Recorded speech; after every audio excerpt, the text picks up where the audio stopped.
Have you ever wanted to blow someone up with your mind? If no, you've clearly never worked customer service, have you? And if yes, you've come to the right place. Cyberpunk has one of the coolest power systems in any media. People grafting cybernetic spines, eyes, arms, legs, and sometimes even, the unspeakable fifth leg. In order to gain insane power at the cost of losing your humanity and going cyber psycho. But I can double jump now, who cares? And in today's Cyberpunk video that took me so long to make, half of my subscribers genuinely think I'm dead, and someone in my Discord bought this. And if you want to keep being a good widow elf, Daddy needs his Cyberpunk video very soon. Thank you? Anyway, as I was saying, in today's video, I'm going to take all that expensive cyberware you just remortgaged your house to buy and magically transmute it into a bomb. Introducing Netrunners, the cyberpunk hacker wizards who can make eye contact with a CCTV camera 15 miles away from you before live streaming 3 terabytes of mindless brain rot directly into your optical nerve. And I get that the other playstyles are cool too, but I just don't care. 5 minutes ago, some gonk tried shooting me with his, basic bitch bullets. So I just thought really hard and airdropped a 57 yottabyte zip bomb directly into his brainstem. I could go on and on about how insanely powerful Netrunners are. And believe me, I will. Later on in this video, there will be a lot of crazy hacker wizard shenanigans as we get through this playthrough. That's enough of my yapping. To show you how I became this, we've got to go all the way back to this.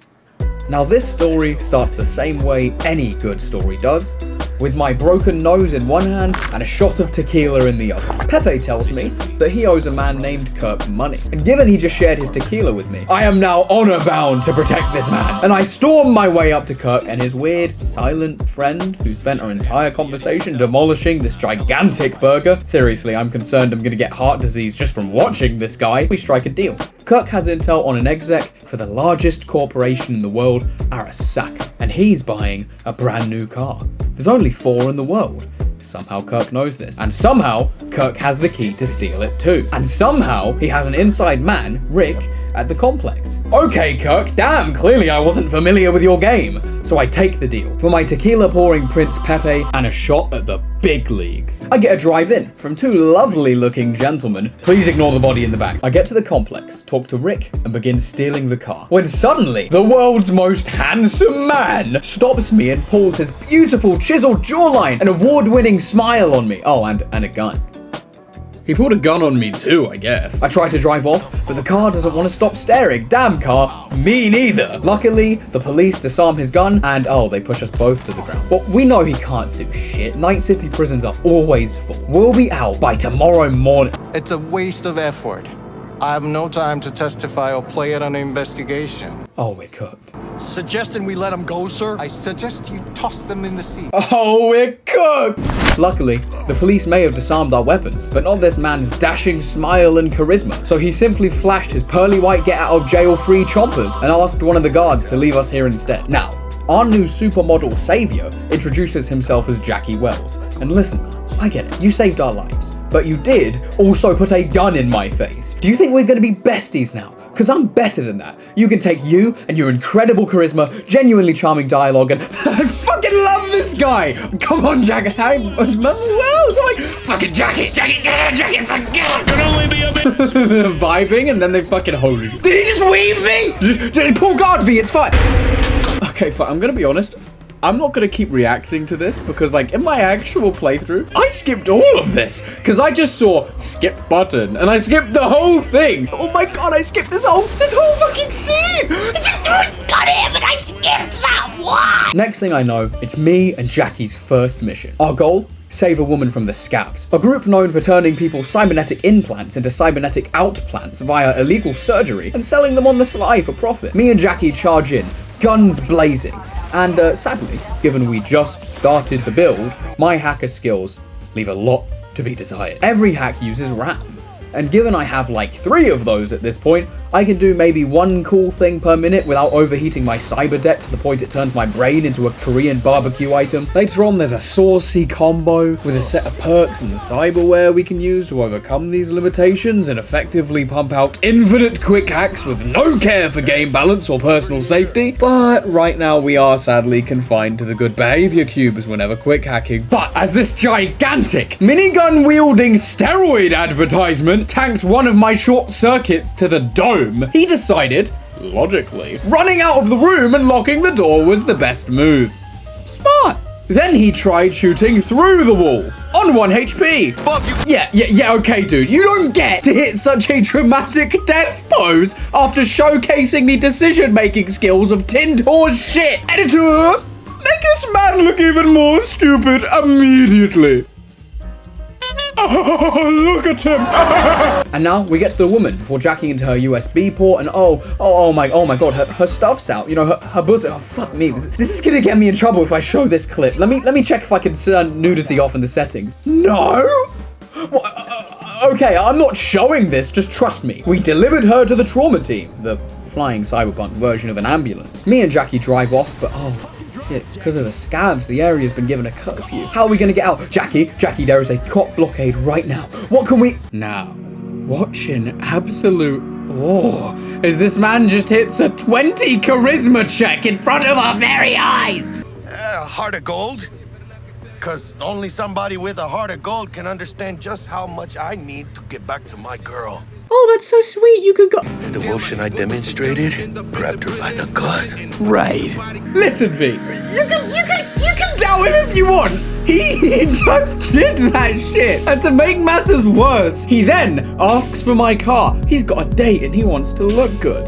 How's he going to get across the city, you ask? By doing that shit again! V, you can't doubt this. He's proven it like a science. Oh, I leveled up. So we start our build, mainly investing into intelligence, RAM regen speed, and nap time. And I wake up the next day, and I got a weird virus from that woman yesterday. See? This is why you don't just put your USB port into random women, V. And then I get an email saying not to get a Mr. Stud genital enhancement cyberware. Ah, guys, I'm sorry. That's my whole build ruined, actually. The Mr. Stud was a cornerstone of this Netrunner build I had planned. How am I going to penetration test enemy servers now? So after that horrifying news, I walk my malware-ridden ports down to my GOAT, Jackie. And not only did he return my car, he also had it repaired and cleaned after his Wait, Jackie, why did you need to clean my car after your date? You didn't do the premarital shaboink in my car, did you, Jackie? Jackie. Anyway, after that, me and Jackie drive down to the local Ripper Doc, Vic, who gives me some brand new cyber eyes with built-in zoom and cleans that virus straight out of me. Turns out, Jackie's got us an arranged meeting with Dexter Sean, a famous fixer known for getting the right people into the right jobs for the right price. Oh, and for somehow constantly looking like a "this pic goes hard, feel free to screenshot" image. Tell me his golden-handed, cigar-smoking ass doesn't look undeniably badass. You can't! Dex pitches me the job, says he wants me to rob an Arasaka executive, son of Arasaka's emperor, Yorinobu Arasaka, as he recently came into ownership of a priceless relic via some unconsensual permanent borrowing. Stealing. He stole it. Issue is, Dex purchased some military-grade tech from the Maelstrom gang, but shortly after, they had a surprise hierarchy restructuring via a tweaker with a pistol named Royce, and now Dex is scared they won't give him the tech. That's where I come in. He wants me to get it back, says I should talk to the client, Evelyn Parker, and then to Maelstrom. And some shit about a corpo woman named Meredith whatever the fuck looking for the tech, but I don't feel like working with a corporation in my cyberpunk game. That's like buying a Bible to Good. Let's just never pay any attention to her, okay? Forget he even said that. But now, I'm finally on Dexter Sean's radar. I'm finally getting high quality jobs from high quality clients like, this guy. Mr. Burning Crotch. A guy wearing nothing but a pink jumper with a white undershirt and, you know, a flaming dick. Says he's got a faulty Mr. Stud implant. Clearly, bro doesn't check his emails. So I try desperately rushing his mildly charred cheeks to a Ripper Doc, but sadly, it seems like the entire universe itself is conspiring to turn this man's ass from a nice medium rare to a crispy well done. We get stopped by kids blocking the street, to which Mr. Filet Min Nuts screams, Go! Just go! Move! down! I honestly can't blame you, bro. Then there's a giant truck. Chill! It burns! A police protester blockade. Jesus fucking Christ!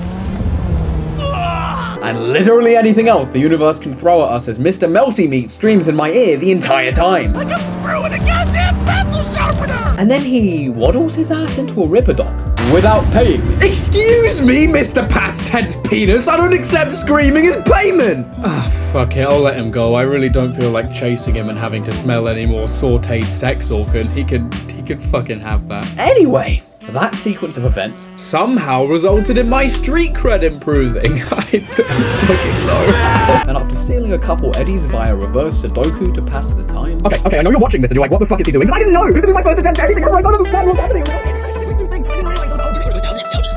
Anyway, my jig is unparalleled. Evelyn's location is finally open. I walk into the club, but the bouncers offer me a brain dance, which, quick cyberpunk info dump. A brain dance is an advanced virtual reality machine that allows you to experience someone else's memories for yourself. But, given this is the type of club to treat clothes like a removable DLC, I think I'm good. I don't think I want that. I think I'd like to be able to use this footage in the video, thanks. Oh my god, I can't say no. I'm not gonna be able to show any of this, am I?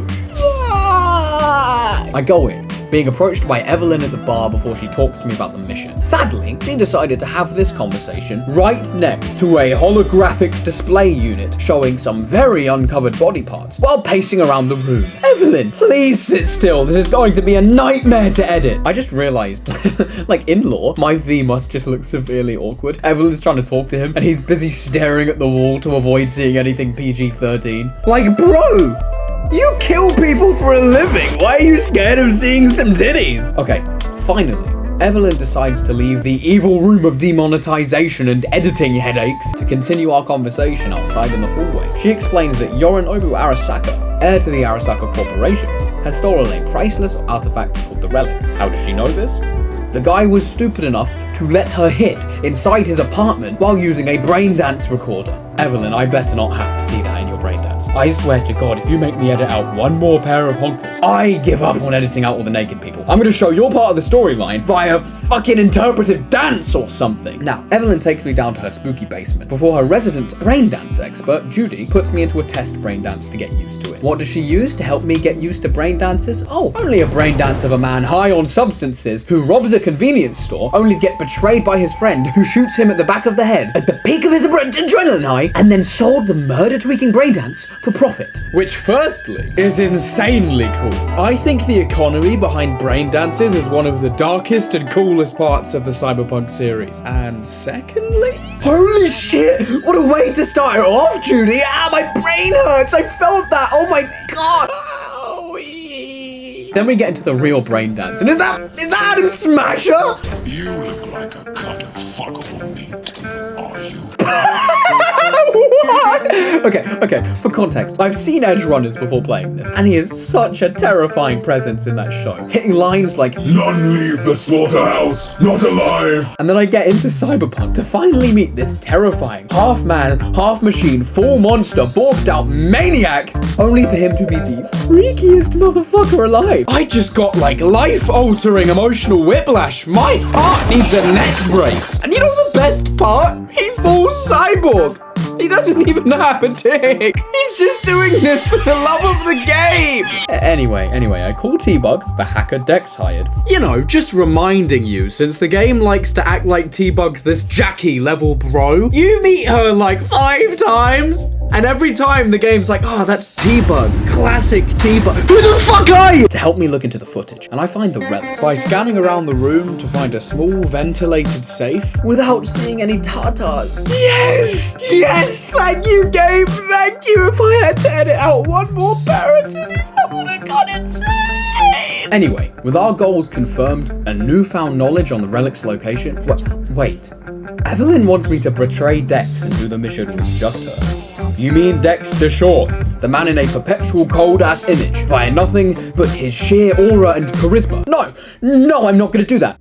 I won't snitch though, because Judy's hot. I mean ethics or something. So yeah, with our goals confirmed and newfound knowledge, I meet up with Jackie outside the Maelstrom hideout. And let me tell you, they are just as kind and welcoming as their reputation suggests. With decorative landmines and machine guns loaded with lots of high-velocity friendly greeting lead, or bullets for sure. Then, after receiving a complimentary flashbang to the face,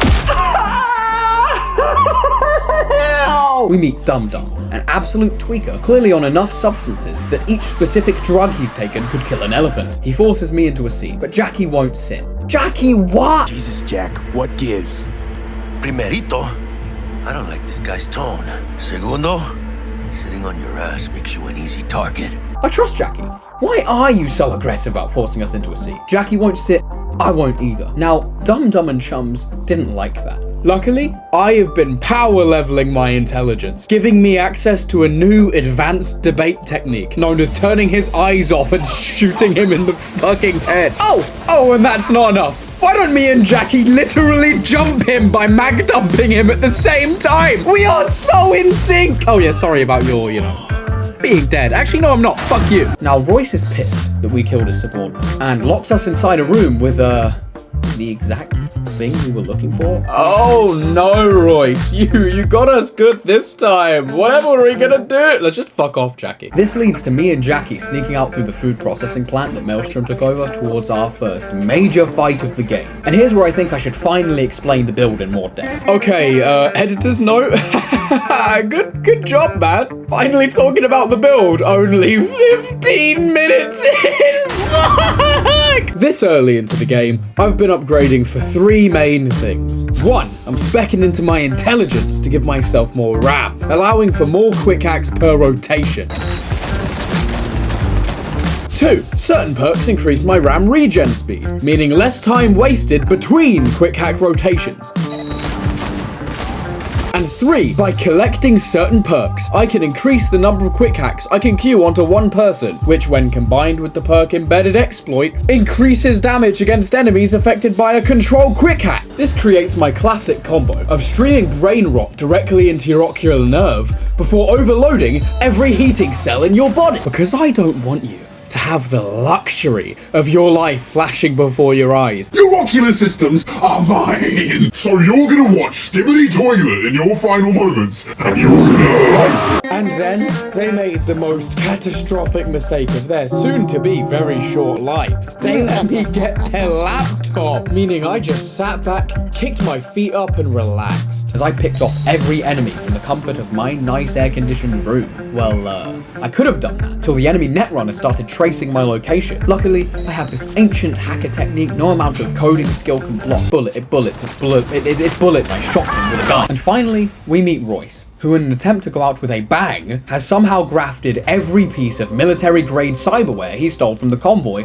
onto himself, looking like a cyber psycho bionicle. And while luckily he doesn't seem lucid enough anymore to use most of it, given he's large enough to crush me with one of his gigantic cast iron pinky toes and hip firing a laser cannon, combined with the fact his sheer mass of cyberware he's equipped makes his RAM cost so high, I can barely scratch him via quick hack before burning out, we might be a little cooked.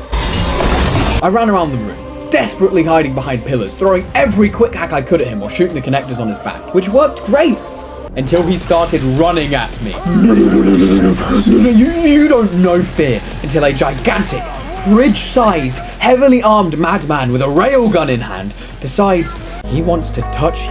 Luckily, after looping him like a Dead by Daylight killer for 10 minutes, I realized if you slide a grenade under his Mr. Stud, takes almost all of his health, and I quickly cooked his ass, gaining his gun, a pistol that randomly rerolls its stats after every reload. 'Cause, of course, yeah, if someone was gonna have the slot machine gun, it would have been Royce. He's the kind of guy to sit there and be like, God, this gunfight's so fucking boring, man. Can someone have Subway Surfers gameplay I can watch? I'm bored. Now, we meet up with Jackie. He's on the phone to Mama Wells, and she's worried about him. Which, honestly, given there's teleporting tweakers roaming the streets, I'd say that's pretty fair. But we're here now, which leads to some of my favorite dialogue in the game. Place used to be a morgue. You believe that? Really, Jackie? Why? Told you that myself. Oh, for reals? Ah, shit. It must have been ages ago. Now, in the afterlife, all of the drinks are named after dead Night City legends. And after ordering 2 Johnny Silverhands, Jackie says when he becomes a legend, he wants his drink on the menu. Oh my god, he's so charismatic. I love him. I'm joining the Jackie Wells fan club. We meet up with Dex and T-Bug to discuss everything. He asks us about Evelyn, but I'm not gonna snitch. I think she just wanted to see what I was about. Wanted to see what you was about, huh? Oh fuck, he so knows I'm lying, shit. And then Dex hits us with that. Your chariot awaits outside. God, how is he constantly aura-farming? He's so fucking cool. Now, Dex has hired us a Delamain, the AI-powered armored car taxi service, while also buying us a fancy schmancy new suit, and Jackie is loving it. He's like a kid in a candy shop, trying to turn the vehicle's AI combat mode on for fun. Delamain, initiate combat mode. My apologies, but you do not appear to be in any sort of imminent danger. Huh. Oh well. Saying, this is it, V. We're finally in the big Dex managed to buy you off that cheap? With a suit? A limo? I don't know, Jack. Kinda feels like you're losing that steel grip of yours. V! Stop being a dick! I did not make you say that. Yeah, apologize, dude. Forget about that, Jackie. V's being a tight ass. Why are you happy about being in an awesome AI-controlled vehicle while dripped out in the drippiest outfit of your life? I don't know, V. Ever heard of Joyous Whimsy, asshole? Now, we arrive at Konpeki Plaza, which is the fanciest hotel we've ever seen. Walking in, we get stopped at the metal detector.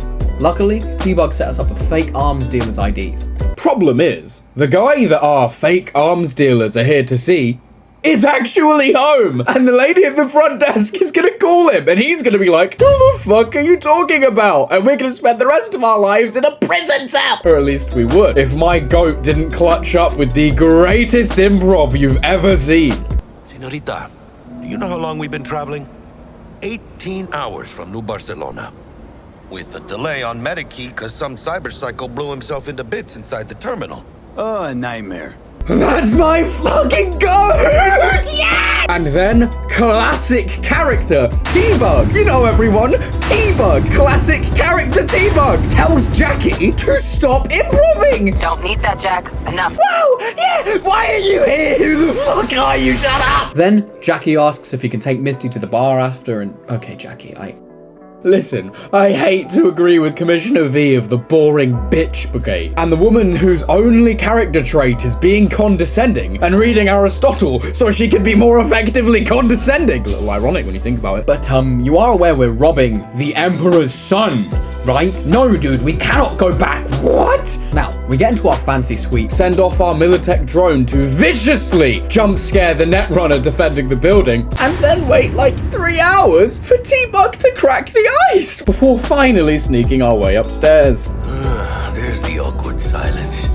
You, wanna hear a joke? Okay, I actually love Jackie so much. He finds the silence of sneaking in awkward, so he makes a joke. Dude, he's so real for that. He's literally me. I love you, Jackie Well. And now, we're into Yorinobu's apartment, taking the relic and making our infallible getaway. Wait, why is Yorinobu back already? Shit, okay, we gotta hide. Okay, not only is Yorinobu back, he's with Freaky Smasher, who, might I add, is staring directly into my soul, which, let me tell you, is the scariest coincidence I've ever had since I— It doesn't matter. I already snubbed you, Jackie Wells.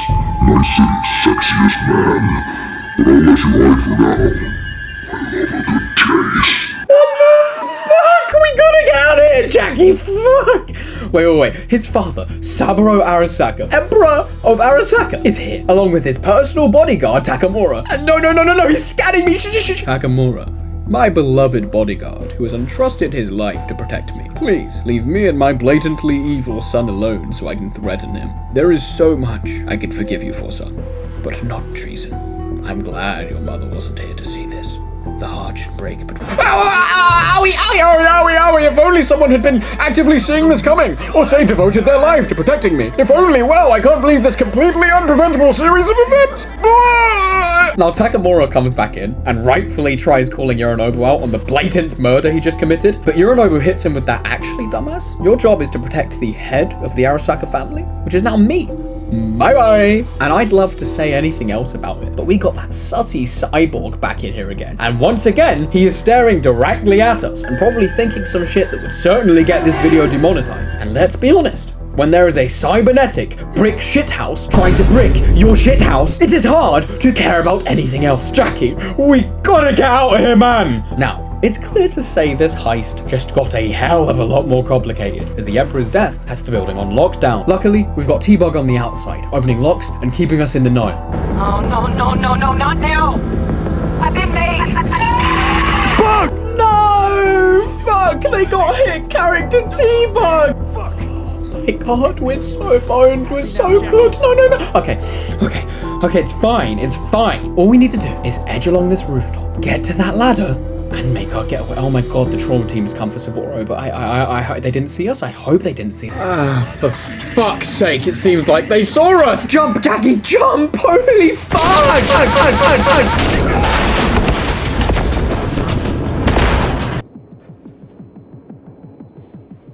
No, Jackie, you're bleeding. Oh, fucking the relic container's broken. Someone's got to slot it. Now. Not now, Evelyn. Leave us alone. Oh my god. Okay, I got to catch myself. We wake up, injured, in a hallway. The relic's container is broken, so Jackie slots it into himself to keep it safe. And we've got to run to the elevator. We make our way through the plaza, layer by layer, armed squad by armed squad. And I tell you about my build, how I got upgrades to counter enemy hackers. But that didn't help. There weren't any. I connected to the cameras, using them to stealth hack any enemies I can see, and if anyone spotted us, I just blinded them and sent their brain a lead skull eviction notice. We call an elevator and Jackie's joking around to feel better. I tell him to save his strength, but oh my god, he's clutching his sides and he sounds so sick. Hurry, I'm stressing! But, Shelby, we'll get out alive. Why? 'Cause you fucking say so? Don't take this out on me. Can see how the chips are falling. No, Jackie, I'm sorry. I didn't mean it. The quick time event stressed me. I'm so sorry, bro. I'm so sorry. Okay, Jackie. It's fine. I'll connect to the cameras. I'll kill the main guard, and then we just run. Come on, come with me. We'll just run. I'll get you help. Come on. Oh my god, he's limping in the elevator. It's okay. We are so close. They've got the car surrounded. I'm working on it, Delamain. Go. Shut up, Delamain. Drive, man. Drive. Oh, Delamain. Jackie's worried. Get a load of this guy. I'm fucking trying. No, shit! Delamain, please get us the fuck out of here. I'm serious. Go! Okay, so Delamain's driving us out while I hack and I shoot the Arasaka drones. And yes, we did it, Jackie. We fucking did. No. Take us to a Ripperdoc. What V said. Go now. Apologies, but that will not be possible. Our itinerary. You're joking. Dex didn't pay for a doctor, so we can't go. Fuck your liberty. Do what I say. It's okay, V. Oh, hold out. It's gonna be all right, huh? You'll see Misty, your mom, everyone you love. Jackie, don't close your eyes. Misty, how does she know? She always knew.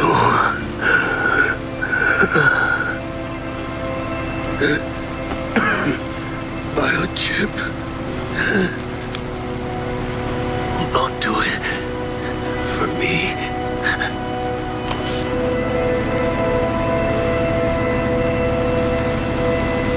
Jackie, no, don't shut your eyes, Jackie. Come on, Jackie, come on, please, just say something, Jackie, say something, say anything, please. Fuck. Mr. Wells has passed. Where shall I take his remains? And now we get to one of the times Cyberpunk shows how disgusting this world's corporate dystopia truly is. I can't get Jackie help because Dex didn't pay for it, but Delamain will dispose of the body free of charge. I sat there with this choice for a long time before sending him home. And honestly, the voice acting for this scene is fucking incredible. The desperation when V asks for more time. Give me a sec, will you? That solemn way he talks to Jackie one final time. See you in the major leagues, Jackie. But I didn't even have time to mourn, because I needed to talk to the bastard who thought he was too good to pay for doctor delivery. He's not happy the Emperor is dead. As if anyone could have predicted this, Dex. It's not my fault. You planned the heist. Okay, look, I take a moment to clean up and Okay, we just gotta talk it out with Dex, and Dex, look, we gotta...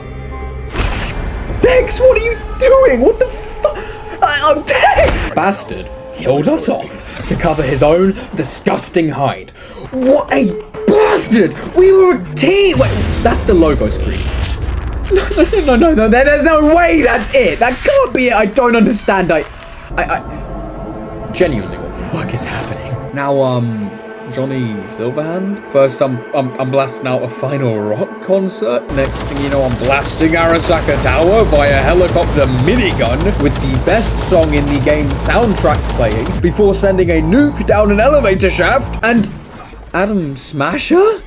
He one-shot me without a second thought. Wait, I'm okay? No, so not okay. You should feel lucky, Johnny boy. Some people would pay to have me step on them. Me included. God, Narcissus was onto something. I'll see if Arasaka can make an engram of me with fishnets. Okay. Smasher kills me again. Wait, no, I'm being strapped into Soul Killer to turn me into an engram? What is happening? Okay, I'm V again. I come to, half awake, literally dying in a scrap heap while Dex talks to Takamura, who has now been framed for the Emperor's murder. Kinda your fault for being shit at your job, dude. Where were we? I'm gonna kill you, Dex! I'm gonna hunt you down to the ends of the earth, you tacky gold-plated bit.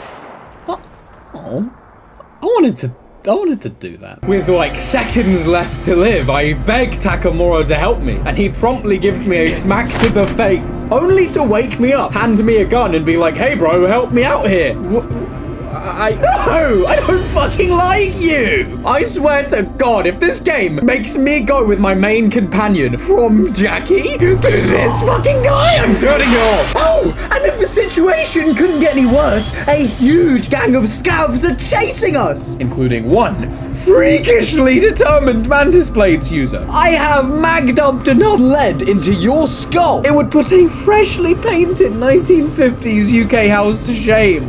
What is wrong with you? Did he just do a fucking front flip under the bumper? Stop! Stop! They can't be paying you enough for this shit. Are you doing this just to off up? What are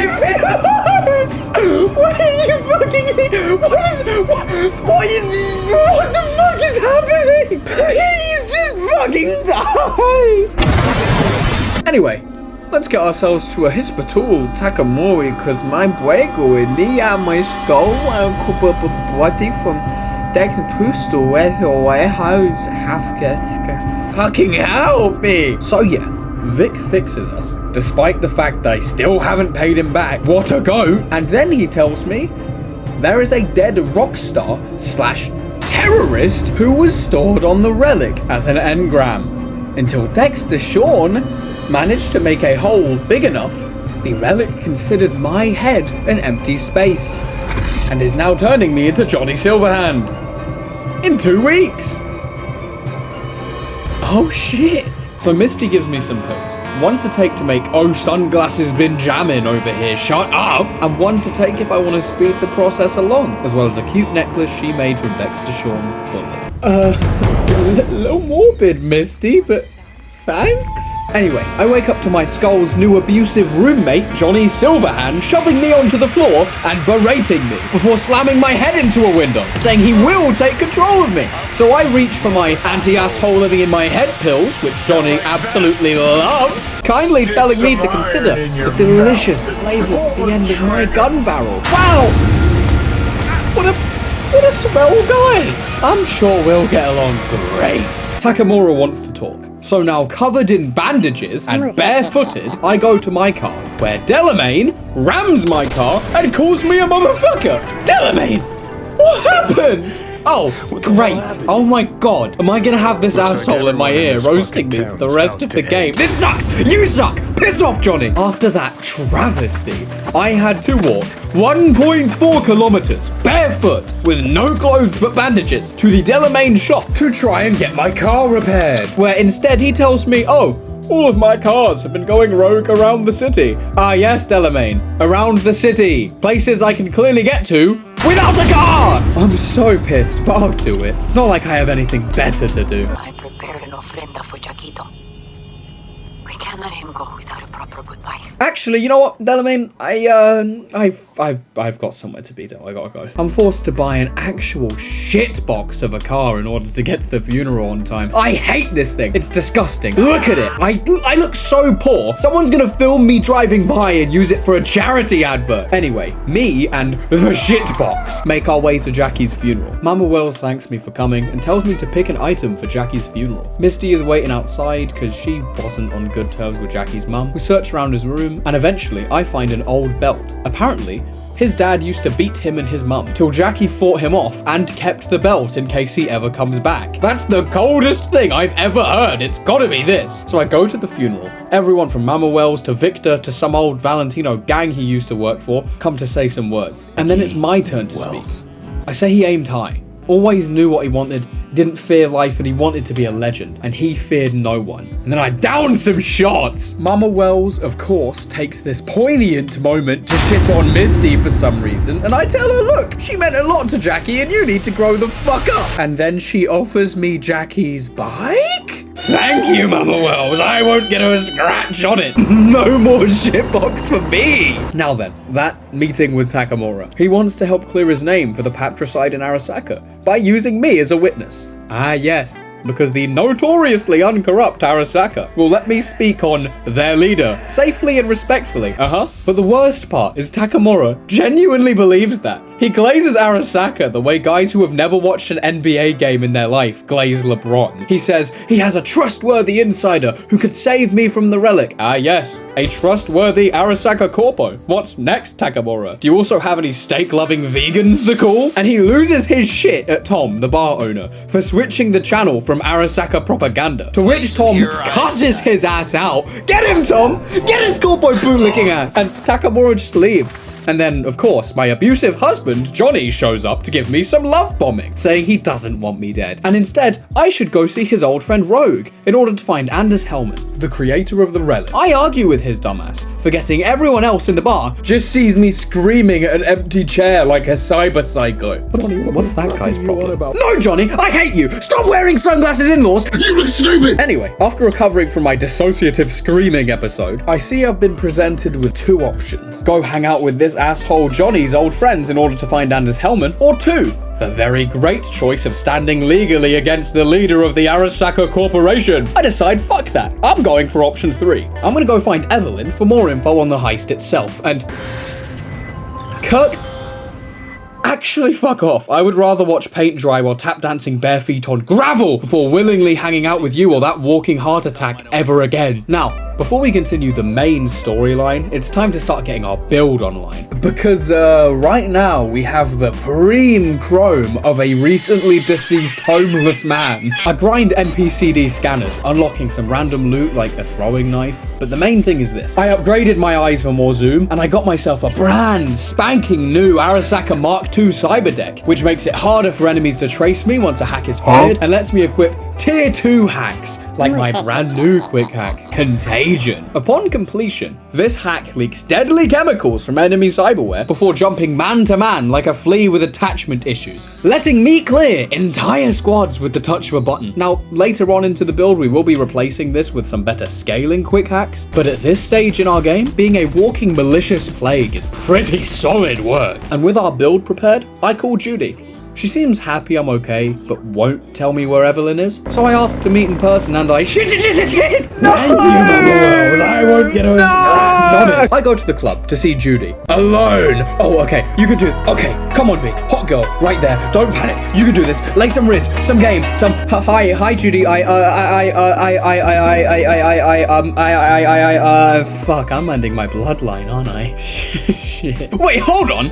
Did this bitch just insult Jackie's death? Never mind. Fuck you. Please, game. Please, just one quick hack. I am begging you to let me upload Bonzi Buddy onto her CPU. She deserves it. Anyway, the rude, stupid haircut meanie privy face told us we can find Evelyn at the Clouds Club. I drive my way there through Jig Street, a street full of, How can I say this in a way that won't get me in trouble with Daddy YouTube? You know how some people do the shaboink casually, you know, for fun? These guys are competitive shaboinkers, ranked mode, try-hard sweats, and oh my god, Clouds is gonna be a brothel, isn't it? No, I can't show any of this either. It's okay, if needs must. My interpretive dance skills are still prepared. The show must go on. I arrive at the front desk, and they want me to jack into their system unprotected, and calling out that jacking myself into a brothel's USB port unprotected is unsafe is somehow a 17 intelligence check. Dude, I learned this in year 6 sex ed. Don't be silly, wrap your willy. I did end up having to do it to progress the story. I'm sorry, year 6 assembly warning PSAs. I failed you, I'm sorry. Then they ask me for a safe word and offer me 2 competitive shaboinkers, and they take all my weapons away, but not my hacks.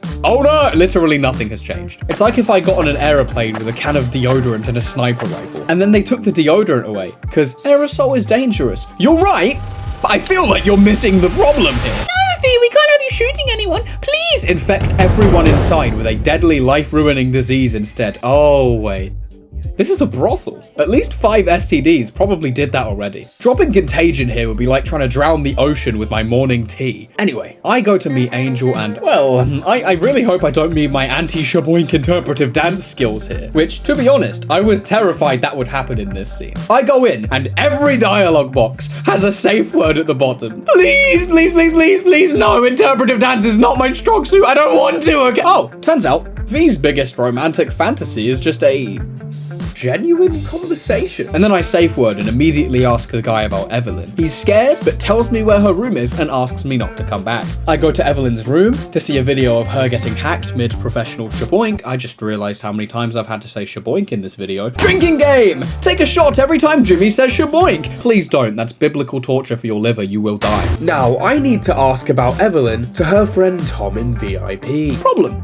I'm not a VIP. Luckily, I have an advanced debate technique called go to sleep, go to sleep. Then, I steal his keys and ask Tom. Tom doesn't know anything, except for the fact she hasn't come back since being hacked. Oh no, they found the guard's body. Admittedly, maybe trying to hide his body on the only stairway was like the exact opposite of hiding it. Okay, I'm just gonna sneak into the break room, genuinely violate this random NPC, permanently borrow a bat, and break in. Then I try to negotiate with the owner, but he won't negotiate with terrorists. Listen, bro, I get it, but I'm like at most 1/8 terrorist at this point, because he's only just started taking my body over. So if we just take a moment to negotiate.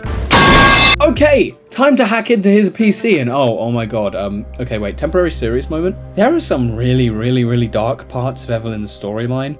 So I'm either gonna heavily censor it or just not cover it in parts of this video. This isn't to demean the original subject matter in any way. I just, 1, don't feel comfortable discussing it. This is a comedy video. There's no, I can't. And 2, YouTube will suplex me through every one of their community guidelines if I leave this in. Trust me. So, let me just, yeah. Evelyn's boss did some terrible things to her and then sold her off to a man named Mr. Fingers. Wow, that's a very trustworthy name. I don't want to talk about Clouds anymore. In fact, no one's going to talk about Clouds anymore because I just found myself their camera system and have systematically contagioned every single member of his team before hacking and bricking every server in the building. And you know what? I'm smashing the front desk on the way out too. I left feeling like a badass, only for the relic to immediately put me in my place via cyber sickness. So my abusive husband Johnny comes back, tells me he wants me to live so I can join his fight against Arasaka, tells me they've got something called Soul Killer, an Arasaka AI who catches you on the net to fry away your mind and soul, to turn you into an engram. But first, I gotta save Evelyn from Mr. Fingers. I feel that's more pressing, okay? He's called Mr. Fingers! And after threatening, coercing, and all around scheming my way into his clinic, I meet the lovely Mr. Fingers, a disgusting creep who has been blessed with God's most shootable face. For some context, Mr. Fuckass over here is a ripper doc who does work for the Clouds brothel. Mainly, they're professional shaboinkers. He only helps them in exchange for, what's a YouTube friendly way of putting this? Extracurricular job practice. Oh, I hate this guy. Can I just shoot him, please? Okay, I can't kill him yet because I need a lead from him to where Evelyn went. We go to speak with him, and he's horribly misogynistic to Judy. Enough of this bullshit! What'd you do to her, you freak? Now, Either you put a muzzle on this creature, or put her down. It's impossible to have a conversation with her around. Fuck. Fuck, that punch icon is talking to me like the Green Goblin mask. It's talking to me the way a kebab with chili sauce does the second a drop of alcohol enters my bloodstream. Meaning I couldn't resist, I slammed that shit. You're scum. Pathetic. A waste of words. I'm a hair away from putting you down. Oh, then that second punch came up and I just couldn't even think. I threw myself into that second punch like a self-hating judoka, and it was cathartic. Why didn't I just do this immediately? Oh my god, right, because now we have no idea where Evelyn went. Oh, shit. Someone add this to the Jimmy McElroy terrible wisdom moments TM. You know, Unwise is actually my middle name. Yep, Jimmy Unwise McElroy. Because of my moment of weakness back there, I had to buy a shady black market brain dance with my own money. No, I had to sell my guns for this. Why can't I be more wise and emotionally stable? See, this is why Unwise is my middle name. Well, actually, my middle name's Michael. So, Jimmy Unwise Michael McElroy. Oh, fuck, who spilled all this milk here? I'm gonna cry over this. Hey, it's Mr. Hand. You look stressed. I bought you some food to help feed you.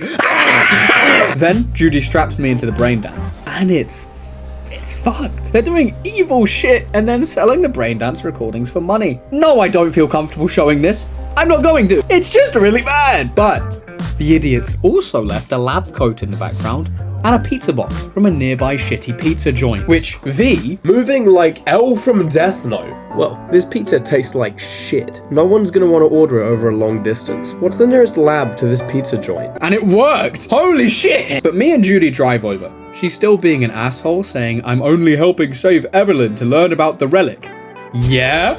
I'm sorry, does it say charity worker on any of the bandages I'm covered in, Judy? I am 2 weeks away from this relic giving a motherfucker who wears sunglasses indoors the ability to do that with my body. I'm sorry if I'm a little concerned about that, Judy. Now, I sneak into the compound by going through a broken section of the wall, and then I just start contagioning everyone out. And the funniest shit is that these two are so locked in on arguing, they cannot stop.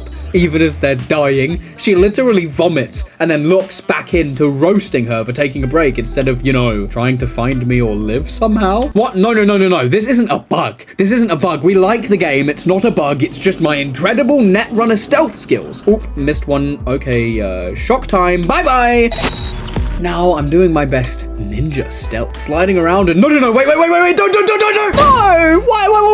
Why did you shoot? You ruined my epic stealth Netrunner playthrough. Okay, you know what? Fine. No stealth for you. It was a luxury for you guys anyway. I jack into their PC and start flipping through cameras as they come at me like I'm a FNAF protagonist. Only difference is, they're the ones getting jump scared by whatever violent demise via quick hack the voices in my head feel like handing out. Oh no, not Johnny. I mean the original ones. The funniest part is they're tracing me through the net, but it's so slow I get to clear the entire ground floor of the building before they finally found me. I enter the lower levels, and look, I was really trying to go stealth with the classic stolen camera quick hack combo that lets me kill the enemy while chilling miles away in complete safety. But I found this really cool throwing knife, and I just wanted to use it.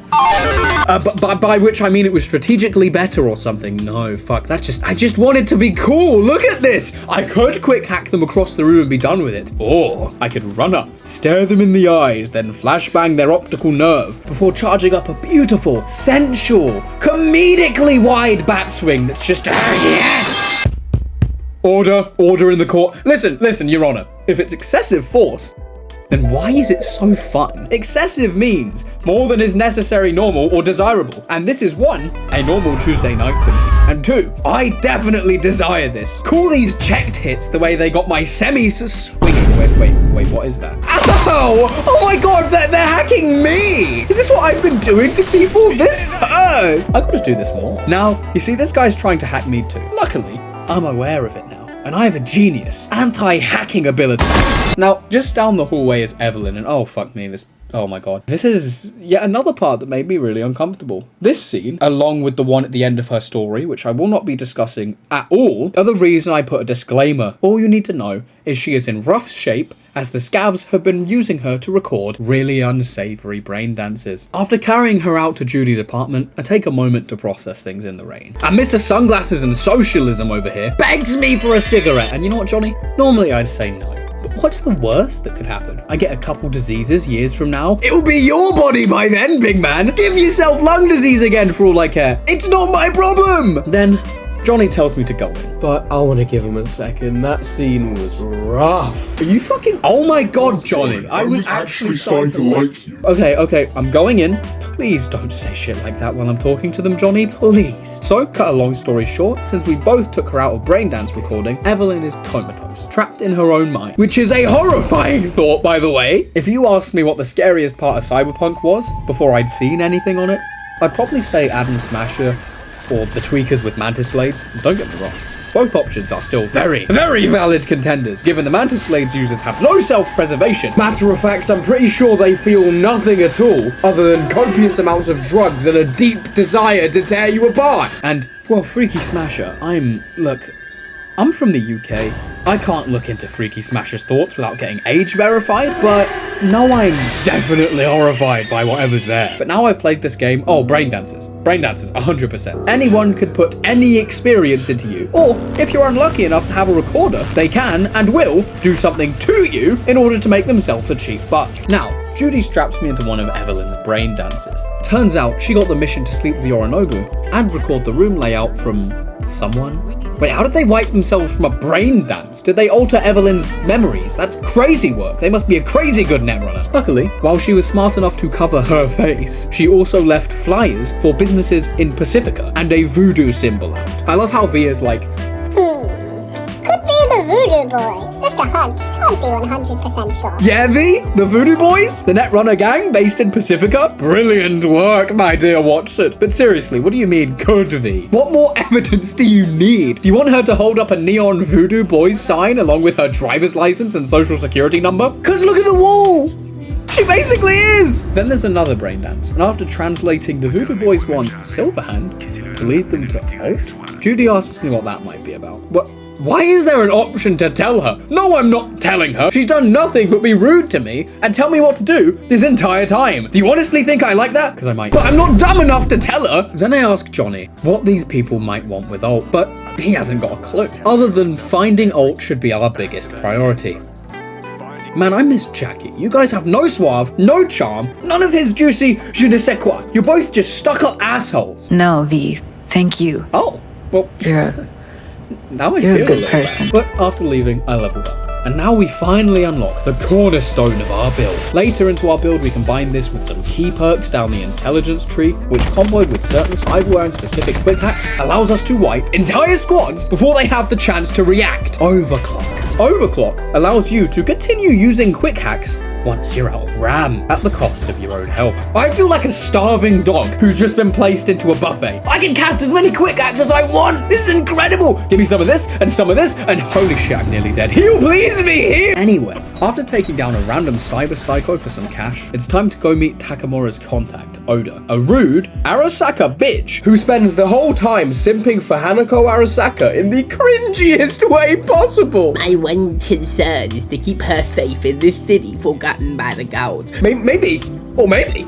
You get on the isekai manga and you do literally anything else, man! And the worst part is he just keeps doing that shit while completely ignoring any sort of justice in the situation. And me! Literally every time I talk, he doesn't even acknowledge me, and then he just leaves. But in all his obnoxious aloof-ass hole, Oda slipped up, mentioning a parade Hanako will be at. So me and Takamura go to meet a fixer named Wakako, who threatens to call the police on us, till I remind her that her grandson was killed by Arasaka, so she gives us a free showing of the entire parade. Funny thing is, during this scene, Takamura bows to her, introduces himself in Japanese, and calls her a delightful, mature woman. Okay, Takamura the MILF Hunter, I see you! And immediately after this, I have to go see Johnny's contact in Rome. I pull up to the Afterlife bar and have Jackie put on the menu. Immediately. It's his wish. I've got to make sure it's fulfilled. And you know what? I'll order myself one while I'm at it. Or two.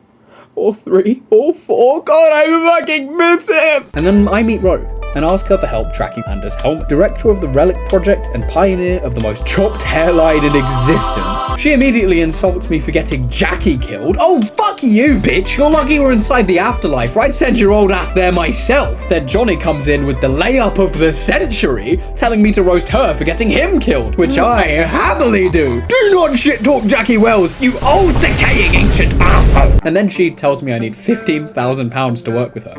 Fuck. Maybe I fucked up insulting her so much. That's a lot of money. Well, back to the grindstone.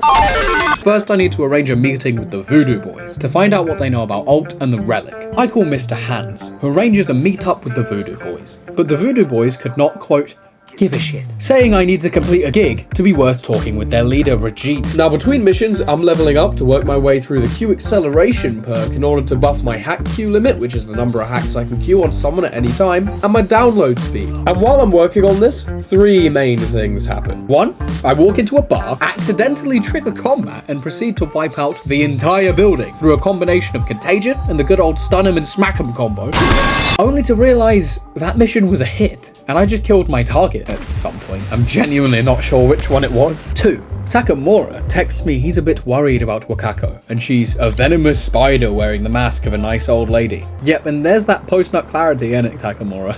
Don't worry, bro, it happens to the best of us. 3, I ran myself down to a Ripperdoc for some cyberware, mainly double jump legs and a smart link. I got myself double jump legs because, I mean, come on, they're double jump legs. How could I not? But why the smart link, I hear you asking? That's right, I hear you asking. Ask it, verbally, outside, say it. It's like a Dora Explorer episode. Speak to me, say why the smart link. Ready? Ready? You've got 2 seconds. Well, this charming little guy, Skippy, an AI-powered pistol, who upon being picked up, spent 47 seconds singing in my ears while he updated. What are you doing? I'm making the wait more pleasant with a soothing melody. Bum bum be dum bum bum be dum bum. Before screaming at me.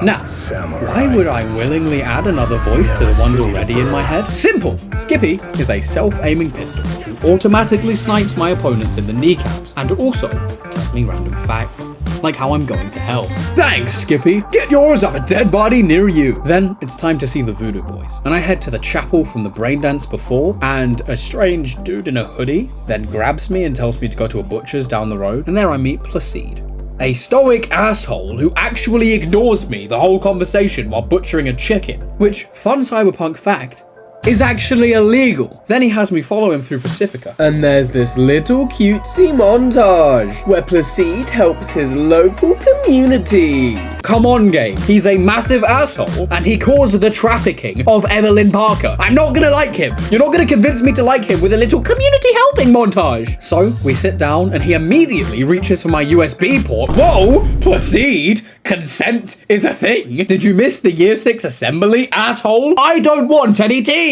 Oh, I hate you so much. And then he has the cheek to start dissing my Chrome and my Ripperdoc Victor. Placide, I swear, diss my goat Victor again, and I'm going to leap over this table and do horrific, inappropriate things to you. I tell him fuck this and I go to leave. But Johnny reminds me that while he's still an asshole, we need him to find Ol. He asks me about the relic, but I'm not telling this asshole shit. Then he finally stops insulting me and tells me the job. There's a Netrunner van they want me to deal with, surrounded by the animal gang. Wait, what do you do? Oh my god, are you kidding me? Now this asshole's in my head too. So, to count, 1, the voices, 2, Johnny, 3, Skippy, and 4. Now we've got Placide too. Fuck me, my head's got so many voices it's looking like a Discord call. And after some suspicious dying sounds coming from the back room, I'm off. So now I'm walking my way down to the mall, where the van is, while Placide keeps insulting me. Shut up, man, I hate you, I hate you! And now it's time to breach the mall. The gang holding the mall is the animals, and they have this gimmick called being ridiculously jacked, which at first didn't really matter. I walked into the room, overclocked, and proceeded to do a visual plague reenactment via Contagion spam, all while Skippy yapped on at me. Remember that joke I made about Royce's gun giving extra dopamine because he was a crackhead? That's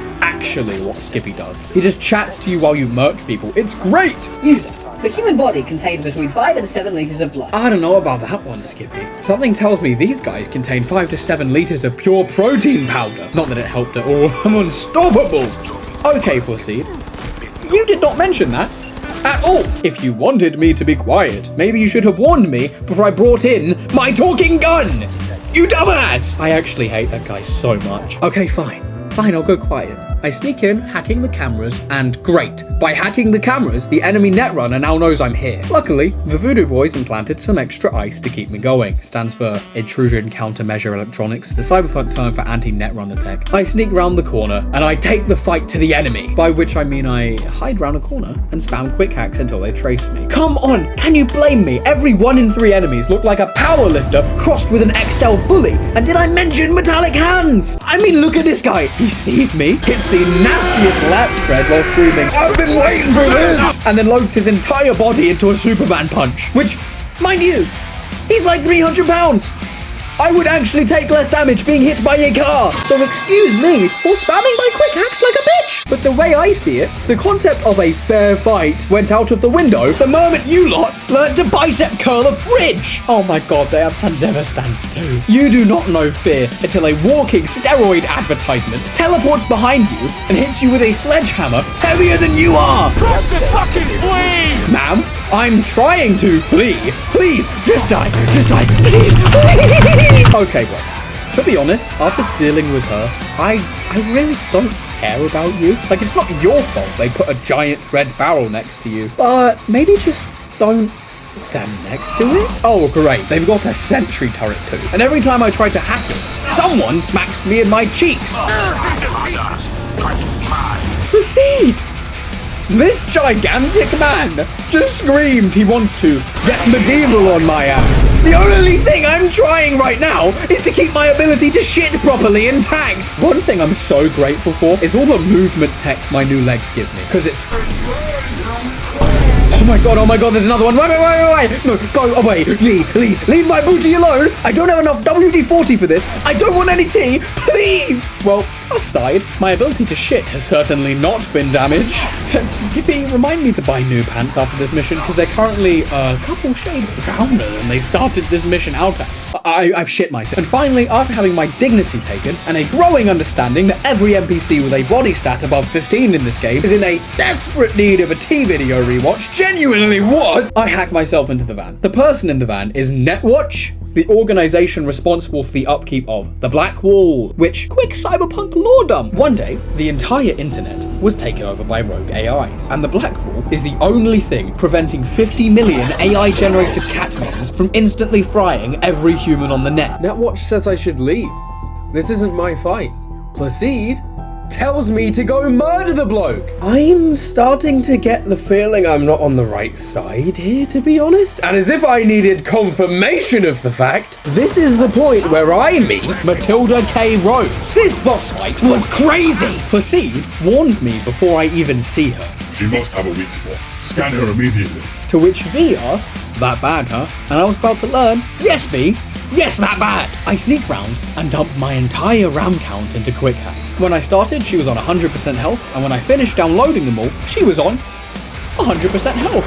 Holy shit! She then proceeds to run through walls, slam me so hard my screen goes black while she's blinded, by the way, then hit me with a cross room Sandeverstan equipped Dempsey roll. Luckily, I'm able to flashbang both of us and double jump myself away. However, here is the mistake I made. Ah, yes. I'm across the room now. I can relax. No, somehow she threw that gigantic sledgehammer across the room, then Sandeverstan dashed over to me for a command grab where she UFC ground and pounds you before uploading a Netwatch virus into you. Ma'am! What the fuck are you doing fighting me? Go join the Olympics if you can lob that hammer that fast. You can be a shot put champion. Or fuck it, just take the medals. Who's gonna stop you? Okay. So I timed my flashbang to interrupt her dash, and oh my god, I'm out of ammo. And she's full health! What do I do wrong? I know what you're thinking. Jimmy, you dumbass. She has a glowing weak spot on her back. I know. But one, she can literally smash through concrete, which, in case you didn't know, is a lot more solid than I am. And two, I did hit it. She just healed. What am I supposed to do? Okay, she's doing the throw again. I gotta dodge and fast. She did not snipe me mid-air with that thing. Okay, how did she hurt me? By hitting the ground, I am in the air. Does she have Mold Breaker from Pokemon? Because if this is a Pokemon battle, my trainer needs to switch me out right the fuck now, please. Oh my god, I did it. I broke the thingy. She's taking damage. She stopped healing. Did she just shrug off a point-blank flashbang? Hello? Help? Someone help me, please! Worst part is Netwatch are slowly beating Placide. The bar's at 80% and moving around like it's speed running a dance tutorial. Shut the fuck up! Thank you, V! Thank you! I don't think I've ever hated someone as much as I hate Placide. Okay, she's down to 50%. Just blind her and run! How? How can she track me like that? She's blind! Does she smell me? Oh, it must be all the shit in my pan. Now I respawn and I'm ready to fight her again. I'm sorry, did I say fight her again? I mean hack a TV on the other side of the room and run before she notices me and makes me her bitch again. Okay, look, I hate Placide. I am certainly not fighting a woman who looks like she could Dom Hercules for him. Fuck that, I'm gone! Now I run to the cinema and what is happening? Placide's gone, yes! Netwatch says he wants to cut a deal. He says the Voodoo Boys have set me up and put a virus in me. Johnny says I'm being played, but after a diagnostic, I can confirm it's true. Netwatch states that I let him live, and in return, he unices the Voodoo Boys leader. Didn't explain that part, did you, Placide? The only reason I'm on this mission is because I can't talk to your boss anyway, because she's under ice. Speaking of explanations, listen, Mr. Netwatch, you don't need to explain anything to me. Morally speaking, you guys are the right choice. Given you're the agency that keeps all of humanity alive, and the Voodoo Boys actively cause the most harrowing story arc of this game and constantly put the Black Wall in jeopardy. But I'm not even gonna pretend that's why I'm helping you. I just wanna kill Placide, man! That's all I want, I hate him! Johnny says I'm being played. Brother, I know. I just don't care anymore. I can handle you, Johnny, because at least you're the charismatic asshole stuck in my head. But Placide? He's got the charisma of wet cardboard and the social skills of an unplugged microwave. Now, upon my return, Placide is understandably not happy. Yes! Finally! This is the best day of my life! Honestly, seeing that punch icon appear had me kicking my feet like I'd just got a message from my crush. I was ecstatic. V proceeds to hit the nastiest right hook I've ever seen. He put some hate into that shit. My man! From now on, if you ask me my top 5 video game protagonists, it's just V and the 4 knuckles on his right hand. And the best part, Placide gets immediately shut down by Brigitte, so he doesn't even get to hit you back. Look at his angry little face! This is the greatest rage bait I've ever achieved. Look at his dumbass face! So, Brigitte wants to buy, Johnny, but he's not for sale, and you couldn't take it out by force anyway, which leads them to tell me the truth. They want Alt Cunningham, the Netrunner Johnny has been talking about expeditiously. Supposedly, she's somewhere beyond the Black Wall, and they think Johnny would be able to force a connection with her. Then, the suspicious people I just actively betrayed, who just expressed an interest in taking the chip from me, want to put me into an ice bath and plug my brain. This is a horrible idea. Don't try and get out of this, V. Just do what she says. I'm not about to sizzle with you. Motherfucker, you're in my body. If they take my organs, it's on you. Actually, you're an asshole. And taking my body soon. So, yeah, brilliant idea, Johnny. Enjoy being unable to drink alcohol without having kidneys, dumbass. What the fuck is happening? What is happening? Shit, I fucked up. Never trust a Netrunner dog. They'll be like, oh, let's hang out, I know a spot. And then send your consciousness to the LiDAR scan dimension. Brigitte then command grabs my ass mid-sentence and starts scrolling through all Johnny's memories, which... yeah, how did he die like 3 times? Is he punk rocker Jesus? Seriously, I have no idea. And now I'm Johnny again, performing, and I'm jamming the fuck out. I'm goated.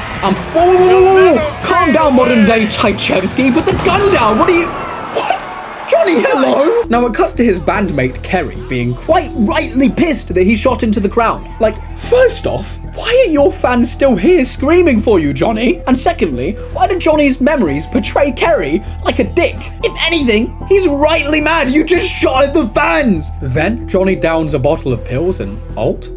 Wait, they aren't gonna fuck, right? You two better get real celibate real fast, because I'm not going to edit this shit. She's touching his chest. Please don't. So I can't put this on YouTube. Emergency interpretive dance section. Go, hurry, please. guys? Okay. So I still can't show this, but basically Alt's all, Johnny, I love you, but your hate for Arasaka is destroying you. Johnny proceeds to spout some of the most narcissistic shit possible that basically boils down to, damn bitch, why you gotta have emotions after we're done fucking? You're just mad I'm the only one with the balls to stand up to Arasaka. Yeah, Johnny, that's great. What did that random member of the crowd have to do with any of that? Then she leaves. Understandably, to which Johnny chases after her, offering to walk her home. Wow. What a nice moment of empathy. Yeah, no. Hey, stop calling me misogynistic. I'm a man. I'm Mr-ogynistic. Can I have more drugs, please, Spooky? I can't believe I'm stuck with this asshole in my head. A drunken fan then asks for a drink, and Johnny's all, another time. But something's off. Oh my god, fuck, they're taking, please. Why? Why are the mantis blade users always aura farming, man? Your weapon's dumb. It doesn't even make sense. Swords canonically exist. Really did you, didn't they?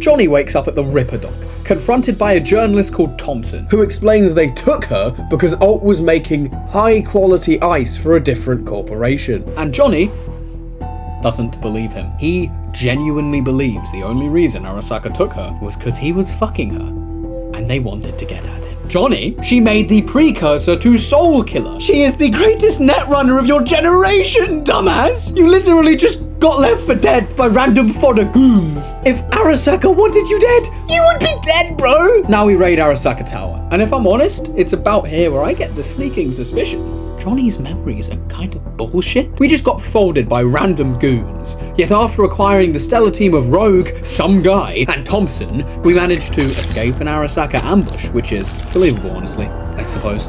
Although we did sweep an entire platoon on our way out. Then, we use our fans to start a riot, which is a totally believable thing that Johnny would do. But then, we raid the tower itself, while Thompson records the raid, and the whole thing is just draped in narcissism. No matter where I shoot people, they die in one hit, and my allies do no damage, while missing almost every shot, begging for help if I stop firing.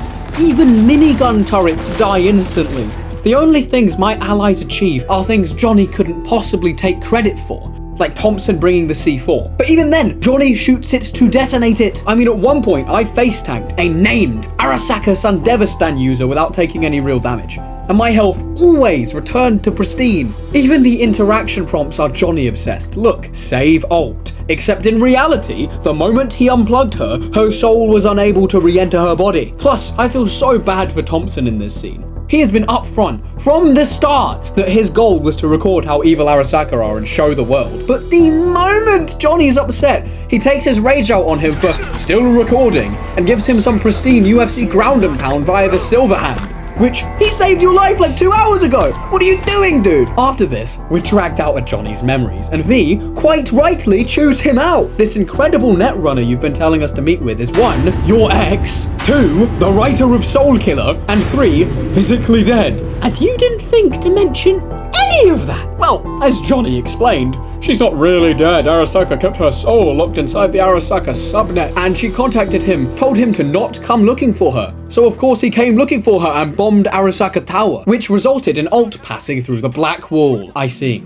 They want to take Johnny out of my head and use him as bait once they pass through the Black Wall. Fine. Take it. Shit. Oh my god, shit. I can't even leave either. I knew we shouldn't have gone into that shady ice bath. Hey, I'll take the narcissistic asshole out of your head. Just cross through cyber hell with an engram to attract attention to yourself. Wow! Thanks! Before I willingly get my brain steam sauteed and served by the millions of AM clones past the Black Wall, you wanna put some kind of movie on? Or maybe we can pick a safe word over a bottle of red wine? Sorry, that's just normally what people do with me before fucking me like this. Well, it's not like I have a choice, and holy shit. I've entered the red dimension of distorted screaming and terror. Great! Oh my god, that's a cyber demon. Brigitte, is it too late to make a safe word? Honestly, please, I'm fine without the wine. Just pull me out, just pull me. Oh, Brigitte, thank god. I was so scared you were gonna. Now what? What? Oh my god, right, the deal. Listen, Brigitte, if I knew that leaving that Netwatch agent alive would have sent everyone in cyberspace to cyber hell, I never would have done this. Without bringing Placide along first? What, do you think I was actually gonna feel bad for you? No. Enjoy whatever half-baked Gmod server Alt sent your dumbasses to. That was for Evelyn. Now then, Alt takes me and Johnny away to talk, and gives me my first actual solution to the chip problem. It's kind of philosophically terrifying. So, she turns V into a construct, disentangling V's neural network from Johnny, and then puts V in his mortal form. Oh, I have a couple issues with this. 1. The only way for V to live is for V to die. Even if I manage to save V, V still dies since it's arguably not the same V anymore, it's just a digital clone. That sucks! What is this, the bullshit of Theseus? And 2, you did not mention shit about saving Johnny. And given you're only here because you're literally Johnny's ex-lover and V doesn't know you, this plan smells like bullshit. Ah yes, let me tear your soul out of your body, then somehow put you back, with no mention of what you'll do with your little Pookie Bear's soul, who also happens to inhabit the same body. What's stopping you from just leaving me and V in a Minecraft server, or you two go off on a drug-infused honeymoon? And with that, V jolts awake from his ice bath. And thanks to Alt wiping every other Netrunner in the room, not only are my kidneys still shockingly within my possession, but I now have a perfectly good reason to do something I've been dreaming of since the start of the Voodoo Boys arc. I indiscriminately mow through all the grunts via disease and bullet-based de-brain celling. Out of the way. Where is he? I see his health bar. Oh, hello, Pookie Seed. I have waited an entire story arc for this. I'm going to fill you with so much malware, you make a sketchy piracy website look digitally sterile. Now, Placide's doing his best. He's dashing around the room with his stupid little shotgun and dodging with his silly little Sandevistan.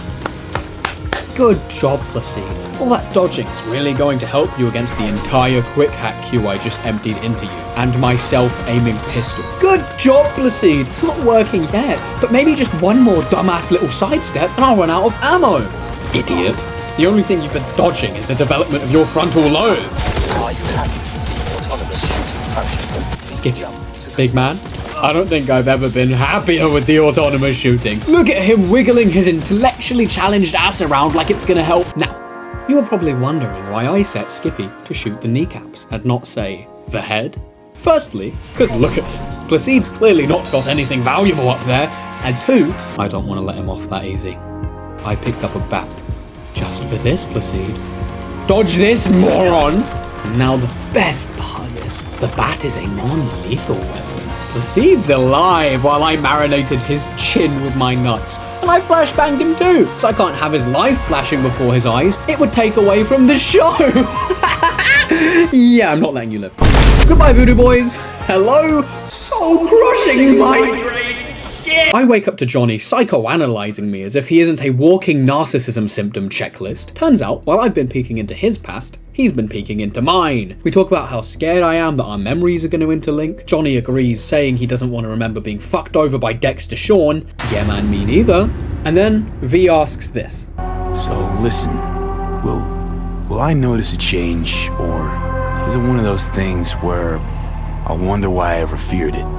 Worst thing you can do to a human. Rip their identity out of them. That's all I know. Okay, bro, maybe it's the second worst thing. Seriously, dude, if you take over my body, do not wear sunglasses indoors. I understand I should be more concerned with the philosophical implication of you nicking my body. I don't care. Please keep your disgusting fashion sense away from my face. Fuck! And then V makes fun of him, to which Johnny gives the best written speech in gaming. Okay.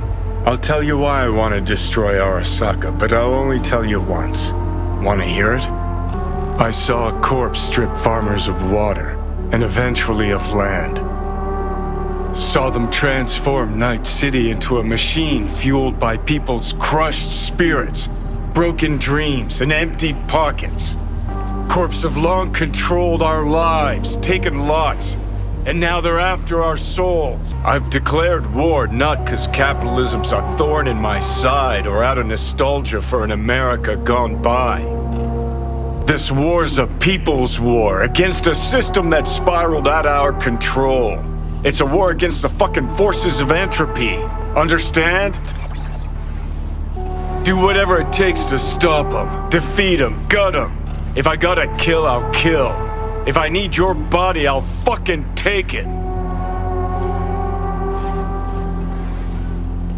Fucking hell. You still don't see it, but you will one day. Very sorry, dear viewers. Would you excuse me for a second? Holy shit! That's just so peak! Excuse me, ma'am, can you not tell I'm having a manic episode? Leave me alone! Oh, wait, shit, that was probably really important to the story. Fuck. So, I call Songbird back. Who's Songbird? All I know is she says she can save me from the relic. Won't explain how or why, and she wants me to go to the gate of Night City's shadiest area. Now, every bell in my head rings that this is a scam. I literally put the phone down on her at first, but given my only other option is trusting the word of a guy who, I cannot stress this enough, is actively fighting me for my body and just reconfirmed he wants to take it so he can run gun in hand at the nearest large corporation and his genuine cyber demon girlfriend. I think I'll take literally any other plan. Thanks. So, I make my way down to the Dogtown border and wow. This place is such a shithole that makes Night City look like a paradise. There's one litter and graffiti on every surface imaginable, which reminds me of real life. Come on, England! 2, a load of gun-toting, dangerous psychos, an intrusive thought away from giving me a high-velocity, unconsensual bullets-based haircut. Oh, it's not relatable anymore, not England. And 3, despite my best efforts to find Songbird, all I can do is find this random dude who's suspiciously dripped out. Oh my god, Johnny's horrendous ass fashion sense is so ingrained into my psyche, I'm allergic to seeing an actual fit! Wait, Songbird? Look, I get your plot relevant. Did you seriously have to quick hack my brain stem so you could walk over an aura farm on me? Breathe deep. Count to 10. Recite a mantra. What the fuck are you talking about? You just zip-bombed my cerebellum! Okay, great. So she's pulled up, destroyed my brain, and is now comforting me. Amazing. Ever since I finished Judy's arc, I was just thinking this game needed another unstable old girl. I can't tell whether to be terrified or turned on. What are you, how are you, Johnny? Johnny, what's happening? All true, Johnny. But don't you fret. We're both safe. Nah, fuck off. Both of us on the biochip protocol at once can trigger shocks for V, like you just saw now. Gotta cut you off. What? For your safety, for V's safety. Okay, wow. My choice is made. Terrified it is. Although the Venn diagram on those two options is a lot closer to a circle than I care to admit. Okay, really? I need max intelligence to point out she's a Netrunner here. After she just hacked me to my knees and silenced Johnny, what's next? Do I need max reflex to cross the street? Max body to climb a flight of stairs? Come on, game! She's remotely hacked into my head. So, Songbird is the personal Netrunner of the NUSA president, projecting herself to me through my relic, as all other communications are down. The president's plane is damaged and going to crash into Dogtown, which is a hostile state to the NUSA. And so V does what V does best, sneaking into places he's not meant to be. In this case, past the Dogtown border. I sneak my way through the stealth section, completing takedowns and using distraction hacks to blind the, oh my god, that's not a distraction hack, I just turned that guy's brain into mush. Okay, redo, same thing, and then I use the correct hack to turn off his optics. And then I make my way through an abandoned warehouse. Me and Songbird nerd out about hacking and get to know each other. I ask why she joined the presidential hacking squad. She asks me about Konpeki Plaza. We're just vibing together as I parkour around and she drags elevators in place and I fucking fell! You alive? I think so. Oh good, V plays it awful nonchalant. Great. Can't let the hot hacker woman know I just shat myself when I broke my ankle. We have more nerdy hacker talks, with Songbird saying she used to steal power from public energy to do her hacks. And I nerd out again about her hacking skills. There will be a lot of nerding out in this conversation. This is the only time I've really been able to use my intelligence in conversation. Every single skill check in this game is either cool or body. This is unknown to me. Let me have this. Then we sneak through the Dogtown market. Now at this point, we learn some actual Dogtown lore. During the corporate wars, Dogtown was taken by a unit ran by Colonel Kurt Hansen, and at the end of the war, Hansen refused to stop, instead naming the area he'd stolen Dogtown. Taxes? Who the fuck needs them? Wait, no taxes? Well, I didn't realize Hansen was the good guy of this story. Let's just ignore those war crimes, yeah? Because I might have to join up. Now, me and Songbird make our way up a abandoned construction site, which weirdly enough, despite having the greatest hacker of all time with me, I had to do most of the work. Because being the greatest hacker kind of doesn't matter, since Dogtown's government clearly have the maintenance skills of a Beyblade dipped in kerosene. Sorry, that was a weird example. I mean, none. They have not. This shit's falling apart! We reached the top of a building, and I can finally see Songbird land it. Oh my fucking fuck! Shit! Ah, you know what, V? What a beautifully succinct way to sum up our predicament. I couldn't have chosen a more articulate diction if I tried. And yeah, that was the intro to Phantom Liberty. We haven't even started yet! And so it begins. We slide down a chute and end up in a giant pile of trash. Oh, I don't mean all the rubbish bags I landed in. I mean Dogtown, Kurt Hansen's own little shithole, where at least 25% of the population are tweaking out on something at any given moment, and another 25% are robbing the tweakers for cash or substances, so they can tweak out later. Beautiful. It's the circle of life. She tells me to find Myers at the crash site. Yes, ma'am. On it. I will not get distracted. I sneak past the checkpoint, drop a contagion on the weaker enemies, and a full queue of short circuits onto the stronger ones. You can count on me, Songbird. I just need this loot. Juicy loot for Jimmy, yes! Dear Lord. What a fool I was. I was foolishly greedy. Now I suffer the consequences. You know, fun real-life Jimmy lore? My actual name's William. It was nearly Ebenezer. Now, while I was luckily spared from such a horrific fate, I think I still inherited the traits, you know? I'm biblically greedy, like a locked-in Ebenezer Scrooge. Every Christmas, 3 weird, ghostly pussies visit me at night like, "Ooh, I'm the ghost of Christmas past. Do you remember when you robbed that pensioner?" Yeah, I do. Good times. Ooh! Yeah, you're the physically tangible ghost, dude. I'm not dealing with this. Ooh, I'm the ghost of Christmas yet to come. Tiny Tim's gonna die. You keep living like this. Yeah, well, he was a pussy. Should have bought my dropshipping course instead of being a lazy bum. Should have pulled himself up by those bootstraps. Compassion is just a lie made up by the poor to lower shareholder value. Where was I going with this?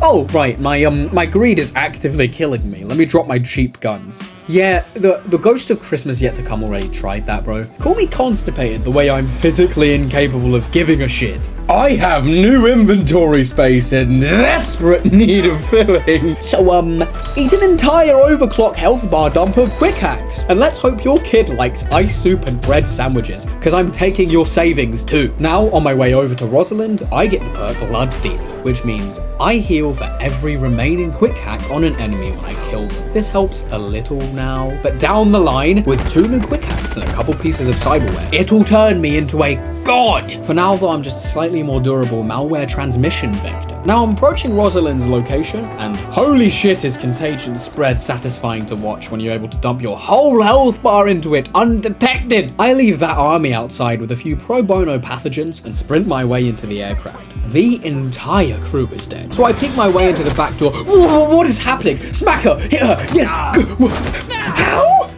How is it? Did she just fucking leg sweep me? Wait, that's Myers? Why did Songbird even bother sending me to protect you? I just got Street Fighter comboed. Couldn't you just Daigo parry the bullets on your way out? We're still...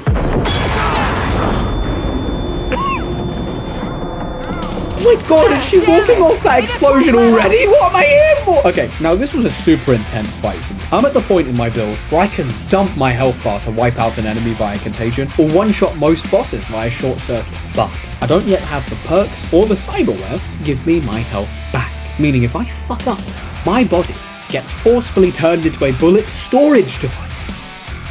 Again. Which once again begs the question, how is Myers so goated? Every time I hide and heal, Myers tanks the entire army, dumping clips into a cavalcade of Barghest soldiers. Completely unharmed, not a blemish on her skincare routine, let alone a bullet wound. With all due respect, Madam President, what the fuck am I here for? Moral support? Then, after the fighting's all done, we sneak away. Myers is thankful, saying I brought her good luck. A crazy luck, both of you. Maybe you brought it with you. Which, frankly, Myers, I think you had that already. This is the most egregious plot armor I've ever seen. I don't even think this is plot armor anymore, ma'am. You have a plot panoply. What is going on? Then she says someone must have betrayed her in Washington and has me carve a government tracker out of her neck before throwing it over the balcony. And just in time, too, as a drone comes looking for her. She tells me to take cover, and luckily, I'm a genius and take cover behind the railing with holes in it. It's fine, let me just hack this thing. Rosalind, look, Rosalind, I promise I'm cool. I just happen to have the attention span of a drugged up goldfish. Now, on Songbird's instruction, we reach the elevator to the top floor. And once we're up there, we get to a pretty easy stealth section. Just have to sneak past this drone to get out of the building. Okay, for some context, I write these notes for the videos as I play. It's why I spent so long complimenting Dexter Sean's stupid, calorifically dense ass. I really did think he was cool before that stupid gold-plated bitch betrayed us for a packet of crisps or whatever the fuck he thought he was getting. This, right here, is the dumbest note I've ever made. Pretty easy stealth section. I proceeded to die here more than literally any other point in my entire playthrough. The problem is this. I am so close to that godlike power spike in the build, but I'm just so squishy. Okay, I'm getting ahead of myself. Watch. Climbing the stairs. Knife headshot the guard for a silent kill and hack down the drone. Wait, well, increased RAM cost, and it's so tanky compared to the other drone. What? Okay, round 2. Hide behind the counter, wait for the drone to go, and sneak past. Literally, how did it see me? Oh, it's you, huh? That's it, I'm going down. But so are your grandkids. Okay, new plan. Up the stairs, stealth kill the guy on top, reboot his optics just before he sees me. Oh shit, why are they still tracing me? He's dead. Move, the drone's coming so close. Oh my god, come on. Oh my god, I'm literally surrounded by enemies. Oh, congrats, you spotted me. Here, hold your NUSA Investigative Journalism Award. Sombird, I didn't do it intentionally. For fuck's sake, shut up. I tried stealth killing a guard with my knife throw. Landed it perfectly, but somehow this guy tanked it. Clearly a Love Island fan, because losing half of his frontal lobe really didn't change anything at all. And then, of course, the drone of instant misery spotted me and... Roll up the risk, huh? Why? It's stupid. You know, Songbird, for the world's best hacker, you're not helping with the drones very much, are you? Oh my god, there's so many of them! Oh my god! Okay, again, stealth kill stairs, man. Stealth kill vending machine. Sneak past into next room. Wait, there's a vendor? Okay, what is this? Oh my god. There was an easier way this whole time. Great. Good thing Songbird was too busy calling me a dumbass instead of, you know, pointing this out to me. Okay, you know what? We move. Songbbird's probably got a lot on her plate. She's probably sat there with a journal, trying to come up with more mean shit to say to me when I lose. I use distractions to set up more stealth kills, and I finally make it outside. I stealth kill the goons and the boss, but the drone of instant misery and suffering spots me as I get into the driver's seat and politely sends my brainstem to the back seat via machine gun fire. Why? Oh my god, at least I spawn outside now. No more. Roll up the risk, huh? Why? You still me. You're spending your life on the line, B. Songbird, I thought you were cool. Oh, fuck this. I'm running straight in. No thoughts. Thoughts were made up by big anxiety to stop you from taking action. Come on, Myers, let's go. No thoughts, no hesitation. Just the first 3 Fast and Furious movies playing in my head, and I'm stuck in a ditch. Oh my god, fine. Maybe we need a little thought. Oh wait, there's a conveniently placed plane wing right there. Eat my ass, Barguest. I'm the greatest driver Night City's ever seen. And I just drove straight into a blockade, triggering all the guards in the surrounding area. Okay, maybe turn thoughts back on. Maybe I turn the thoughts back on. So, thanks to my earlier navigational misnomer, I'm in a bit of a rough spot. 1. We cannot enter the garage while spotted. 2. The garage is surrounded by enemies. 3. Those enemies keep calling for backup from stronger prevention units. So I'm here, throwing grenade after grenade, chucking every known virus, both digital and not, just mowing through enemies via metal pipe with a sliver of HP left. Luckily, I can just let Rosalind tank while I heal in the corner. Listen, I know my job was to protect the president, but she doesn't need it. If she's got presidential plot armor, that is a tactical advantage I'm gonna have to work with. Okay, and finally, there's just this sniper left, and oh my god, I forgot I said Skippy to only shoot legs. I can't get him because he's behind cover. You know what? Fuck this, man. 50 terabyte silly brain rot blast! Okay, we finally got into the garage, taking an elevator down to the Museum of Wishful Thinking. Or in other words, a series of prototypes that failed because Dogtown is literally the worst place in Night City, while Night City is the worst place on the planet. It's literally the shithole of the shithole. That's kinda your issue if you made an investment here, to be honest. I literally passed 5 drug addicts, 3 uncontrolled fires, and 32 gang members in my first couple seconds in Dogtown. Who sees that and thinks, yes, let's make a giant party pyramid where rich people do drugs? Actually saying it out loud, Dogtown might be the only place where a drug addict party pyramid makes sense. Maybe shut me the fuck up and send me an invite, pretty please. Songbird opens the door, but it's jammed. Another win for the Dogtown City Council. Whenever they fucking hire one. Me and Myers hit that power of friendship door open together, making our way through the warehouse towards an elevator and... V, do you hear that? No. Can a guy not catch a fucking break around here, please? Of course, Kurt Hansen's enforcers then charge the surrounding walls and charge me down. And here is the biggest problem with this stage of the build. My Netrunner skills are incredible. I can dump my RAM and my health bar to kill an entire room in seconds. Problem is, I haven't got the perks nor the cyberware needed to regenerate my health fast enough without cover. And ignoring the suspicious tarp in the middle, this is an empty room. Meaning after I do my combo, an enforcer lightly strolls up to me and lightly gives me an up-close view of his shotgun barrel. Okay, but you know what? I'm going to equip a shotgun of my own, and when the Sandevistan user dashes into my face, I stack 3 short circuits on him before blasting him. Again, the shotgunner approaches me, but this time, short circuit shotgun combo. And while I'm fighting for my life, Songbird is working on something. Wow, Songbird, that's great. In the span of 15 minutes, you've managed to go from insulting me every time I get caught to saying random shit that isn't inherently negative. I'm so proud of you. You know what I think the next development could be? Maybe we could teach you to put some fucking fries in a bag! Cause you are clearly not built for this shit! I stack 4 short circuits on the boss for an insta-kill, but I still can't find a way to deal with that sniper taking chunks of my cyber deck off via high-velocity bullet-based surgery, since Skippy only shoots legs and she's behind cover. Look, Skippy, I'm sorry. You're so funny. You tell me that I'm going to hell. You tell me random facts and crime statistics while I fight. But man, I unlocked a better smart pistol like 10 missions ago, and I can't keep putting it off. The truth is, it's not you. It's me. Me and my shockingly sniperable face. I'm so sorry, Skippy. And with my actually good weapons equipped, I take position on the suspicious tarp, delivering quick hacks the second people enter the room. Then I pump a contagion into the boss and lob 2 grenades at his friends, making sure to short circuit and mag dump the Sandevistan user before he speed blitzes me. I jump past, doing a drive-by overclock contagion on a room full of enemies, desperately trying to survive with the sliver of health I have left while surrounded on all sides. It's moving! What is that, Songbird? You beautiful goat. I'm sorry for insulting you. Clearly I was unfamiliar with your game. Songbird, the greatest Netrunner in Night City. For now. I gotta pass you at some point for the title to make sense and... Songbird? Oh god, what? The fuck? Songbird, please. Why is the black wall here? What the hell is going on, V? Myers! She's your Netrunner! Why would I know?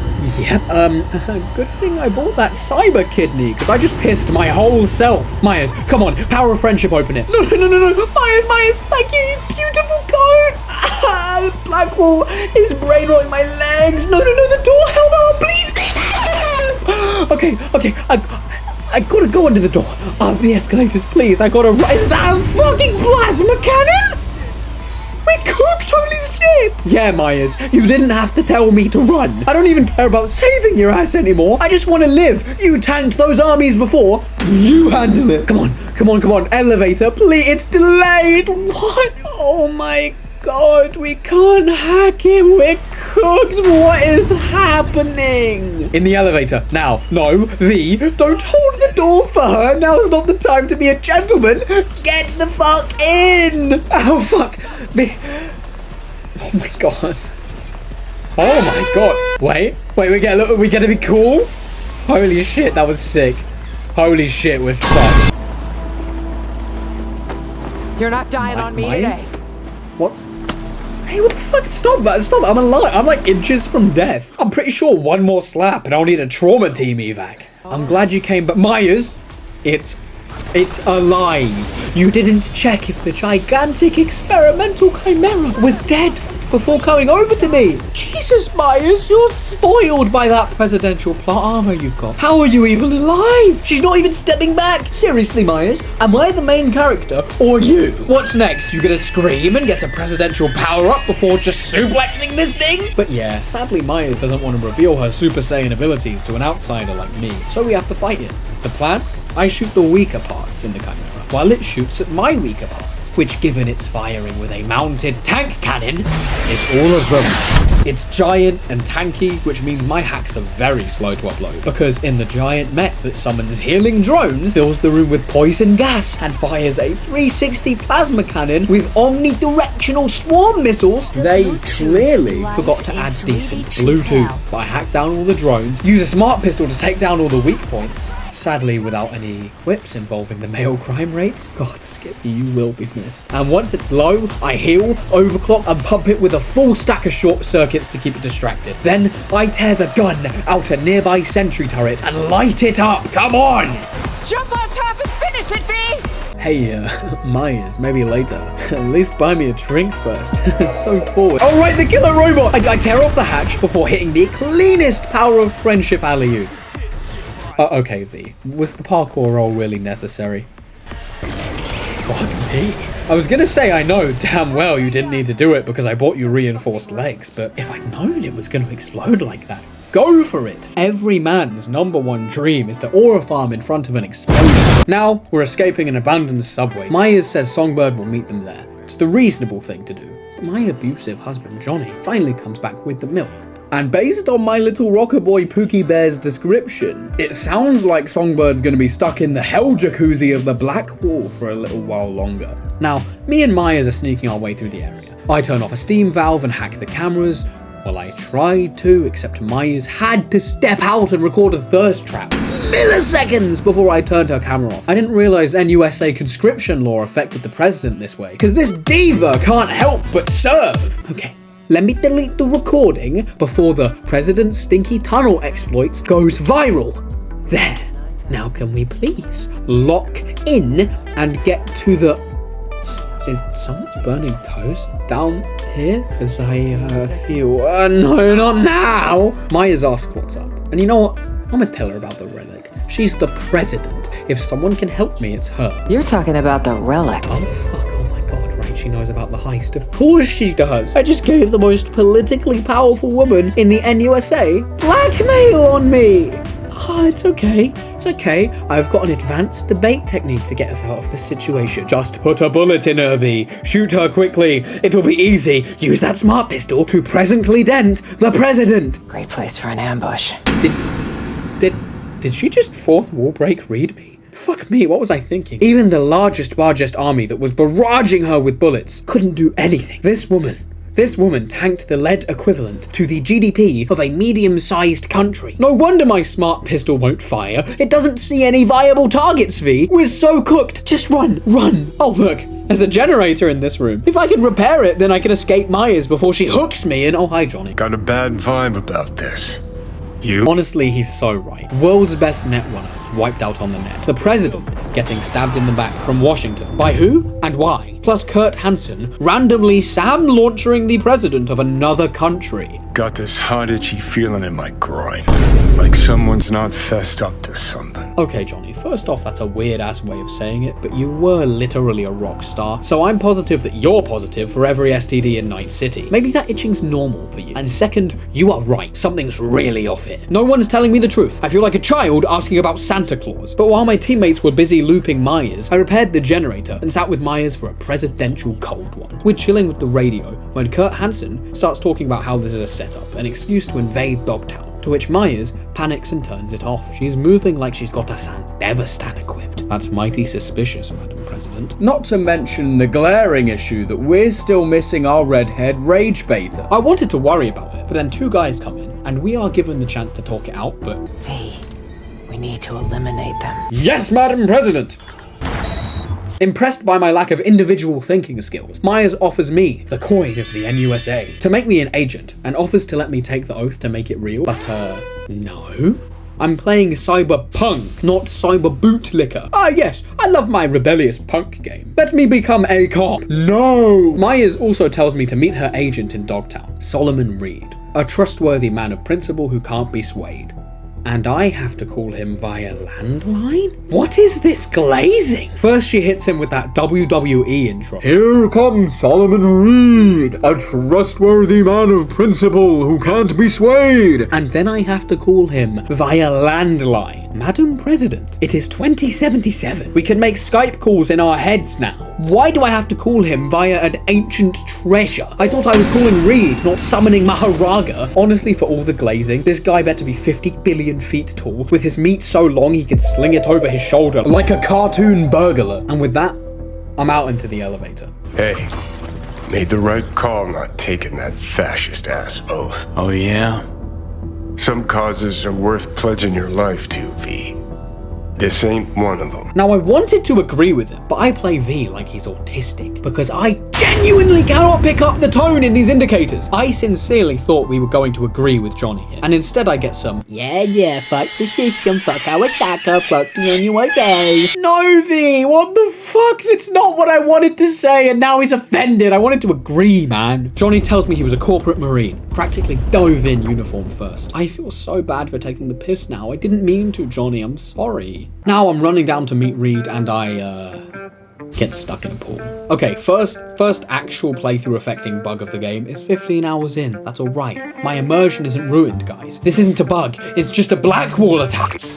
I'm gonna have to reload, aren't I? I go to enter the Captain Caliente pub, where the landline is, but it's abandoned. I can't get in. Luckily, I bribe the guy out front and he tells me where they keep their electricity. So I parkour my way up to the power breaker, turn off the camera, and after a quick reboot, the door is wide open. I call Reed, much to V's confusion, since he's literally never seen a landline before. Johnny's out here miming a phone to his ear, like that's gonna help. But eventually V figures it out. Reed picks up and tells him to meet by the basketball court, so I do. And there, I chat with Johnny. He warns me I'm up against seasoned veterans in this game, and I just stumbled onto the court. I ask if he doesn't trust Myers, and he says he knows her type. Saying no to a high-ranking official is like putting your mouth over the barrel of their gun. Things get unlicensed backstreet kebab house level shitty real fast if you try to run. V makes fun of him for being a deserter.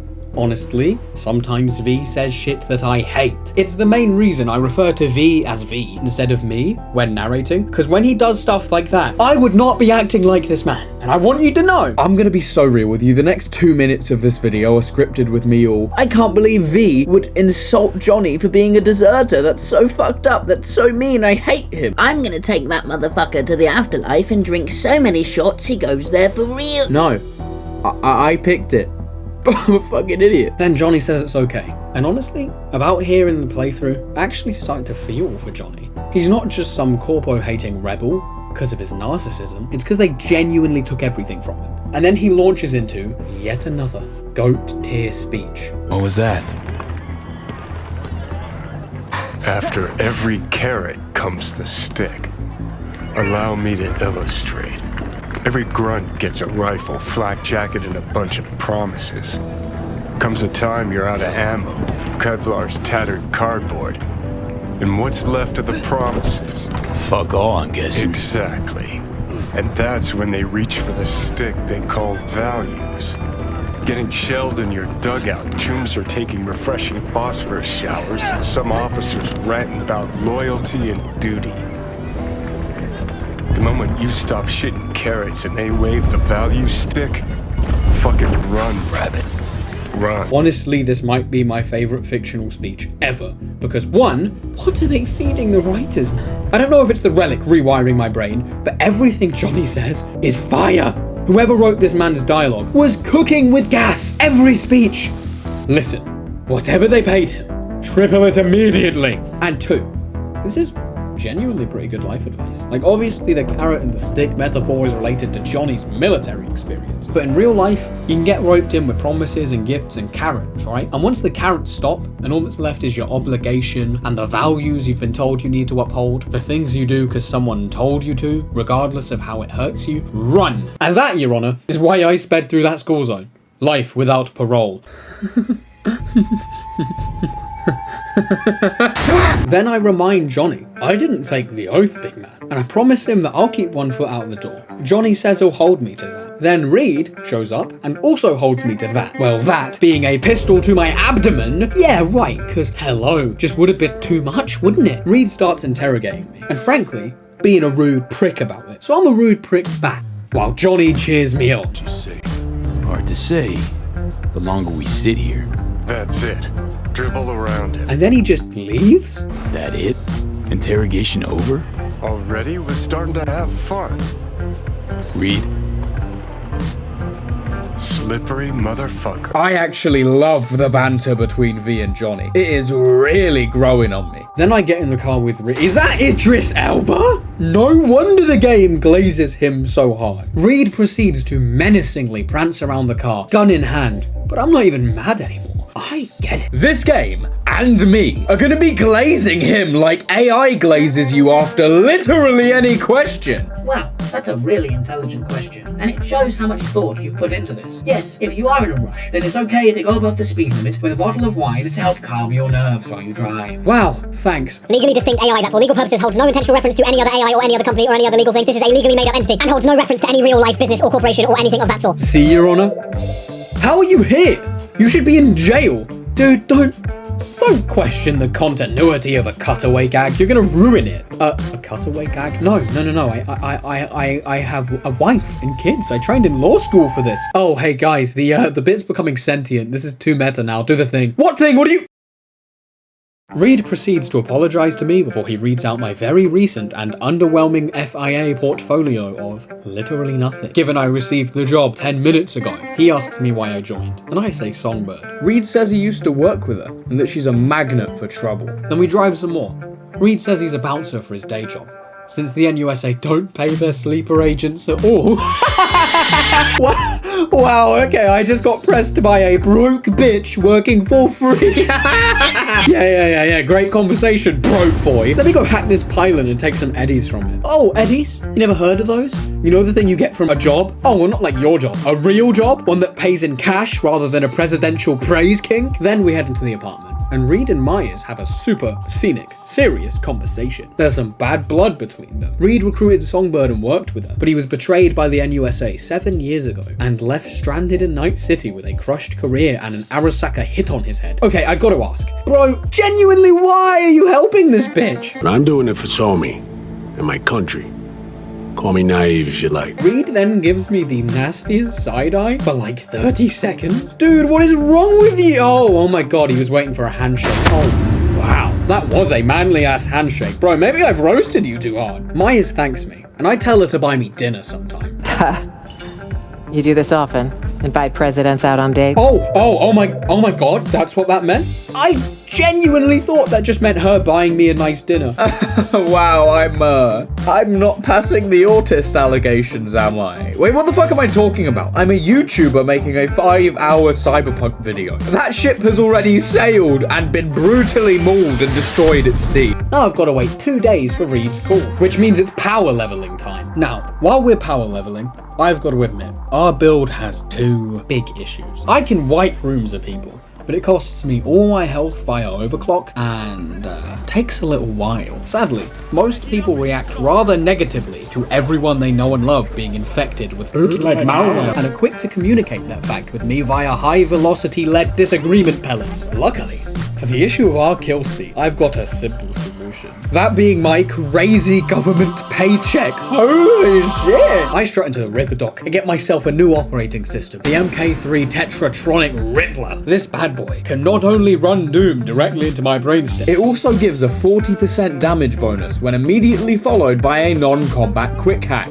which this buff stacks with embedded exploits 60% for enemies affected by control quick hacks. And I know you see where this is going, but trust me, it gets so much better. We're going cookie clicker levels of exponential. We're combining my new OS with a new quick hack combo, that being cyberware malfunction and Synapse burnout. Cyberware malfunction's a pretty simple hack. You turn off the enemy's cyberware for 10 seconds, or permanently if you stack 2. And you also increase the damage they take by yet another 5% for each one. And Synapse burnout is the cornerstone of our entire build. It does heavy damage that increases by 10% for every missing piece of RAM, up to 300%. Meaning, if we used overclock with 30 RAM bars depleted, placing a cyberware malfunction on either end, we would deal 300% plus 40% plus 60% plus 5% equals way too much. Who cares past this point? We started one-shotting like 150% ago. This is just plain overkill. We're not even trying to win anymore. We're just building a cognito hazard via stacking so many percentages. Our build kills any mathematician the moment they try to comprehend it, which I know I've only got 17 RAM right now, so I don't really hit that, but it's more than enough. I one-shot so fast,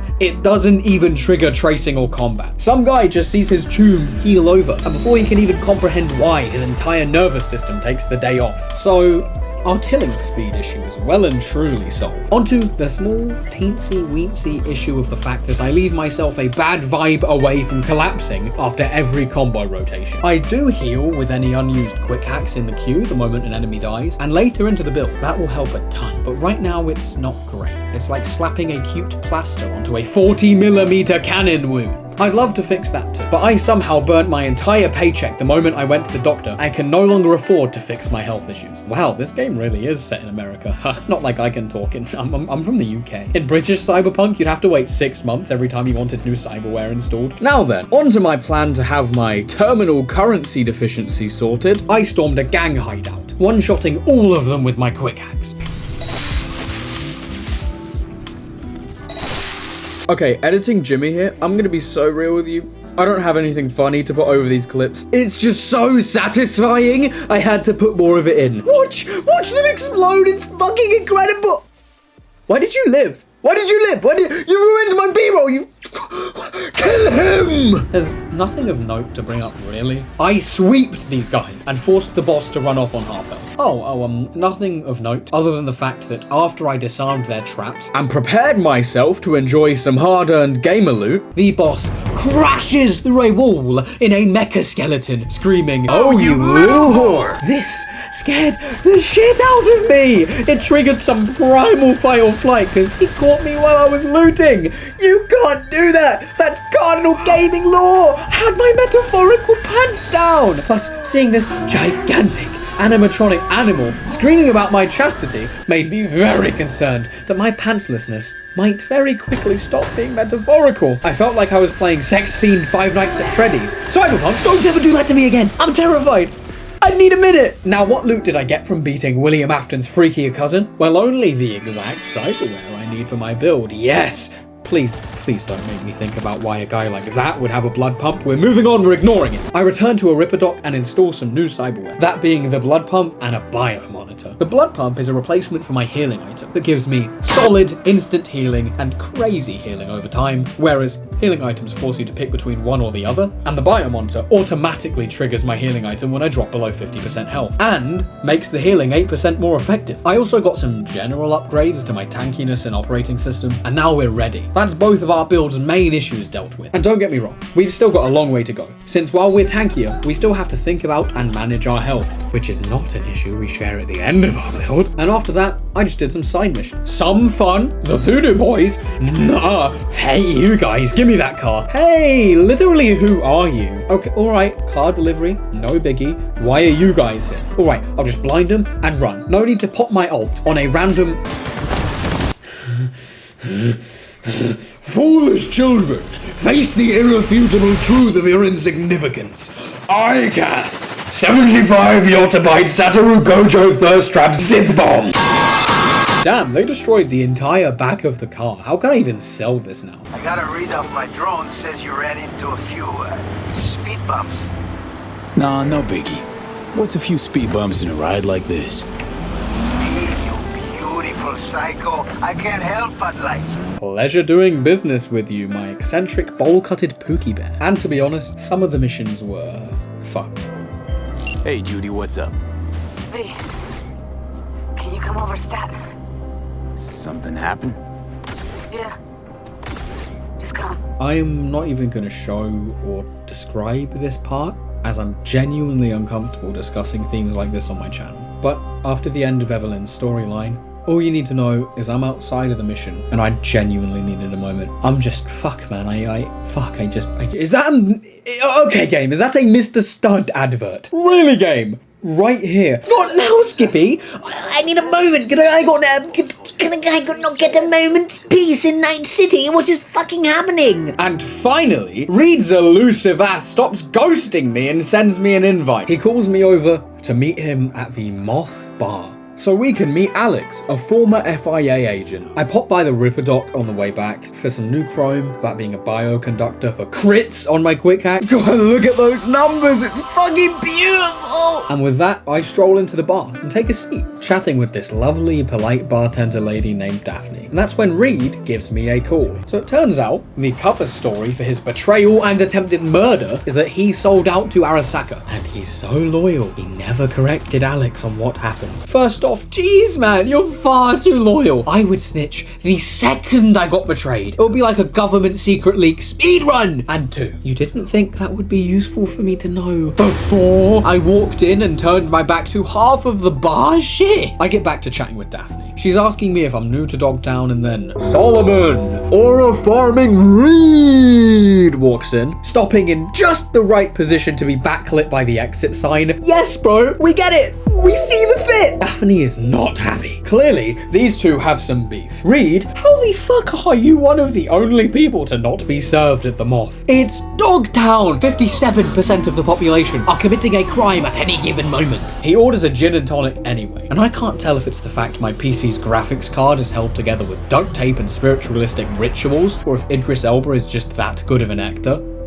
Probably both. But Reed looks so sad in this scene. He's got that kicked puppy face the entire time. Daphne closes up the bar and kicks everyone out, much to the protest of the sober-phobic Dogtown population, whose alcoholism can be... Wait, what?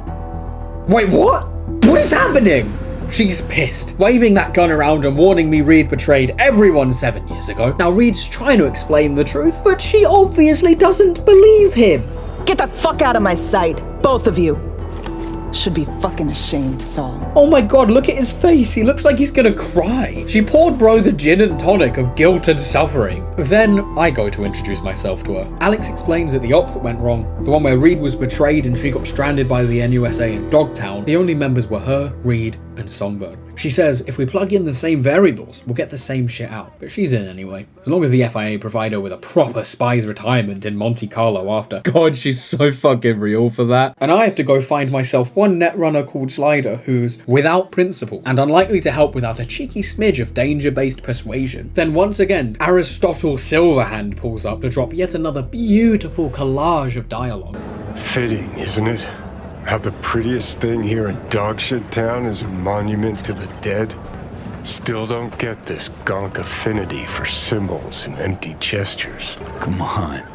Wouldn't let one for you if I wasn't fresh out just now. Or shit, maybe I am as sentimental as everyone else. When I see those two, Reed, Alex, went through something similar myself. Could have spilled the truth years ago, stayed tuned. But no, stubborn old Reed had his orders. Not mutually exclusive, friendship and duty. Matter of fact, they are. Had good reasons to fly an army coup. Think, how many times you willing to get burned before you stop trusting someone? Might have a point, Johnny. Replace someone with country or corp. How many times you gotta take a bullet for these motherfuckers in the name of empty promises? Chew on that when you look at those two. Oh, okay, Johnny. Johnny boy. He is cooking. Oh my god, and then he walks off. Johnny, you did not just chew on that and then mic drop me. Damn, he's so cool. And with that out of the way, it's time to meet Reed over at the Voodoo Boy's hideout. Slider's a voodoo boy. Reed says they might not let us in, and I tell him I'd rather just kill them all. Reed's not the biggest fan of that idea, but I tell him I'll say Bushido, and then when I do, we'll have to cut loose. kill him. Then I walk into the room and... So kindly fuck the fuck off, eh? Oh my god, that dialogue option is whispering to me like the ring of power, man. It's whispering like a mummy ASMR video on a lonely guy's feed. I know I shouldn't, but I just need this. I like you to imagine this scene from Reed's point of view. V, I'd really rather not fight. Listen, if we need to fight, I'll say Bushido, okay? Yeah, okay, thank you, V. Boop, boop, boop, walking noises. Boop, boop, boop, boop. I'm gonna put you all on a t-shirt just like Ricky and Placide. I won't stop until all you human trafficking freaks are dechroned by a piracy site adult hardware. Oh, right, I mean Bushido. Sorry, Reed. And with that, our fight with the Voodoo Boys began. I instantly blitzed about half of the room with a Synapse Burnout Overclock combo, and then actually healed up afterwards instead of having to hide like a baby. Only issue is their server tower. Inside is a huge number of Voodoo Boys demons that repeatedly try to upload themselves onto me, meaning all of my passive RAM regen is taken up preventing that download bar from turning my head into a biblically accurate retelling of Sodom and Gomorrah, by which I mean they're going to turn my neural pathways into a Bitcoin mining rig without a care for coolant. I'm dashing around the room, taking down enemies the old-fashioned way, while the demon upload port swaps from side to side, until of course my overclock comes off cooldown. Although it's hit the point where I have to manage my overclock cooldown and my healing item cooldown, because in an ideal world, I'm always able to use my blood pump healing for my overclock combo. But an ideal world also doesn't have waves of enemies slinging bullets that may or may not track directly to my temple, so you know what, darling? I know you want to see more epic room-clearing one-shots, but sometimes that is brain matter is nearly falling out from all the bullet holes, and at that point, silly fun-time one-shot combo has just got to wait, okay? Anyway, after introducing ourselves with the exact amount of politeness the Voodoo Boys deserve, me and Reed make our way over to Slider. He's clearly unhappy to see Solomon Reed, and asks if I'm gonna kill him like Brigitte. Listen, I really want to, but I need to grab something first. Solomon Reed! Yeah, man, manhandle that asshole! Grab him by his skinny, crippled, blind wrists. Maybe this isn't as cool as I thought it was. Anyway, after Reed's somewhat homoerotic intimidation attempt, Slider tells me he needs to peek at the relic in my head. Now, I hate this idea, but it's clear this is the only way we're gonna find Songbird. Oh my god, look at that plug! I hate this so much, Reed. Seriously? If he tries anything, mag dump him. I'm trusting you. And with that, I let this absolute bastard poke around my head, peering into my... What was that? Holy shit! Slider says that the Black Wall will bring only death, and that Songbird originally used the Black Wall to connect with me way back at the start. I understand this is meant to be some kind of twist, but given she flashed red all over my screen and cyber-groped my imaginary friend, I kind of assumed that, yeah? He wants to back out, but once again my goat leans in real homoerotically close and tells him if he doesn't close up the job, Netrunner will find traces of the Black Wall and come for him and his people. Okay, Reed, my Pookie Bear, my dashing darling. Don't get me wrong, you look badass right now. You are serving cunt, you are slaying, you are girl bossing. What people did. We flatlined the entire building 10 minutes ago. Then he tells him if he continues, the FIA will stop chasing him too. And that gets Slider going, even if it is with all the enthusiasm of a half-cooked noodle. He's in, I allow the connection, and what the fuck is happening? Your screens are glitching out back there, big man. Are you good? No, clearly not. Oh my fucking...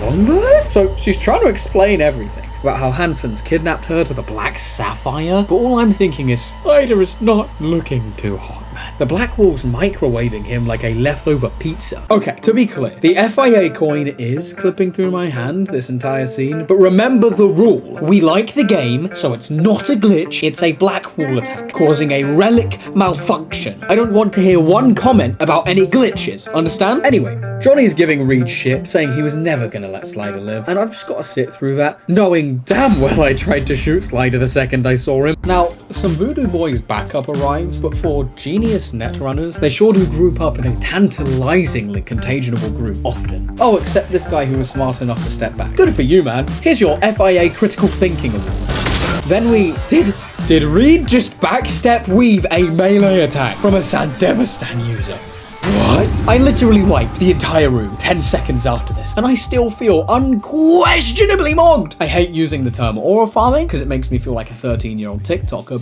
but look at him. He's literally stood cross-armed describing how we're going to attack the Black Sapphire. After that, which, as I now learn, the Black Sapphire is Kurt Hansen's personal, heavily guarded penthouse. And then he just saunters off into the night. Badass trench coat trailing behind. God, he's so cool! And after this, it's time for yet another upgrade to the build. At this point, I can scorch the chrome of an entire room in 3 seconds flat. I realistically don't need any more quick hack damage, which leads us through the 2 main upgrade paths. 1.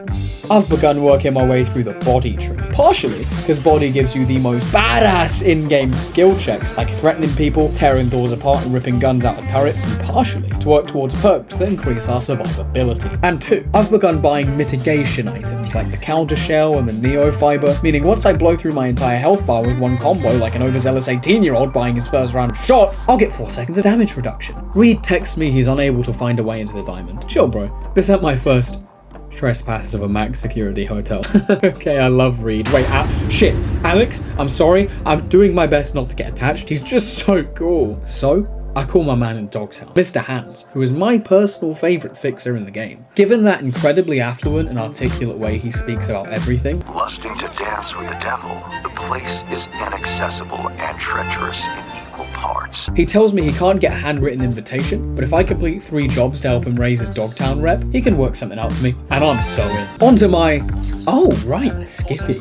Take me back to my owner! Yeah, I completely forgot you were in my inventory. And I hate to say it, dude. I will forget again the second I put you back. I've got the object permanence of a 3-year-old with an iPad. I'm sorry, big man. You ain't going anywhere. Anyway, on to my first gig for Mr. Hands. Now, I'm gonna be honest. All the power's gone completely to my head. I can kill entire squads without triggering aggro because 1, they're all dead, and 2, even if one guy survives, I didn't move a muscle. How's he gonna realize it was me before I finish metaphorically cheek-spreading his Wi-Fi port and turn his brain into an expired lumpy milk? So I'm just walking the streets, and anyone who looks at me funny, dead. Anyone with a yellow arrow, dead. Anyone who... Cyber psychosis! Oh my god, am I going cyber psycho?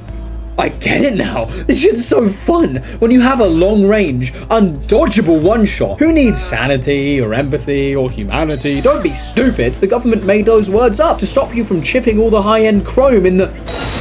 Wait, am I hearing voices? Oh, alright, it's fine. They're always there. Forget cyber psychosis. My psychosis is all natural. What was I doing again?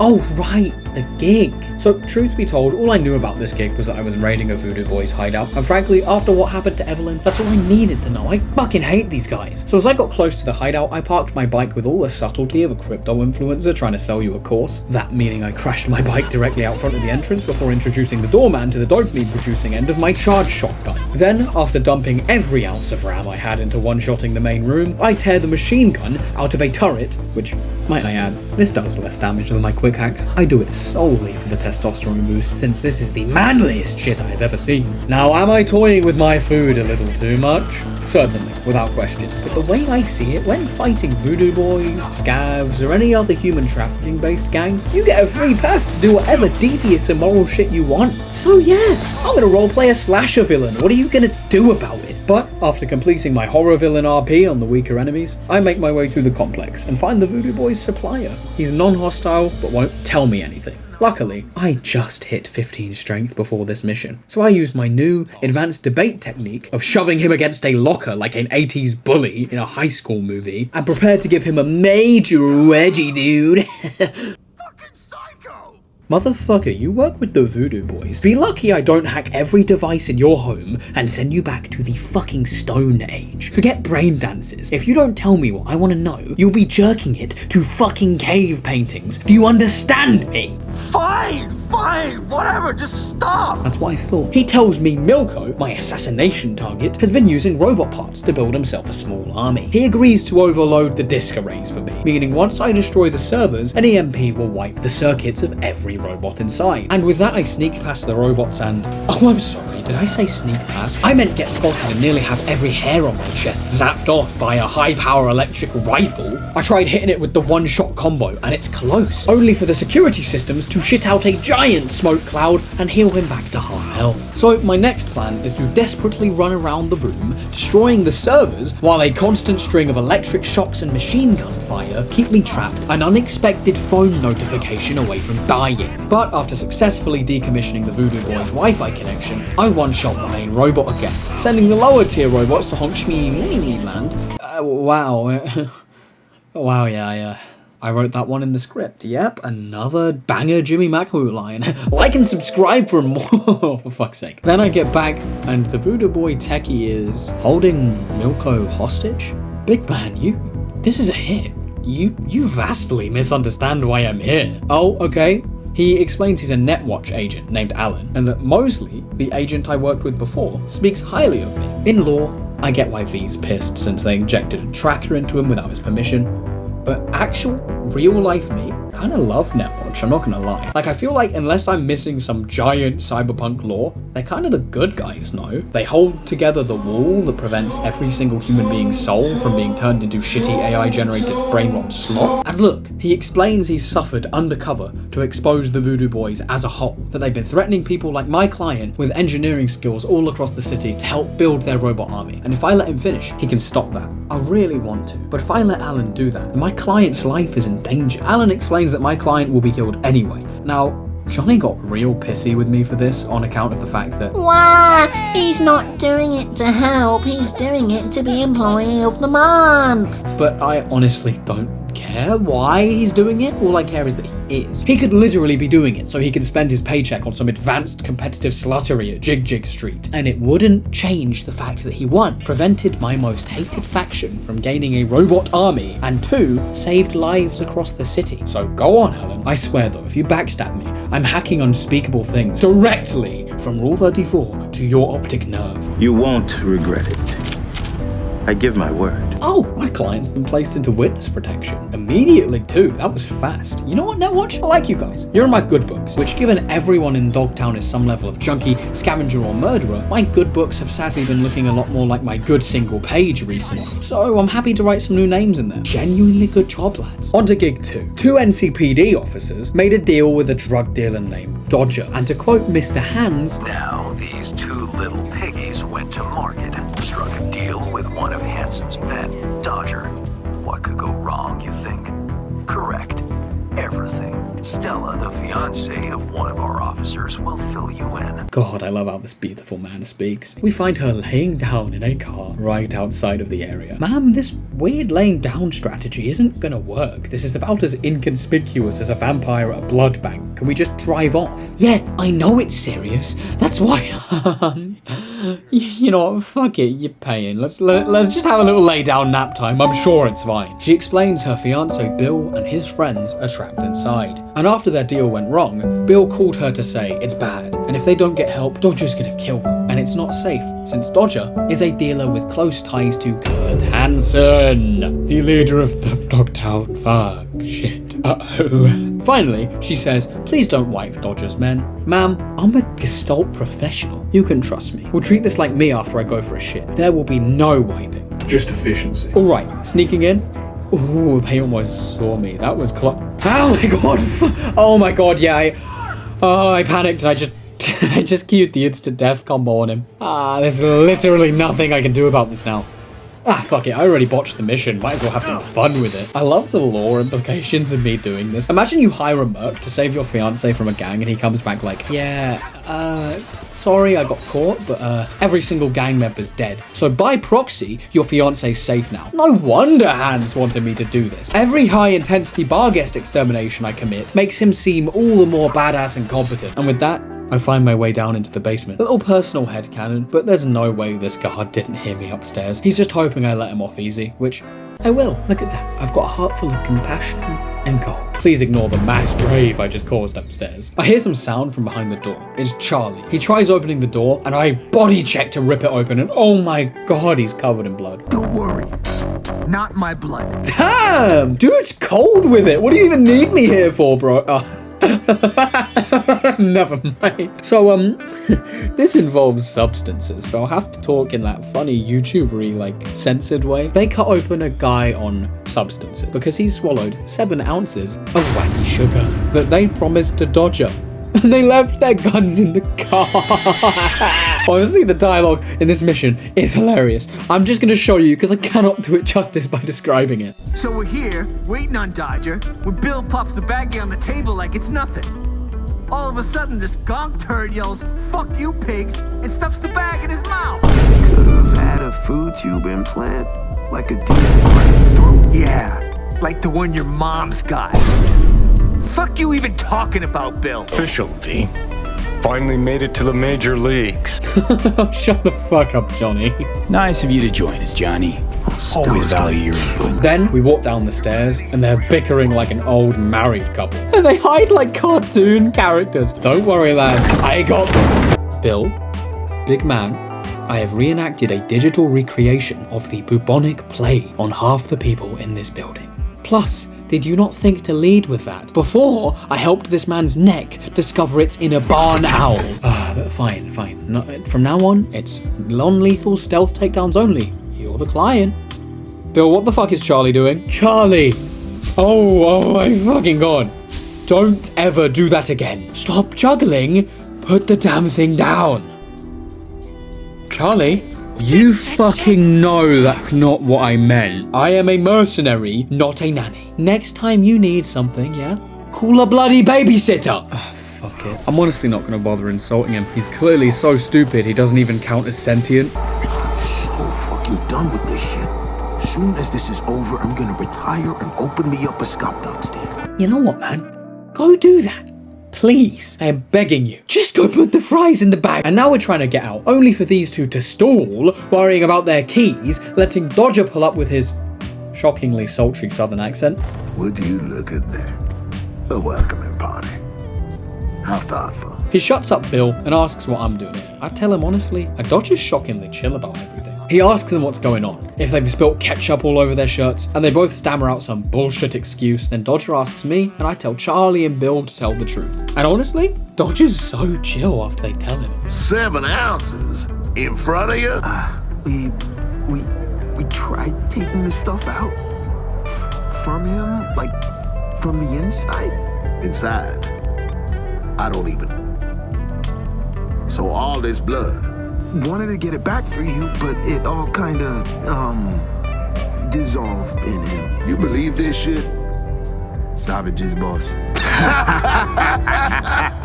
Oh, you can't make this shit up. Fucking badges, man. Protectors serve my ass. Okay, him and his goons are just so chill. They're just laughing their asses off and tossing jokes. I honestly love these guys. They're just vibing. Plus, after some more talking, he's free to let us go. Honestly, I loved this guy. He's so chill and... Ought to check on the boys upstairs, boss. Damn shame. You lot were so close to walking out of this alive. I really liked you two as well. But it doesn't take a diviner to see where this conversation was going.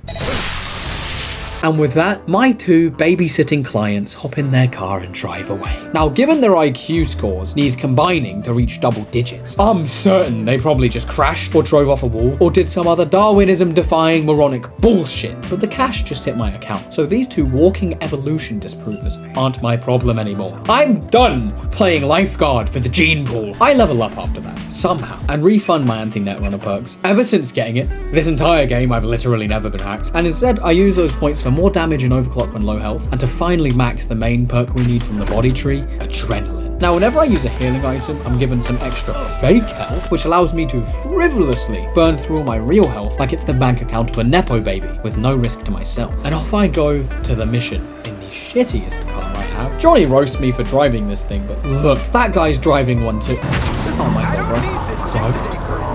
bro. What the fuck? He just hit a civilian. He's mounting the curb. What's happening? He's just using me as an excuse at this point. This man's been waiting his whole life for this. Your Honor, the car crashed into me, sending me on. Of course, there was nothing I could do. Wow, and I thought I was cyber psycho. I just got insanity mogged. I gotta step up my game. See, well, now I don't even feel cool anymore. I'm just using high-tech net running equipment. That guy mowed down civilians with nothing but 3 beers and a Honda Civic. Fuck. Moving on to my final mission for Hans, Dogtown Saints. And for like the first time in this game, there are some genuinely non-morally grey good guys in the city. Just a bunch of doctors healing the sick from an old chapel. The last morally good guy I met in this game was Vic. And that's at the start! Well, I mean, it was a group of guys healing from a chapel until the scavs marched in and attacked looking for the head doctor, with the lead saying some shit about her brother. And if the head doctor dies, then all the patients outside will die. And once again, my inability to read social cues strikes. Because I try to tell the client, relax, June, and V says some rude shit instead. V! These are the only people in this game who don't have some secret, evil, shady motive or evil, shady dealing. Please just be nice for once. And with that, it's time to stealth our way in. Perfect. Sneaky, sneaky time. What, they knew I was here? How could they have possibly known? Oh, fuck it. The best stealth is to just eviscerate the neurons of anyone who spots you anyway. And the trace meter's a uni student's bank balance away from being full. Fuck this, I'm going in! Wow. I know I'm meant to be intimidated, but like, dude, what a thoughtful husband. But you are a scav, so I'm gonna hit you with a WWE neck snap. Ah, but no one's ever hacked me before. Oh, my fault. I'm gonna fix that next level up, yeah? But then the game presents me with a truly Herculean moral conundrum. Do I help the street doctor who heals innocent people, or a woman whose gang scavenges people's bodies for chrome? That was I really struggled with that one. Truly racked my brain. A proper, genuine, ethical dilemma. And with that, it's time to meet Mr. Hands. Where? The rich people, sex and drugs pyramid! The rich people, sex and drugs pyramid is real! Yes! Oh my god, I strut into that bad boy pyramid to find Hands having a cute conversation with his daughter. I was expecting anything from Hands. From like him committing murder in front of me to doing illicit substances off a line of hookers or something like that. But genuine humanity? Deadass, I don't believe it. A huge part of me thinks he faked this call to humanize himself in front of V. This game's got me that jaded. I meet up with Mr. Hands, and he hits me with that silky smooth, superb flattery. He calls me a bona fide professional, and he meets me in person, even though he never does this. Hands? Are you manipulative fuckboying me right now? Because I mean, I am down to learn why they call you Mr. Hands, but at least buy me a drink first. Oh, and then he offered me tea in that sultry voice of his. Well, you got me, Hands, because in the words of my Year 6 assembly, I do want some tea right now. Sadly, I'll have to relegate me and Hands' romantic rendezvous to the couch in my dreams, because instead he reveals such a crazy deep info dump I had trivia running down my leg. Hands wants to take over Dogtown. How did Dogtown become Dogtown? Well, at first, it was a combat zone in the Unification War of 2069. We already knew this. Hansen led an operation called Midnight Storm to take over this area to provide an NUSA staging ground to invade Night City. But then the NUSA came to a ceasefire and chose to blame Hansen, leaving him to die. I'm beginning to see a very concerning pattern here, NUSA, but Hansen refused to leave. Everyone thought he would get killed in weeks, but instead he straight horse-necked the political pressure of 2 entire countries to found his own state, even if it is a shithole. And with that, Hands begins telling me everything I need to raid the Black Sapphire. The lower floors are a military zone, while the upper floors are a decadent, hedonistic haven for the rich. And I just love how this guy talks. Hansen guards his hotel secrets as if they were an embarrassing rectal itch. But, given a will, ways are usually found. And with that, he gives me the full blueprints of the Sapphire, including a small, unguarded, flooded passage leading into the lower level. Hands, you beautiful, well-groomed gentleman, yes! I send over the info to read, and with that, I run my fine self over to meet him at the mall. Sorry, did I say run? I mean walk. I'm gonna walk myself over to him. I'm sorry, did I say walk? I meant collapse. I mean crawl. I mean crawl. I'm gonna crawl my way in. Oh, Reed, having you straddle me like that has me all worried about feeling some type of gay. I mean way. cheeky Freudian slip there. Oh, Reed, is your toast burning?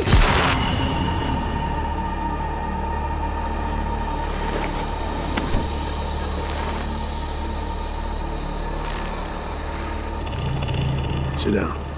How can I help? Okay, so, Me and Reed get to talking. I explain that the relic's killing me. Every attack's worse than the last, and every time it happens I don't know if I'm gonna survive. Death's always breathing down my neck. At first he seems judgy, pissed even. And then Reed gets real with me. I know what that feels like. Being a dead man walking? Exactly. I never talked about this, you know. I should be saying they tried to kill me, but sometimes it feels like they actually succeeded. Tell me more. Ambush. Attempt on my life 7 years back. Yeah, you said. What exactly happened there, Reed? I landed in the ICU, where I waited for some Arasaka goon to come finish me off. I was betrayed by our people, the FIA. I say betrayed, but I was sold out. Part of a deal. A peace offering. My head on a silver platter. All for a ceasefire. Peace comes at a price. Someone's always got to pay it. Come on, I want to show you something.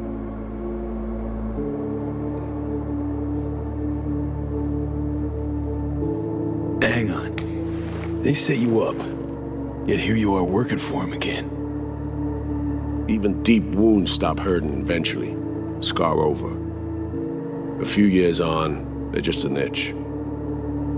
Let's go. Fuck, but Reed, the scar can fade, but that doesn't mean you should keep throwing your hand under the knife whenever it asks you to, man. I love Reed's character so much, but it's just depressing sometimes. He's so busy with the stick, with his duty and his obligations, he never noticed the carrots ran out. I doubt he'd even let himself eat the carrot anymore. And with that, he takes me down to their old mission headquarters, a military bunker under the moth. The saddest part of this whole situation is when Reed speaks on what happened when he got betrayed, he speaks on it in this horrid, self-guilting way. He describes it as if it was his fault, and they betrayed him because he deserved it, because his stupidity is what got his team killed. And I'm trying to get him to see they betrayed him. I'm trying.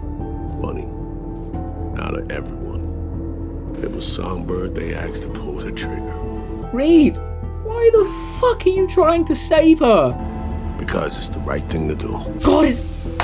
God, his character's so sad. He's been battered and bruised and betrayed, but he's too loyal to feel some frankly hard-earned selfishness and give himself a break.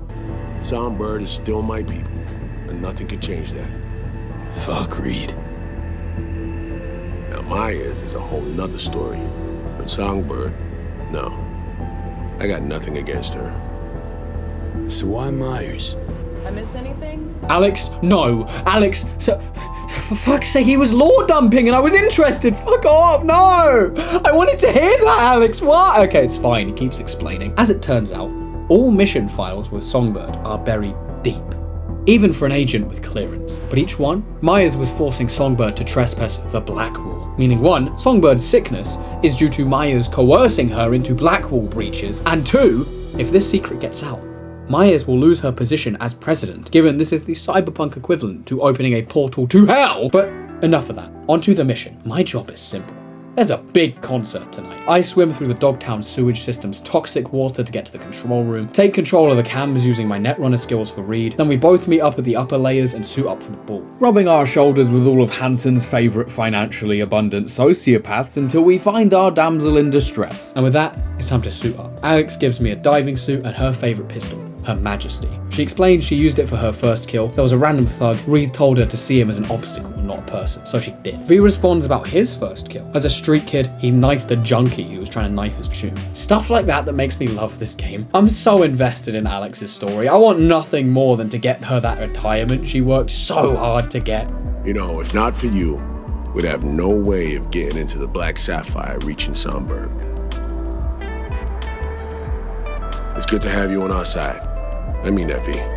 Oh my god, Pookie, I love you too! I love you too! Oh my god! Now, before this mission, I had one more thing to do. That being upgrading my OS and buying a new Tier 4 Synapse Burnout. What does this do? Oh, just the same as the last one, and it gets 2 RAM cheaper for every kill, stacking 3 times. It has built in rampage incentivization. And with that, it's time for my second high-security hotel breach of the playthrough. I slap my wetsuit on and swim my way through the second most unhygienic moment of my life.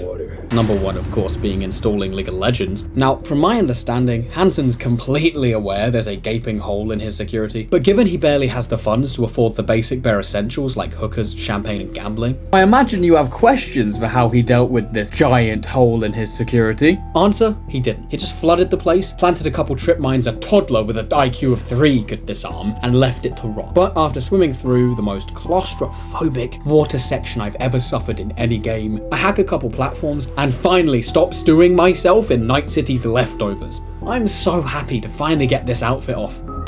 Or not, never mind, I guess I'm completing this mission smelling like I crawled out of a fishmonger's and into an 100 men OnlyFans challenge. After gaining access to the tower's local network, I'm able to help Reed sneak past the guards by opening up the gate, and then it's up to me to meet Reed up the elevator. Nothing makes me feel cooler than when they scream, "Netrunner!" second before the upload finishes. I feel like one of those anime samurai. You're already dead. And they sheath the sword, and only then does the dude explode. Plus the ragdoll physics on Synapse Burnout are just...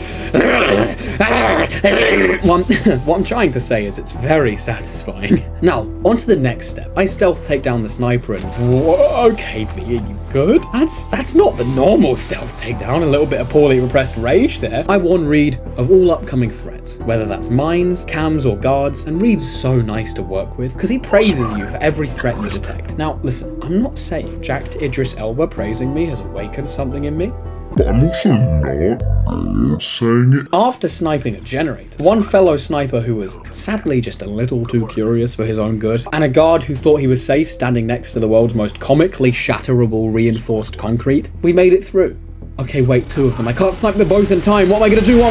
Oh, right, I'm far too immersed in this sniper section bullshit. I forgot I could just click people's brains off whenever I feel like it. Silly me. Okay, on a side note, Reed is crazy stealthy. I mean, just look at him.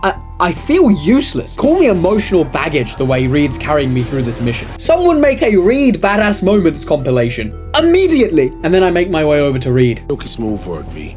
Well played. I'm impressed. Oh, Reed, don't praise me so much. You're making me feel like I'm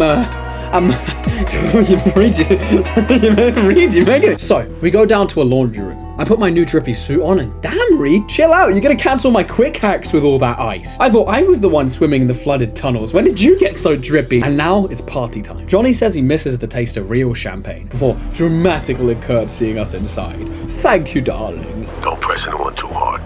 We need to keep up appearances. For a drink? Look like you're having fun. Oh, Reed, I'm so in. I'm like Cyclops, but instead of leading the X-Men, I lead my mouth to the nearest liver-destroying alcoholic beverage. Fun's my middle name. Well, actually, it's Unwise Michael. So Jimmy, Fun, Unwise. Fuck this. To me, my alcoholic beverages.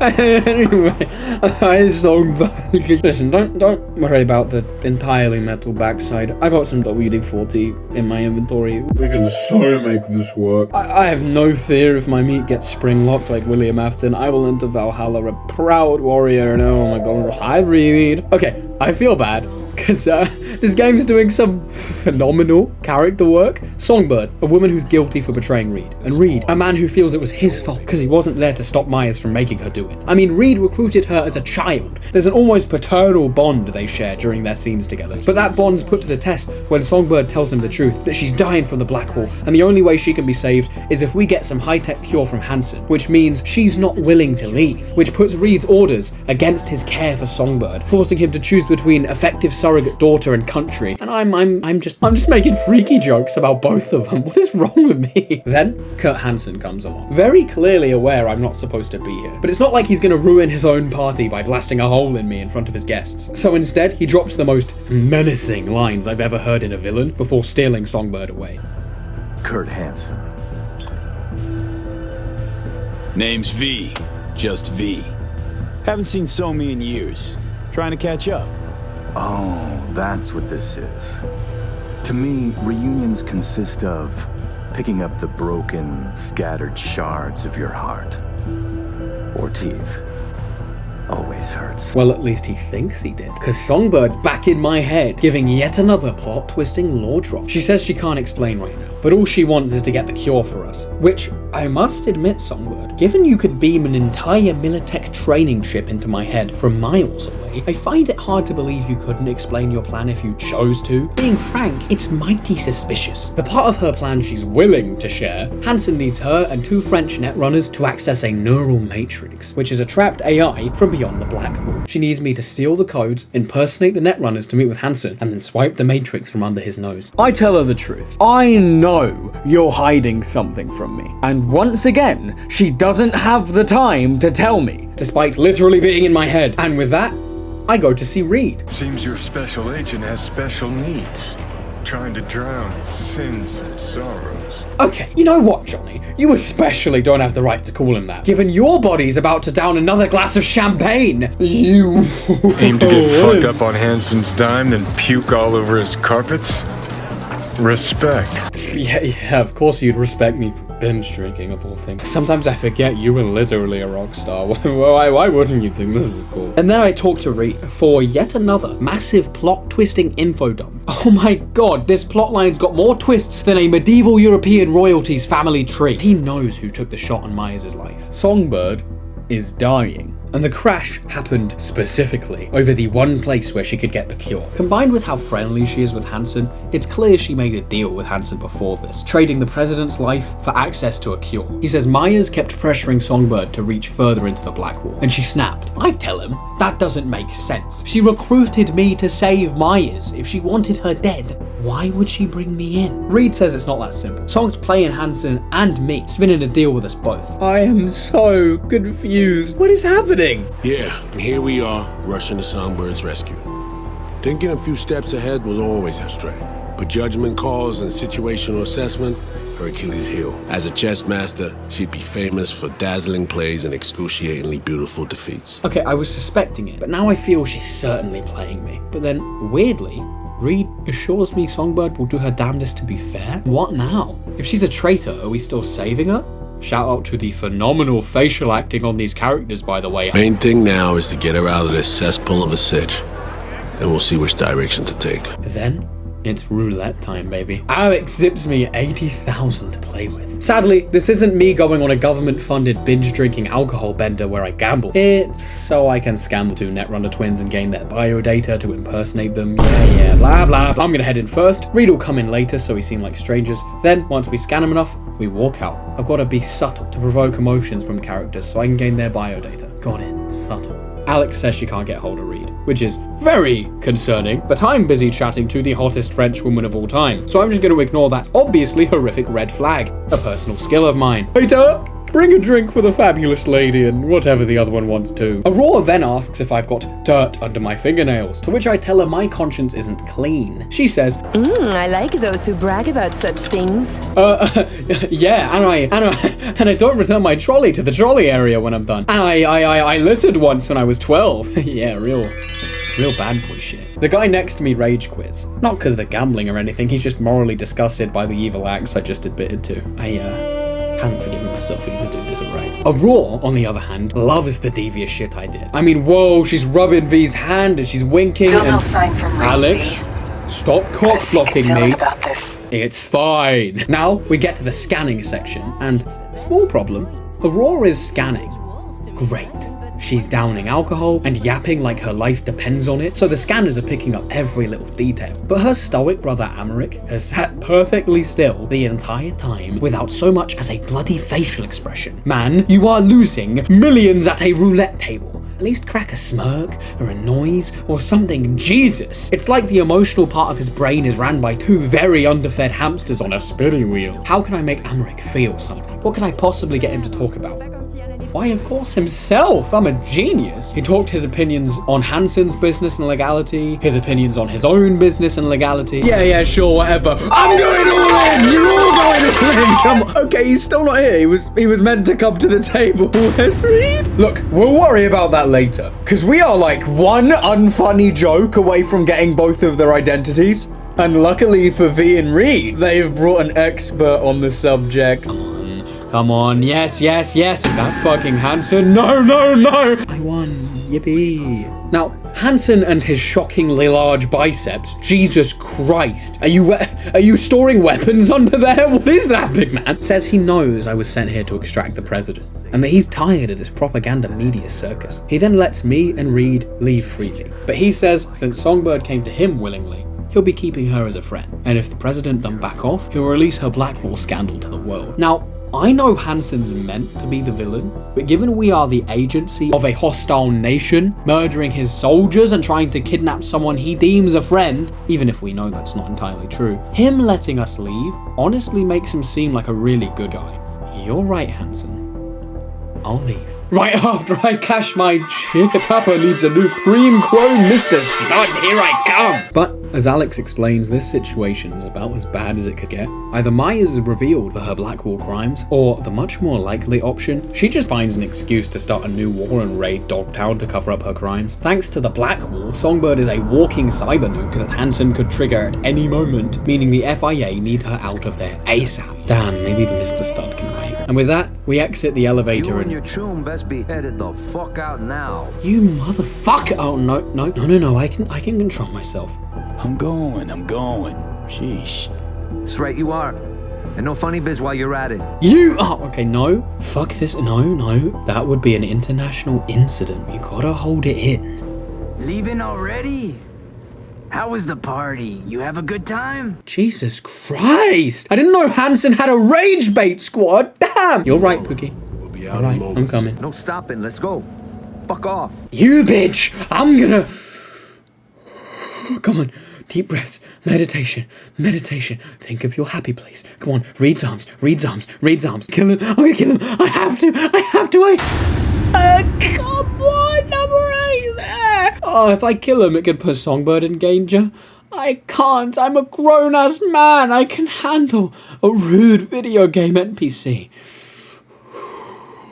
And after surviving that generational Bargest rage bait, with only a dangerously raised blood pressure and a reinvigorated desire to no-give every Bargest squad I see, I feel Reed in on the whole. Presidential blackmail and walking WMD, owned by a mentally unstable arms dealer turned small-time dictator situation, and he gets to planning with Alex, telling me he'll call in a day.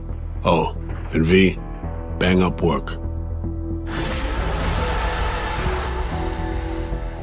Now, listen, the combination of the praise into the level up has me feeling some type of way. My dopamine has gone off heavily. I don't think it's ever gonna go that high again. I'm gonna live the rest of my life recovering from that dopamine. There are so many things I want to say that I can't, because they'll get me in trouble.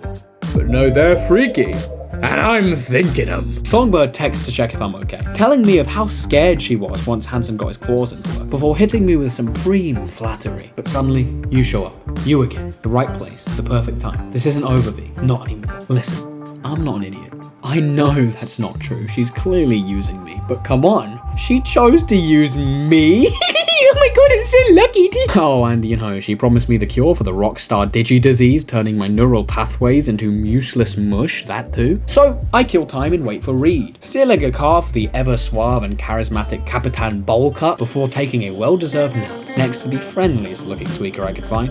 And then Alex texts me, asking me in the nicest way I've been asked all game what's going on with me. So I open up about the relic, and she opens up about her past. Her parents gave up on reality, set up machines to keep themselves alive while they remained in a brain dance forever. To cope and to survive, she was forced to get into the explicit brain dance business. And then the FIA came along. She trusted them, and what happened? They failed her and dumped her in Dogtown, forcing her to spend the rest of her life in yet another slum. Damn, you know, just once I want to meet a character in this game that is both happy and not fucking evil, because the only person in Night City I've met who's genuinely happy with their life without being a freak on corporate payroll whose only purpose is to bust it down sensual style on anyone Arasaka sends him after is Jackie Wells. And he's dead! My beautiful, lovely little Pookie Bear who would never lie to me about what his intentions were or make a confusing set of missions, you two. alive! It's gone! Anyway, after waking up with my wallet surprisingly unrobbed, I make my way down to the Moth to meet Alex and Reed for yet another secret spy bunker debrief. Alex tells us a bit of a horror story, where she used her biodata copying cyberware to infiltrate a gang, but got caught because no one warned her the man she was copying had a fear of dogs, meaning after she pet one, they introduced her to the business end of a shotgun and put a bag over her head. Now, while Alex is not happy about this, there is a plan. Have me use biodata copying cyberware, then turn me and Alex into the two Cassell twins, you know, the sexy Netrunners from earlier, to attend the meet with Hansen to sell the mainframe access codes before we then snatch the neural matrix and Songbird from under his nose. We also learn more about what the Matrix is, an AI housing unit created by Project Cynosure to counter Arasaka's soul killer that allows the user to deploy a Blackwall AI for a specific purpose. The best part? Hansen's gunning for data from Project Cynosure, but has no idea that the neural matrix is in there. It's high time we righted some wrongs of the past. Fuck off, Reed. Give it a rest, will ya? Nothing here's your fault. Woman's an adult, made her own decisions. Consequences caught up to her. No, she was manipulated. There was no one around who could have had her back. I just want to say, shout out to Alex for telling Reed that everything that happens in the universe isn't his fault. You know those memes where it's like a performative man and the girl's like, oh, I'm on my period. He's like, damn it, no! Reed would be doing that shit. Unironically, he'd be sat there, snotty-nosed, runny-eyed, actually drinking himself to death like, why didn't they stop it? This is my fault. Reed, shut the fuck up. And also, shout out to Reed for pointing out the obvious. Myers is the one at fault here. It's not Songbird's fault. If there is one thing I could have you take from this video, it would be this. Fuck Myers. All the cool kids think Myers is a fucking bitch. Can you guys tell this part wasn't scripted yet? Okay, let's go back to the actual scripted bit of the video. And now it's time for step 1. Kidnapping the Cassell twins. They're pretty locked in terms of security, but they've got one mistake. They're using an exploitable rental car service. If I can make it to the rental station and jack myself in, I can gain the encryption key for their account, which will allow me to track their car. From there, we interrupt them on their route to Hansen, replace them, and show up to the meet the exact moment Hansen was expecting them to show up. Oh, and one final thing, Myers has directly ordered for the murder of Kurt Hansen. And then V asks about Songbird, and there's this moment. I don't know if I'm imagining it or not, but Reed takes just a moment to look away with guilt on his face before immediately locking back in to say we have to rescue her. And I have to ask Reed, how much did you tell Myers? He says he only told Myers that Hansen took her. Is that all? But look, he's doing the thing again. He's doing the kicked puppy face. I can't be imagining that, right? Plus, after that, he says, that's all for now. So you're gonna tell Myers the truth eventually. How do you think she's gonna take that, big man? Oh, that's okay, Solomon. Someone run her a hot bath and get her a nice cup of tea. No! If Myers gets Songbird, she's either going to 1, kill her, or 2, return her to the cyber slavery that was killing her. You know Reed better than I do. What he thinks. What's his true aim here? Saving me or carrying out a mission? Saul imagines he's responsible for her. Always has. Thinks he's responsible for all of us. Hell, even for you, I bet. It's how he keeps his grip on reality. Life.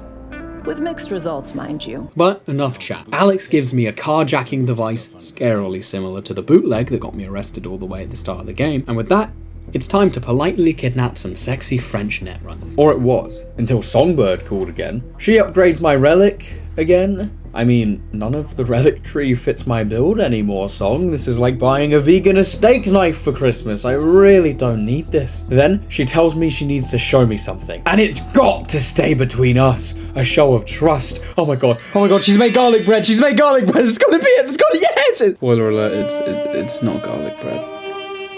Fuck. Yeah, but the mission can wait. I go see her immediately. She takes me to a spot near where she used to live, saying she used to go to all the local barbecues here and just spend time with the locals. She tells me she was from Brooklyn, talks about her childhood and how much she misses it. There's this lovely, nostalgic story she tells about all the sights and the smells and the people, and she was 19, the day before she raided a Militech database. Yearning to go back.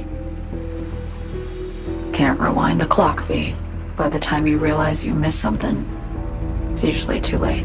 And then she did something that I didn't see coming at all. She told the truth. All of it. Yes, she made a deal with Hansen. She'd down the plane and deliver Myers, but blasting Myers out of the sky and hunting her with soldiers was not the plan. Her plan was for V to save Myers while Songbird took the Matrix from Kurt Hansen before he realized what was going on. But because Hansen shot her out of the sky, he knows he'll be made to answer for his literal war crime. So he's keeping Songbird as blackmail. I fucked everything up. I know V.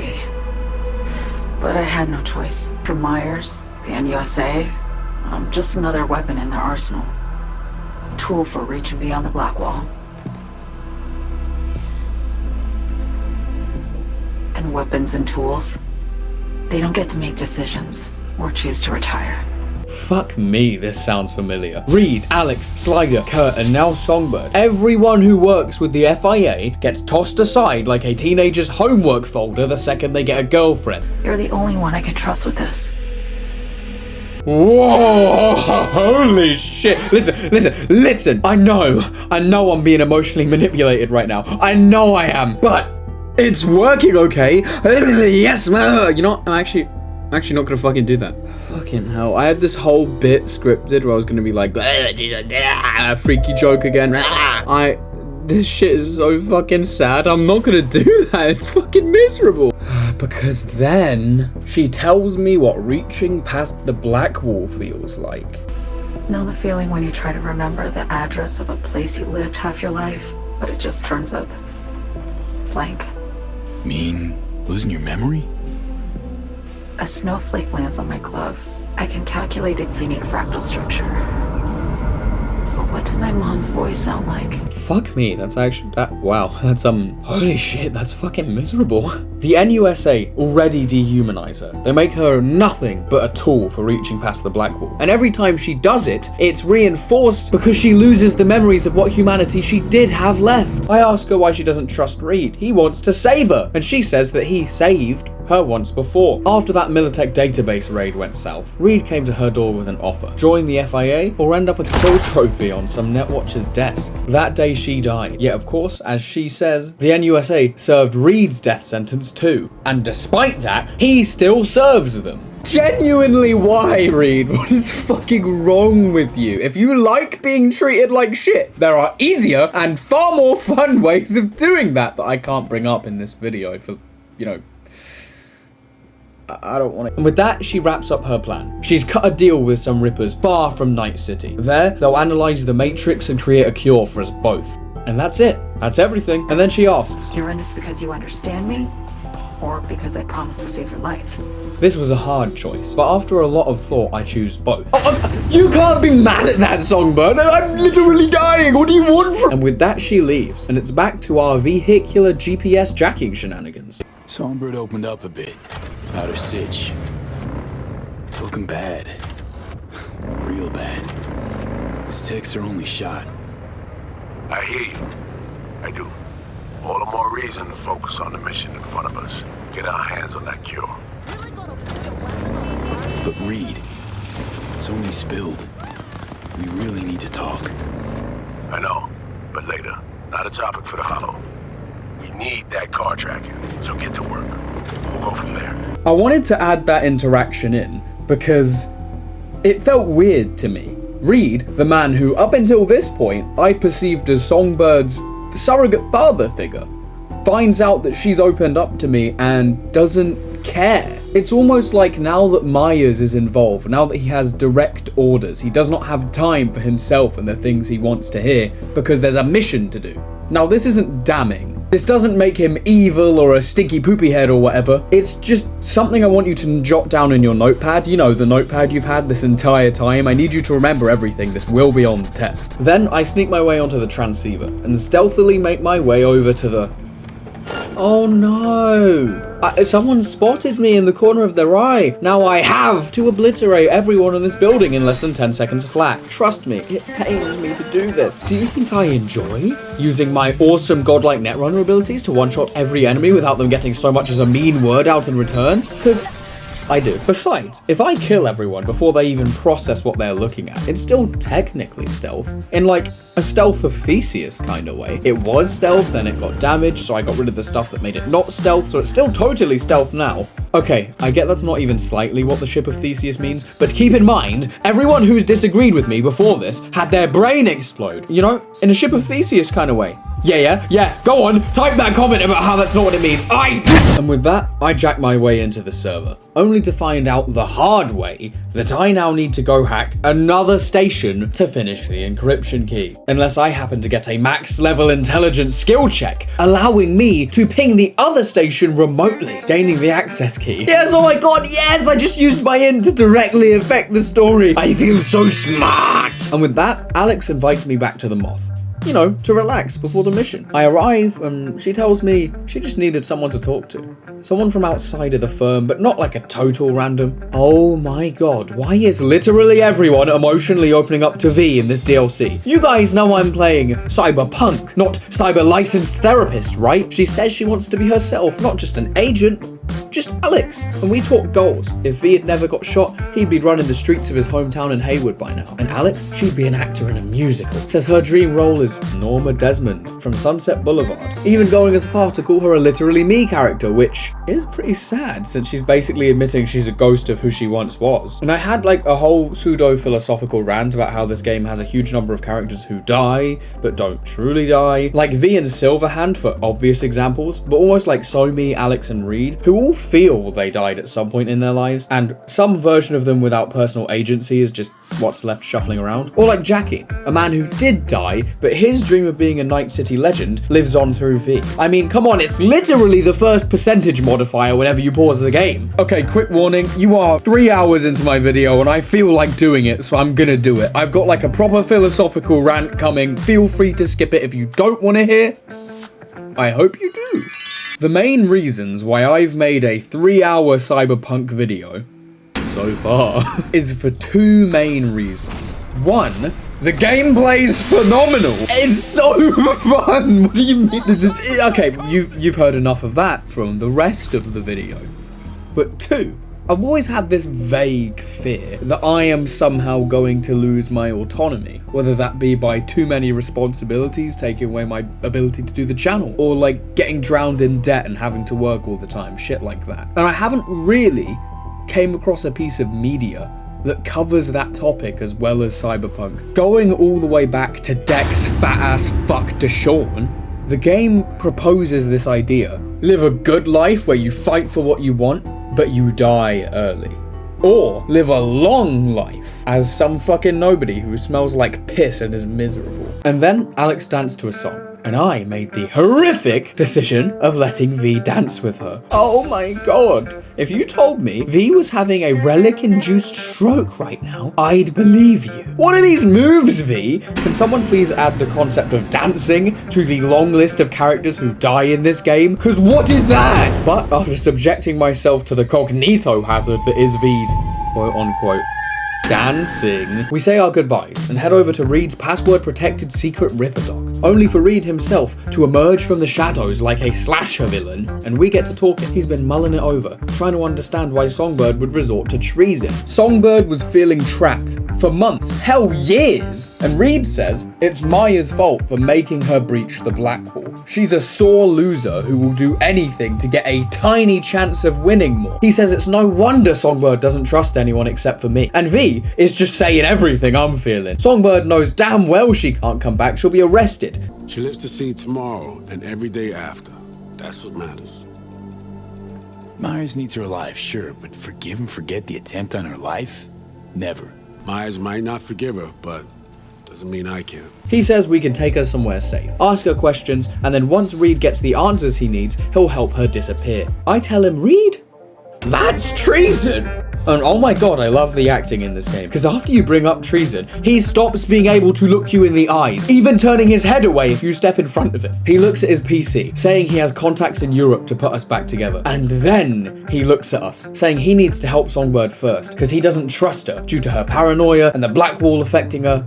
And then he tells me the plan. Icebreaker, a piece of anti-Netrunner technology he's going to place inside of me during the operation, and then once I use it on Songbird, she'll drop unconscious within the minute, at which point we kidnap her. Reed says that once it's inside her, it cannot be stopped. If she tries to cut a wire, it's already created itself a new one. And honestly, that's kind of fucking horrifying. I need to put into perspective for you guys what this was like playing it. So Reed, what's the plan for saving Songbird? Oh, well, when you guys are jacked together, you'll just unconsensually put the technological roofie of unimaginable, unstoppable malice and pain in her. Really, dude? That's the plan? Great! And every single dialogue option in this part is so hard to choose. Earlier on, I had the choice to tell him Songbird's plan, which I was stuck here for a good 10 minutes and eventually decided not to. And it's so hard because Reed wants the same thing Songbird wants, but he doesn't believe in her agency to achieve it herself and would rather knock her out and then achieve it his way, for her. But right now, I've got new Chrome to chip and a philosophical conversation to have with my Rockerboy Pookie Bear.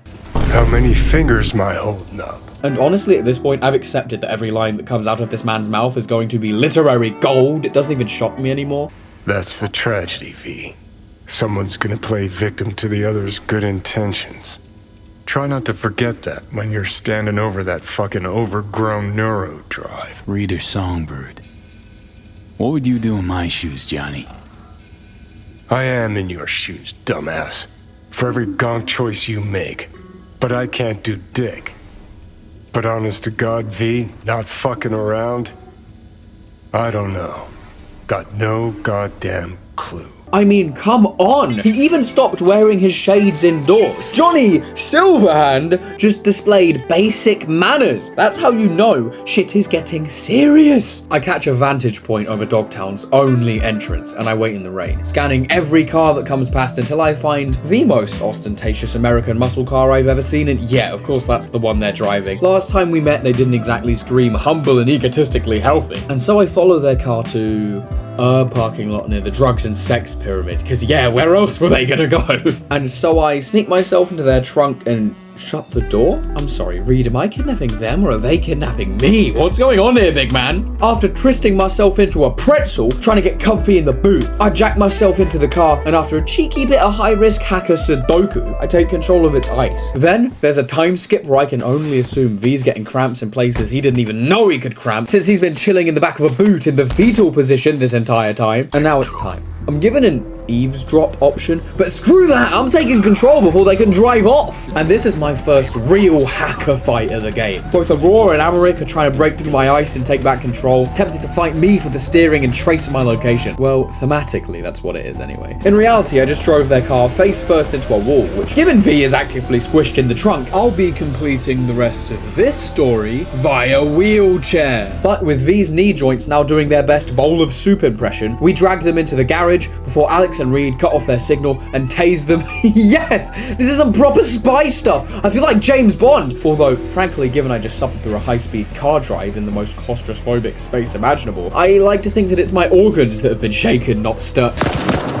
Oh. Whoa. Oh my god, you just executed them. Fuck? I thought they'd get detained or something. Not this. This really bothered me at the time, and I couldn't realize or articulate why. It's not like I mind the killing. I literally murk random people for having yellow triangles above their head. But why didn't you tell me? Why did neither of you tell me? And Reed's reasoning, it scares me. Because these people weren't directly involved in the situation at all, right? I get it, they're not perfectly innocent, but the whole this is survival thing, the I care for our safety over morality thing, brings back more Dexter Shawn choosing a quiet life vibes that I'm really comfortable with, and I get that's a stretch. The Cassells were as morally bankrupt as a gacha game player's finances. My issue is that the reasoning of the criminals scares me in a story sense, because Reed used Slider, and it's heavily implied that had Slider not human toasted himself, Reed would have killed him, which is okay in isolation. But he applies the same logic here to the Cassells. Once he's got what he wanted from a criminal, he just kills him. V is a criminal. Songbird is a criminal. Shit, I would love to sit here philosophizing all day. We've got a rogue AI to steal and a songbird to save. Before we go, I upgrade my tech tree to give myself health item recharge and a third health item charge, as well as an instant recharge of my health items if I kill an enemy while I'm both low health and out of charges, which given my main strategy is burning through V's brain cells to cast 50 billion counts of haha, I'm turning your brain off at the cost of leaving V at death's door. Sorry, even more at death's door. I see this perk coming in handy a lot more than the devs probably intended. Me and Alex each transform. I become Amrit Cassel, and she takes on the more talkative role in Aurora, and it's off to our business meeting in the arena. Alex, it just hit me. This'll be our last stop together. I haven't forgotten our deal. Maya's greenlit it. A diplomatic mission. No end date. Call it early retirement. Okay, I had to slide this into the video. This wasn't in the original script, but oh my god, it's stuff like this that makes me love Reed. Like, look how genuinely whimsical he looks to tell her he got her that retirement. He looks like a child bringing you a drawing to put on the fridge or something. He's so happy. Given Amrit has as much personality as a damp sock, I thought this shouldn't be too hard to do, since all the conversation and the yapping came from Aurora for most of our walk-in. You love to frequent the bordellos of Paris, no? What? I'm only fucking with you, Murphy. It's a pleasure. And then my attention was drawn to the giant list of Amrit Kessel's life story / traits at the bottom of the screen. Oh no! You know how horrendous I've been at reading social cues all game. This is a social cue reading mission. What? That's so unfair, I'm cooked. We've got to survive an entire conversation with this beefcake of a man until songbirds prep the device. I mean, look, his biceps as big as my head. I'm petrified. And every line, this menacing ass motherfucker spends at least 74.3% of the time giving me the stinkiest of eyes. And he's subtly interrogating us. Oh, how did your gambling go? I hope you left richer. Nope, we lost it all, but it's chill. He's asking me what classic car brings me to the city, to which I answer the one I recently purchased in-game, Johnny Silverhand's Porsche 911. Then he offers me vodka, and no! If you examine my cheeky little cheat sheet here, you'll see I don't drink. Ooh, close one, Mr. Hansney Wansney, but you won't be getting me that easy. Ah, right. I'd almost forgotten. My friends in Los Santos send their regards. C-Block. Your friends are mistaken, I think. Are you sure? You spent 2 years in that prison, under a false name. Oh my god, we're cooked. That's right, in the VIP wing. But the cockroaches in C-Block don't know who is there. Alex, holy generational clutch up! That whole interaction spiked my blood pressure so high it could have cut diamonds. He presses me again. Oh, so Amrik, how do you get out of Petrochem? Well, you see, Hanson, I literally don't know. For some reason, my dumbass stores my memories on stealable external disks, meaning I deadass don't remember 3 years of my life. Okay, pausing for a second. Genuinely, why does he do this? Can someone cyberpunk nerdier than me please tell me in the comments? I'm really seriously confused. What is wrong with Amrik? Why is he doing this? And with that, Songbird is ready. As we walk down, Song tells me he spent tens of millions on this giant lab just for Amrik and Aurora's visit, which explains why he still invited us despite being suspicious enough to make the likes of Elle and James Dokes look trusting and carefree. I have a plan in place for once we secure the neural matrix. I'll hack the local net, override its defense systems, turn the whole stadium hostile. We'll slip out in the chaos. But how many would die? They'll die so we can survive. Live. No, you also sound the exact same as Reed and Dexter Shawn. You just added we instead of I because it suits you. But even then, she's planning an escape route for both Alex and Reed to exfil without being harmed. Wait, icebreakers arming? Now? We're doing it now? No, wait, no, don't do this to me. It can't be now. This feels too early in the game. This feels too early. I don't even know anything. How am I supposed to choose? Thank you. Really. Thank you for being here. Okay, it's fine. I'll just save, and then if I fuck something up, I can always come back. Oh my god, I can't save. No! Okay, I know I've said I've made hard choices in this game before, but this choice is so hard, it makes every choice before it look about as hard as a 75-year-old in a lavender marriage. Okay, after a lot of thought, like seriously a lot of thought, I was sat here writing this in my notes app for 30 minutes. Here is my thought process on what I needed to do. The groups of Songbird and Reed and Alex both care for each other. Songbird just told me there's a way out for both of them, and Reed specified to me that if I take Song, he will commit treason to save her. But would Myers let that happen? I can't imagine it. It sucks though. If I side with Songbird, I take away Alex's retirement and her dreams of being an actor. What about Songbird's dreams? She was recruited by Reed as a teenager. She never got to have any. And then she was used and abused by the government, the same government that has used and abused both Alex and Reed. And it hurts, because Reed and Alex are amazing people. But siding with the NUSA, with Myers, after everything she's done to Song, just feels so wrong.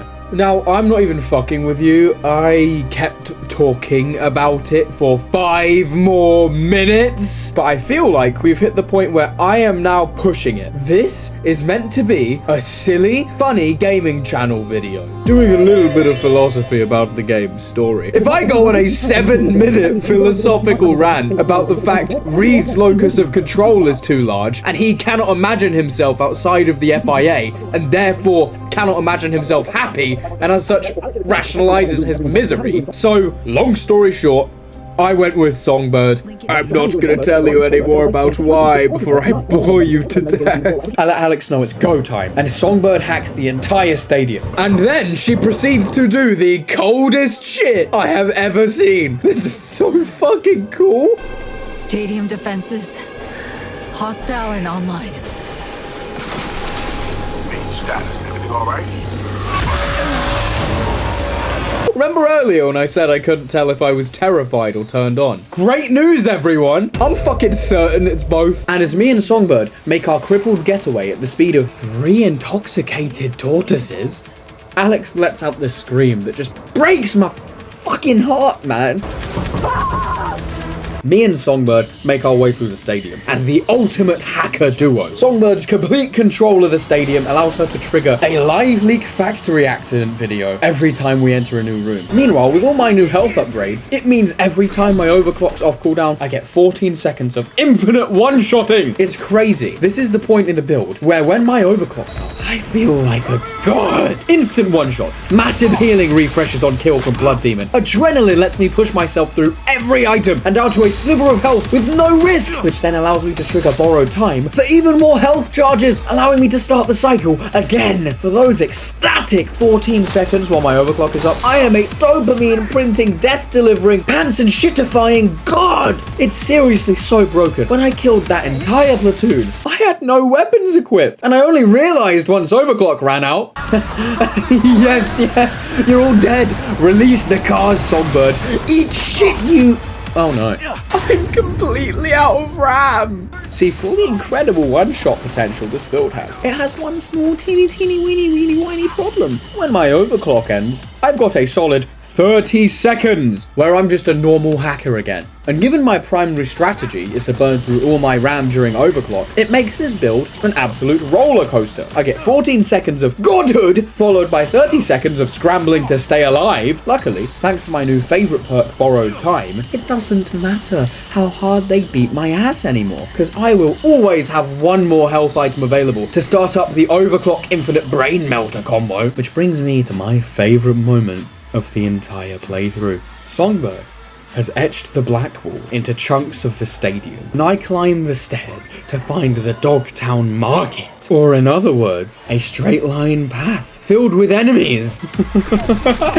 And my overclock just came off cooldown. When I tell you I made the most of those 14 seconds, I mean it. I was running like an Olympic sprinter at gunpoint, and the enemies couldn't do anything. Sure, you could try to shoot me, but I promise you, once I realize you've spotted me, your lifespan gets cut to the exact amount of time it takes for me to upload 96 cracked copies of Conan the Mighty Pig to your spinal cord. This mission is the exact point I fell in love completely with this game. That push and pull between my godlike overclock resets and those dreaded 30 seconds when my combos on cooldown and all I can do is pray bar jets don't shoot a million foot soldiers directly up my ass. Although, one small issue. I am dashing and sprinting through this mission. How is Songbird's supposedly limping and crippled ass keeping up? I see you on the minimap, Song. She's moving like a weeping angel, just melee wave dashing every time I look away. How the fuck is she doing that? And she's slumped over on a box. I mean, that's fair. Then we come across some random maintenance workers who, given they are faced with an on-site brain melter and the world's biggest walking health code violation, rightly shit themselves and beg me not to shoot. They won't say anything. They promise. I'll let you go. But no, I just saved. So if this bites me in the ass, I'm reloading with a vengeance and I'm turning your brain chip into a malware petri dish. Big man, do not fuck me on this. Then, Bargest had the bright idea to send drones after us. Yeah, they sent technology after the two greatest netrunners in the city. What's next? Quick, it's Night City's hungriest man. Send out the horse. Quick, it's Night City's most trustworthy politician. Send out the Actually, I'm not making that joke. I like having a channel. Moving on. Then we jump our way out of a sewage pipe. V goes first, and I'm expecting a prompt to catch the, you know, very crippled woman we're saving. But no, V just watches her face plant in a pile of literal shit, probably with some fuck-ass grin on his face, desperately trying to hold in the laugh of a century. And with that, Song's gone. We do have one small pressing issue though. Trigger warning for any gamers watching, we are going to be going into uncomfortable territory for any gamers. I don't think I've showered since the start of this game, and I probably smell like shit. I gotta go soak myself up before they find me off of smell alone. Now our build's largely complete. Just filling out the remainder of the intelligence tree and specking some cool for crit damage. Well, there's one more perk left that will make us truly unstoppable, but I'll save that little secret for when we get to it, yeah? Now, I've got two main objectives. One, I've got to lay low. I can't go anywhere the FIA might track me, not until Songbird's plan to save us is complete. And two, I've got to learn everything I can about the relic before it throws my soul into a mixing pot with the world's most amicable, grandiose narcissist and turns us into an unseparated paste. Now, as for our first objective, I'm confident I can lay low and oh shit, no witnesses, no witnesses, no witnesses, no witnesses, no witnesses, no witnesses, no witnesses. Anyway, given my V hasn't showered since he first got an impolite noggin restructuring from Dex, I need to take a shower, but I'm also not stupid enough to think, ah yes, I'm hiding from the government. What's the one place they wouldn't expect me to go? But of course, V's apartment. So I rent myself a shitty motel. You know, the kind people don't normally rent for sleeping. And I buy myself enough food to hibernate for 10 winters. If I needed to, I could hold out here till Songbird cools and then some. But I am in serious need of some new chrome. And right now, there's only one Ripper doc I trust to not sell me out while I'm under anesthetic. I walk back into Vic's clinic and try to pay that man back immediately, to which he refuses my money. V's gonna be dead in like a week. What do you expect me to do with 21,000 eddies, man? He's actually the most loyal character in the game. It's crazy. He's always there for you, even if you refuse to pay him. And he goes to Jackie's funeral. Now, what am I with Vic for? Simple. I need my operating system upgraded. I dismantle basically every item I have to hit Mark 4+, and I've also got enough to hit my first piece of Preem legendary chrome. But I'd have to dismantle my mementos from Jackie, and I just can't bring myself to do that.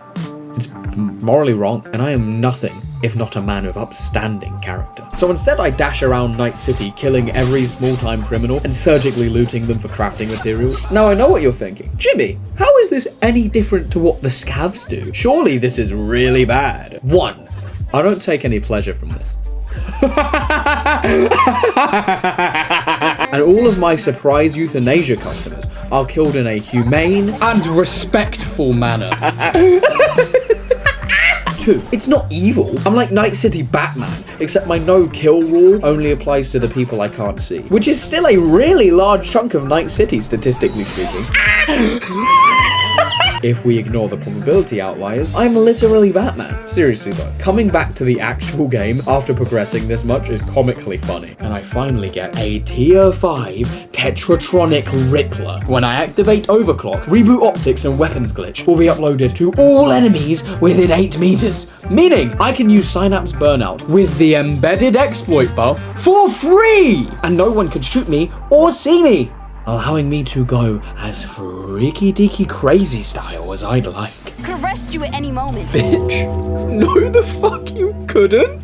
You were just losing an extended gunfight with these people. Then I walked over, decided their vibes were off, and they went blind, their guns stopped working, and then they all collapsed. What the fuck are you doing? Sorry to interrupt my clowning of a random NPC.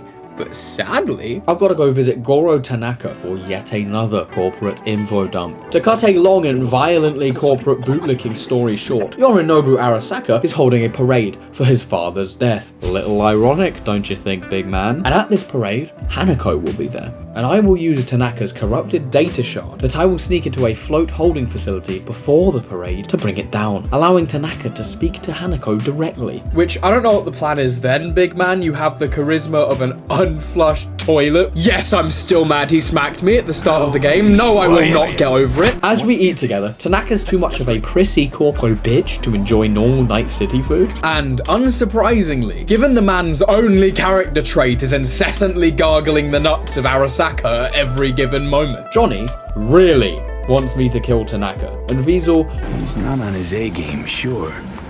But even without implants, he could decommission us easily. Where's that come from? Ever seen him in action? No, just no. From the way he walks, look in his eye. We cleared a small army yesterday. What the actual fuck are you talking about? And then we get back to one-shotting. And honestly, I feel unstoppable. Mid-jump, I hack every enemy nearby, and their deaths were guaranteed before my feet even touched the ground. What? Who's next? Who's... Oh, right. A conversation with Rogue. Yippee! Well, I've definitely got the money to see her now, given the FIA never got their 80,000 in operational gambling funds back. Now, why am I willingly talking to Night City's most aggravating fixer? Sorry, Night City's most aggravating, currently alive fixer? The goal? Find and question Anders Hellman. Given he was a bioengineer for the Relic project, if anyone can give me more knowledge on what's happening to my brain, it will be this guy. Issue is, Hellman gives off the subtle vibe that he doesn't want to be found. I of course deduced this with my incredible skills as an empath after noticing the gigantic classified military convoy he drives around with. Lucky for us, there's a short period outside of the city where he's out of range to be saved by any available patrols. Rogue sets me up with a woman to help set up our corpo bitch napping, Panam Palmer. Now, Panam is goated. We love Panam. However, assuming this video does well, my next Cyberpunk video will probably be either about Judy or Panam. And I'm gonna skim over a lot of Panam's actual story in this bit because we are 3 hours into a completely unrelated video and she kinda deserves her own one. I'm only leaving a disclaimer here because I don't want to miss out on the different nuances of the roaming clans and the specific ways they scratch their balls, post the video, and wake up to a Panam-loving mob outside of my house. On my way to Panam, Takamura sends me this beautiful 50-year-old dad on Facebook headshot because his fancy ass doesn't know how to use a burner phone. Honestly, it's the little texts that are like my favorite part of the game. Such a charming part of the game. Oh shit, it's Reed. This is fun. We're gonna find you. You have exactly no idea. So you need to take a moment to think about what you do when I find you. Oh shit. It's just dawned on me that I took the biggest aura farmer in the game and made myself his enemy.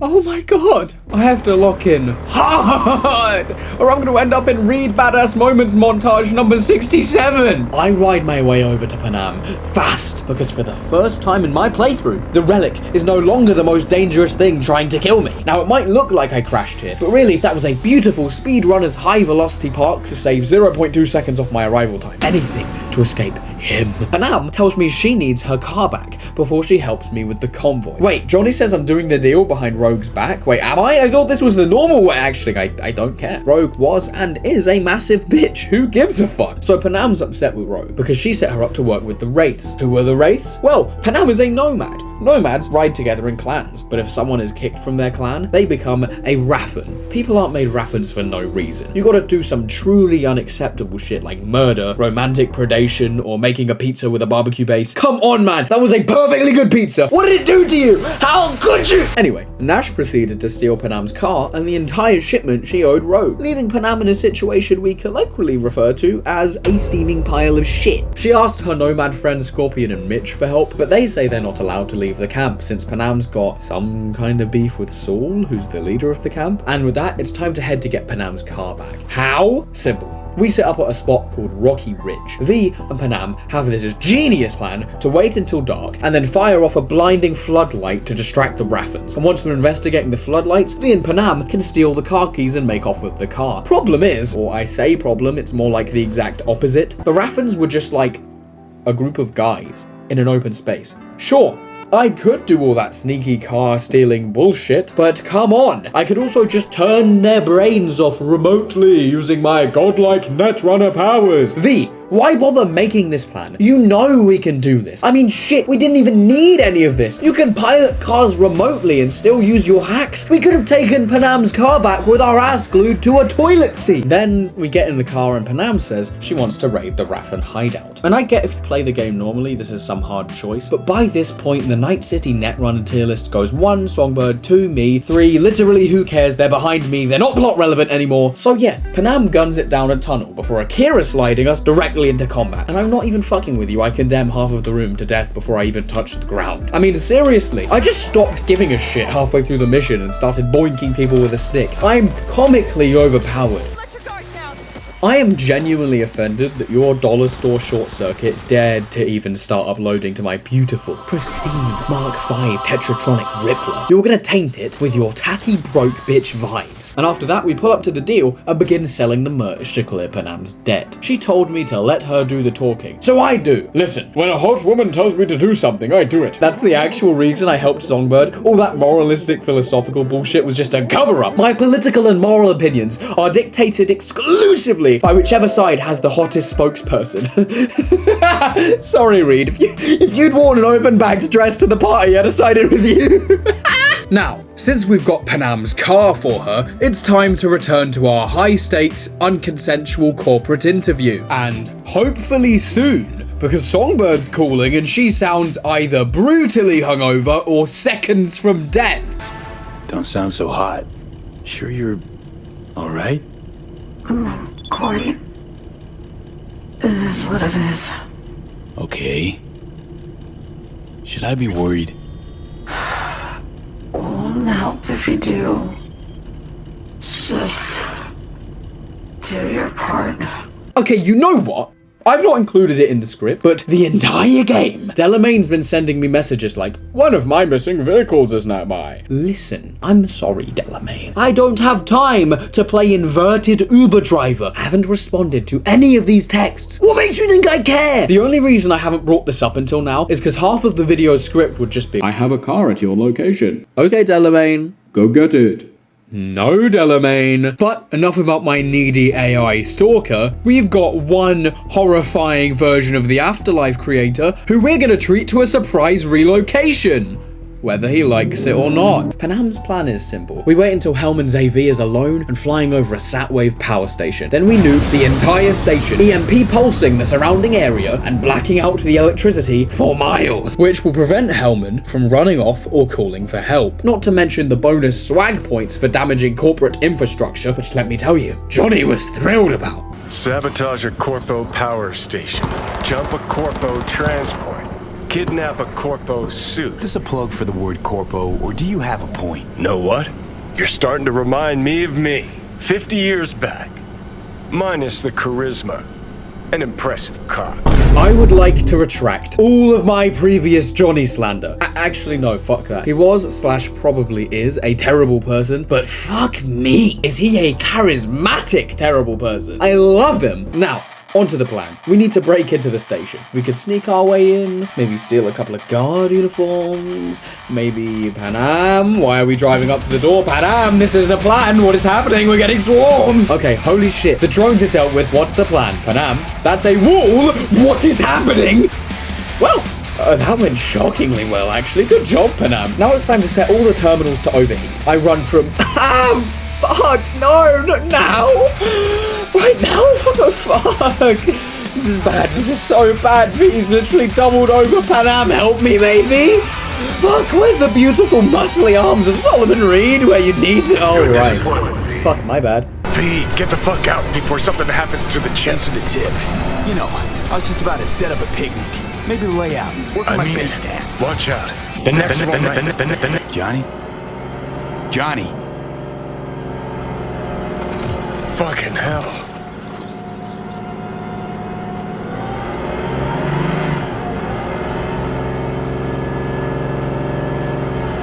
Okay, I'm fine.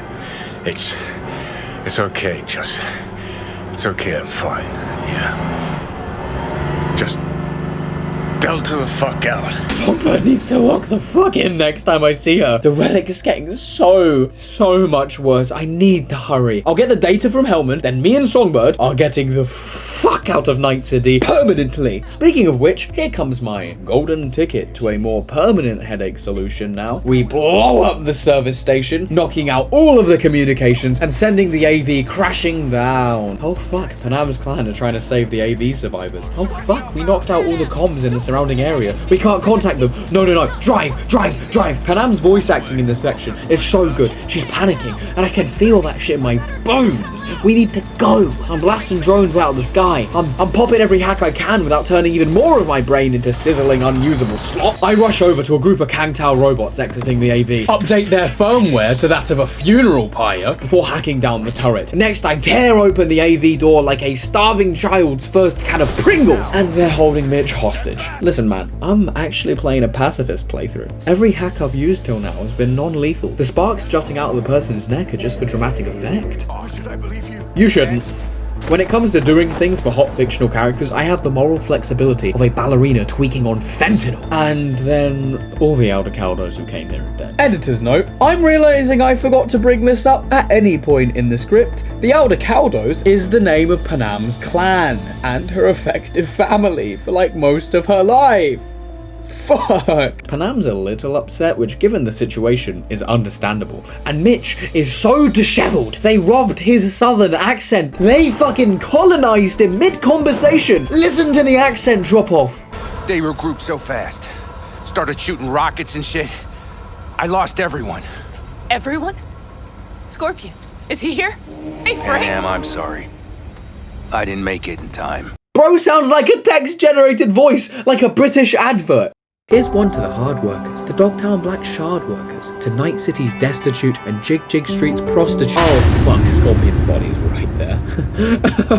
I'm gonna stop this bit before Panam gets in her car's turret, loads whatever freakishly high caliber she uses, and takes the relic out of my head the easy way by blowing my shit schmoove off. And now, it's time to hunt down Kangtao. I hit a badass bike entry and... Oh right, I forgot I never put any points into reflexes. Kangtao are going from industrial site to industrial site, looking for a spot where they can call for help.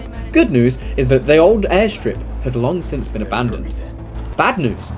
That is a fresh and functional petrol station. We're on a serious time limit before the collective cash value of 570 generations in V's family tree is called to our location in the form of multiple corpo death squads wielding high-tier military equipment and severe enough daddy issues they'll pledge their lives to a corporation's profit margin. So I did what I do best in this playthrough. That being hitting a dramatic jump in and condemning a small village worth of enemies to death before my feet even touched the ground. And by the time the rest of Kangtao even figured out I'm here, I was already within brain air frying distance from Hellman. Luckily for him, instead of turning his brain off wirelessly, I chose to knock him out the old-fashioned way and carried him outside to a small army of Elder Caldos. This interaction pissed me off so much. It starts out wholesome with Panam and Mitch having brought the cavalry to help you out, only for this stinky, unwashed bastard to Terminator walk his way over like he's got shit in his pants, which judging from the vile, pungent smell he carries with him, he probably does! Sorry, just in case you can't tell, I hate this guy. This is Saul, the leader of the Elder Caldos. He goes full cunty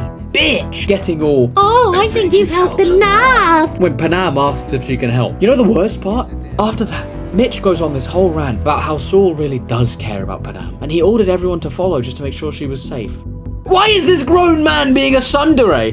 It's not like I like you or anything. You are in your late 40s. Why do you have the communication skills of a misogynistically written anime girl? What is wrong with you? Oh, and then Panam gives me Scorpion's bike.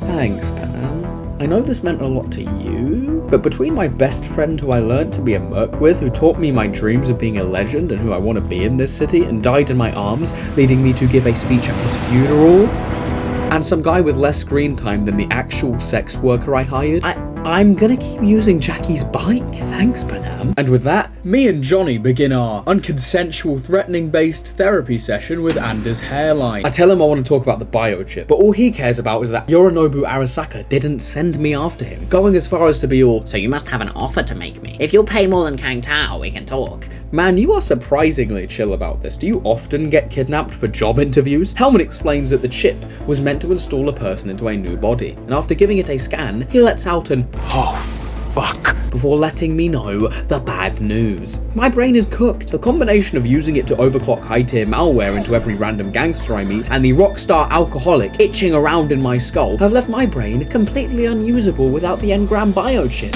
Fuck!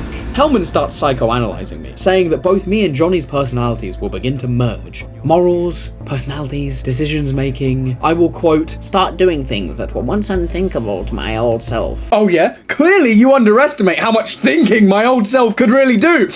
Check me out, check me out. I'm imagining an apple spinning in my head right now. Can you do that? I fucking do it not! Bitch. Hellman keeps going on with his psychotherapy, saying that he's assuming Johnny has already tried to take over my body, which Johnny asks, would you though?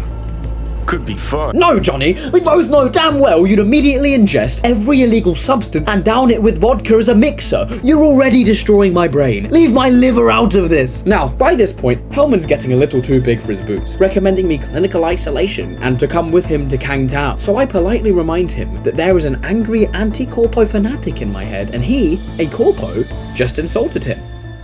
Also, I have a gun. Now, shockingly, Anders Hellman became a lot more cooperative after that, offering me the blueprints, only for Takamura to appear menacingly behind him. You know what? I'll leave you lovebirds to it. I'll give you two some space. I hope we can come to an understanding. That is certainly in your best interest. Now, Takamura's absolutely feeling himself. He's probably going to violate a couple international laws now that I've left the room. We did not give you even a glass of water. Unacceptable. Inhumane. That is not me. You will see the difference. I will give you full buckets. No, and with shit. Fuck. The relic's breaking down completely. I can't even. Sit down, goddammit. What do you think I'm trying to do, Johnny? No, let's actually go on a late night jog. Astute suggestion, my dear Watson. V, now is not the time for a cigarette. We're clearly close enough to dying already. Wait, I just realized. V doesn't smoke. He said it in the Evelyn Parker mission. We are instinctively reaching for a cigarette because of how Johnny is affecting our mind. And of course, Johnny has a couple more lines so peak it's like God himself scribbled them into the script. Got no idea where I'm going. Be a living legend. That's all I wanted. Feels like I'm barely surviving. Test of a person's true value? Death. Facing it. Staring it down. You still got a chance to be somebody. Yeah. Maybe. What was it like when you died? Was on top of the world. Failure not an option, not a thought. Till it happened. Death feels real now. It's only now I know it. Now? Had half a century to come to terms. Mikoshi felt, I don't know, like sleep? Lacked awareness, had no sense of passing time. Didn't mark it. Did what they wanted to me. I just remember. Cold, black void, fear. Or was that your death? Right, because he's turning it to me just as bad as I'm turning it to him. This writing's so good. And then there's this part here where he says the worst part about Mikoshi is how they switch your identity. You don't know you've become someone else. And then... realize what you're doing to me is what Arasaka's doing at Mikoshi. Yeah, I know. That's why I'm gonna fix it. Is that empathy, Johnny? Wow, I really am having an effect on. With the blueprints in hand, we've got no time to waste. We meet Songbird in the back of the world's most suspicious van, inside the back of the world's most suspicious alleyway, and Songbird's looking bad. We get into yet another incredible cyberpunk philosophical discussion about how Songbird believes Reed uses her to make himself feel okay with what he's doing. She lets out some ultra nerdy jokes and delivers some genuinely phenomenal voice acting. Seems you got a plan after all. To help us both. I do. And it relies heavily, if not wholly, on you. Black Clinic, remember? It's on Luna. Got a flight all lined up to get me there. Wow, quite the coup. Coup schmoo, it's my last resort. In all likelihood, I'll serve as their lab rat once there. AI's within the neural matrix. They're going to extract it, create a prototype cure for us. I'll contact you as soon as they're ready for us both. I promise. Then, kinda out of the blue, she asks me, Damn, V. I've wronged so many. Hurt so many. Can't help wondering if it's even avoidable. You know? Hurting others? Well, that's a seriously difficult philosophical question to put on a QuickTime event game. What's the meaning of life? You have 5 seconds. Now, we make our way into the airport after leaving our weapons in the car, but this British dude didn't get the message, since he's arguing with the guards about, you have no right to power down my implants. The Mr. Stud does not qualify as a weapon. I firmly protest. It's all good. You've no right Over to there. power down my implants. And you're The Mr. Stud does not qualify as a weapon.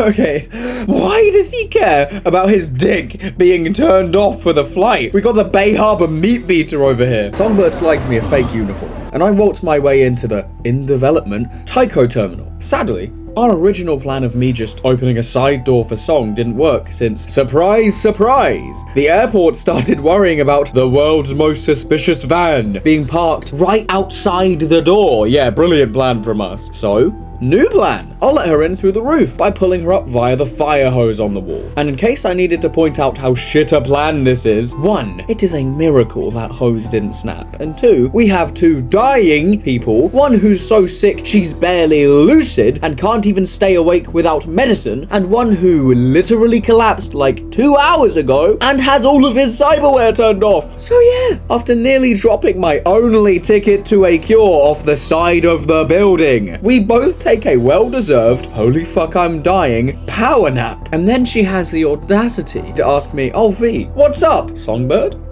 I'm dying, remember? I'm sorry. Stop it. It'll be over soon. Thanks in no small part to you. And so we move. By the way, great work downstairs. Flitted through like a super spy ghost. Now I could make my bajillionth phrase joke of the video, you know. We're lucky they turned off my Mr. Stardawooga. But I'm not gonna. I'm far too emotionally invested by this point for pee-pee jokes, which if you've watched my videos before, you know that's a first. All I want to talk about is how amazing Songbird and V's chemistry is. And oh my fucking god, the FIA are here. Hide. How? I can't find the hiding. I can't find it. Okay, I found it. Thank god. Go. Now. I don't want Reed's sexy ass to come suplex me. Let's haul jig street levels of ass now. When we're clambering through some kind of wiring duct, dodging flashlights like an alcoholic father's child support payments, when suddenly my worst fears are confirmed. My sexy strong man crush is here, and sadly, so is his bitch of a boss. Funnily enough, when V spoke to her, she was kind, charismatic, and polite, but here she's all bitchy and callous, with Reed desperately trying not to provide any info on the mission ops, and Myers responding like a disappointed mother looking at a report card. And the worst part is, against Reed's will, Myers has brought in the full might of the FIA army. And here's the reason I didn't side with Reed, besides the fact his outfit wasn't slutty enough, you know. If you'd come to the gala in a mankini, Reed, we wouldn't be here. He actively dislikes Myers. He's previously said that what happened to Songbird isn't her fault. Myers is a sore loser who pushed her that way. Yet when push comes to shove, Myers throws out a your duty and a couple for your country, and suddenly Reed's all Songbird made her choices. It's time she learned the consequences. You lapdog doormat twat! You agree with Songbird! What is wrong with you? I mean, it goes so far. He agrees to cover up Maya's crimes, forcing Songbird to breach the Black Wall. This pissed me off so much. I felt like he was having actual character development when we spoke. Then I leave him alone for 3 missions, and he's back to his submissive bottom bitch ass. No risks. That's how it'll be. And yeah, I'm pissed. Listen to how hard this hits Songbird. Do you hear that? And look, Reed almost felt around and found his balls. Choices? Yours or her? But a little pressuring from Madam Myers, and it's clear they turned his balls off at the gate too. Say again? You heard me. No matter. I know what I have to do and I'll do it. Reed, my darling. What good is that? He literally says, I think you're in the wrong, but I'm gonna do what you want anyway. If you're gonna rebel properly, big man. What is the point of telling the tyrant to her face you disagree? Pick one, man. Stand up for what's right, properly, or you might as well just be sat here going, Yes, mummy, I'm a good boy. Please call me that. Please, I'll kill my effective surrogate daughter for you, please. I'm genuinely so fucking disappointed in him. But with that, we've avoided Myers, and it's time to take an elevator back down and run for the Tycho terminal. Wait, is that gunshots?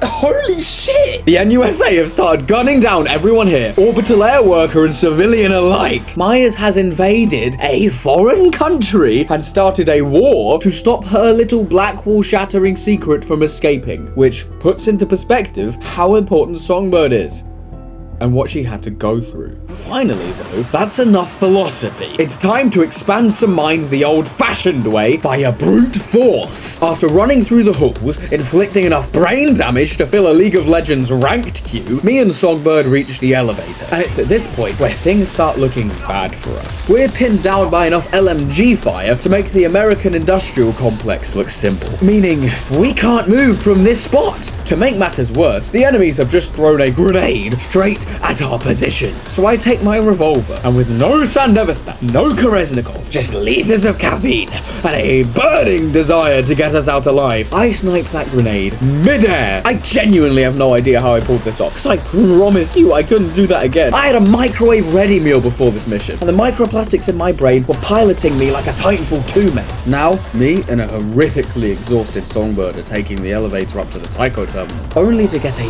very loud, whirring reminder that we aren't even close to safe yet via the NUSA chopper that I am certain is still carrying Maya's authoritarian bitch ass. I can smell the pure presidential entitlement from here. Songbird takes a little sit down since her body's literally being torn apart by the Black Wall, so I jack into her chrome to grant her BIOS access, and she genuinely just overclocks herself to keep moving. That is the hardest shit I've ever heard. Yes, Songbird! And with that, we make our way out to the Jesus Christ! Listen, Myers, I know I flirted with you by accident that one time, but do you have to spend the entire federal defense budget trying to put a bullet up my ass? We make it to the control tower for the tram. On a real one, I don't know why, like, half of the jokes in this video are just me talking about different characters being hot. I don't actually think they're hot, I just think it's funny. Jesus Christ!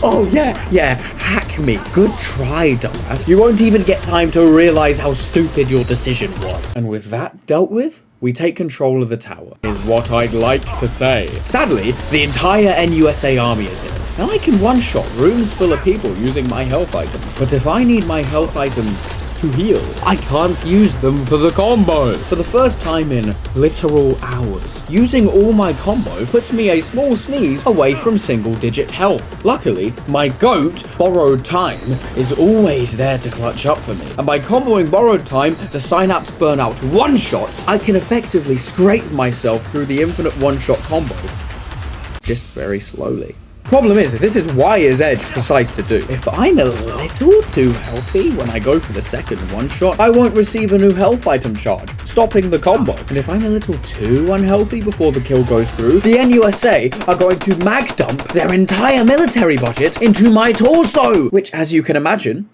would also stop the combo. But after scraping myself through the NUSA fire team, Songbird comes out of whatever corner she was hiding in and comes over to the control tower. Honestly, my favorite part of teaming with Songbird is the nerd-on-nerd Netrunner conversations we get to have. I just feel so nerdy and smart right now. Makes me feel like a hacking genius. So, if being with Songbird helps me fulfill the fantasy of being Night City's best Netrunner, being outside of the control panel, once again fighting yet another wave of NUSA taxpayer dollars, helps me fulfill the fantasy of, I don't know, polygamous masochism? I was so close to death. I had mistimed my synapse and it was going to kill the enemy while my health was above 30%, not triggering borrowed time and resulting in my very swift death by a high-speed lead transplant. Then, this Black Ops soldier snuck up behind me and fired a shotgun straight into my head, which under normal circumstances would range from mildly inconvenient headache to instant death. However,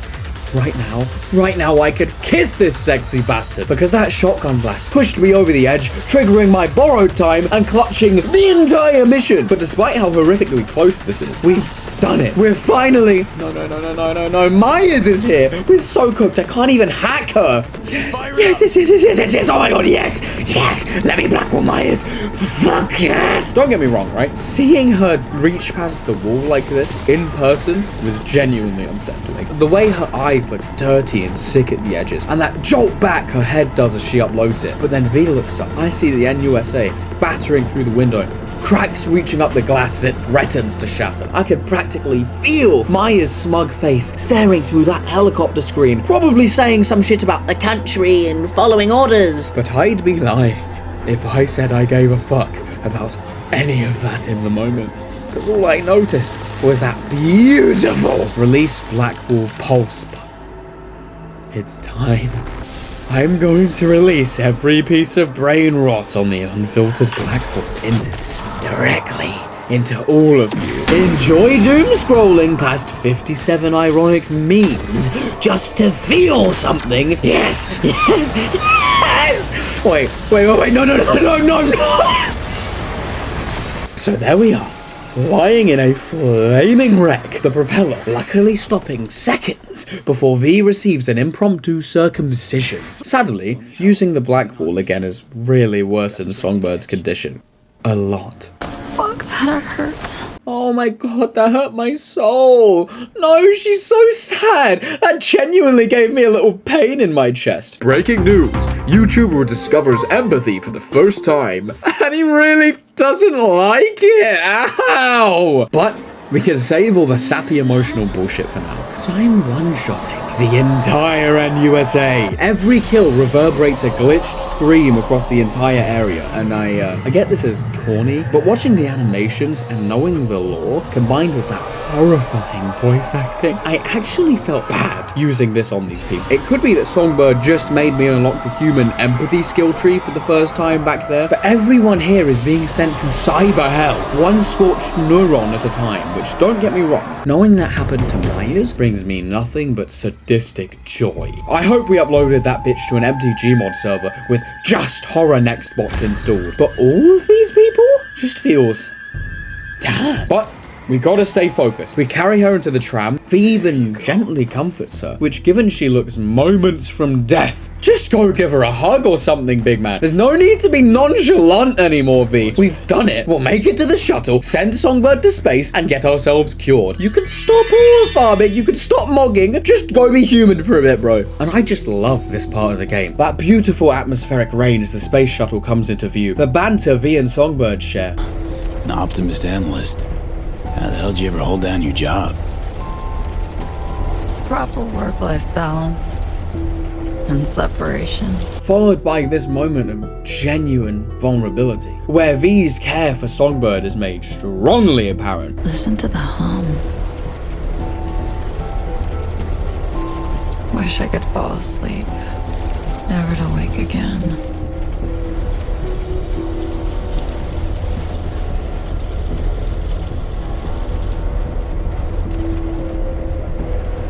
Hey, don't you shoot those off on me. It genuinely feels like, despite everything life threw at them, V and Songbird, no, that was her NUSA codename. That's not who she is anymore. V and So Mi have clawed themselves a happy ending out of this mess. And then, So Mi starts talking about how she betrayed Reed, the guilt she feels, the nightmares she has over it. And as you, as V, comfort her, telling her she betrayed him because Myers made her. The betrayal wasn't her fault. That music sting loads into the background. So Mi looks at V, looks away, and in a moment of near-death clarity, Reed's not the only one I've betrayed. What do you mean, Song? Neural Matrix V can only be used once. Once? How so? It's a captive AI from beyond the wall. Relies on continuous evolution to exist. I'll free it and end the process. It'll then execute my commands and disintegrate irretrievably. How long have you known this? That only one of us could come out alive. Not sure. I learned it existed. Started delving in.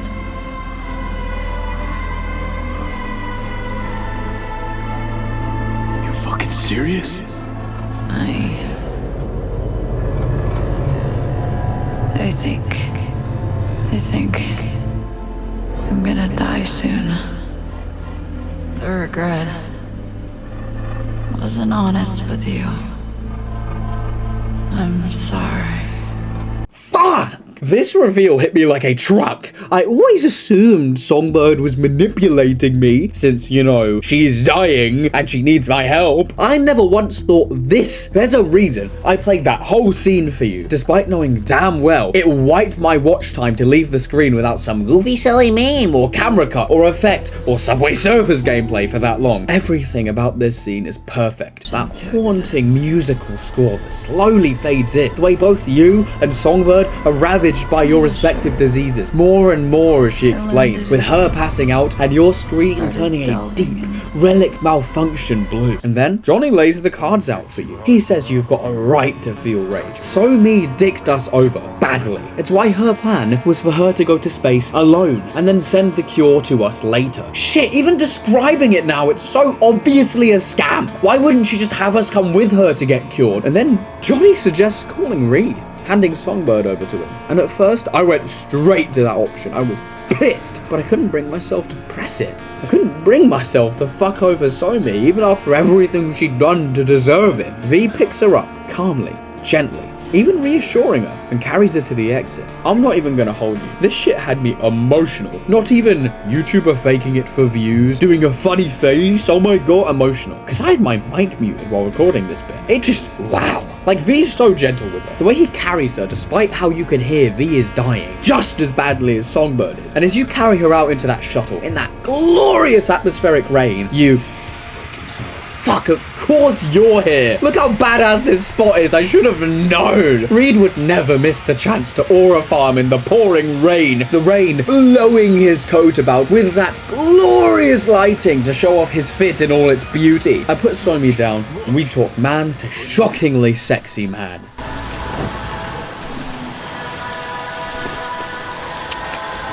So now.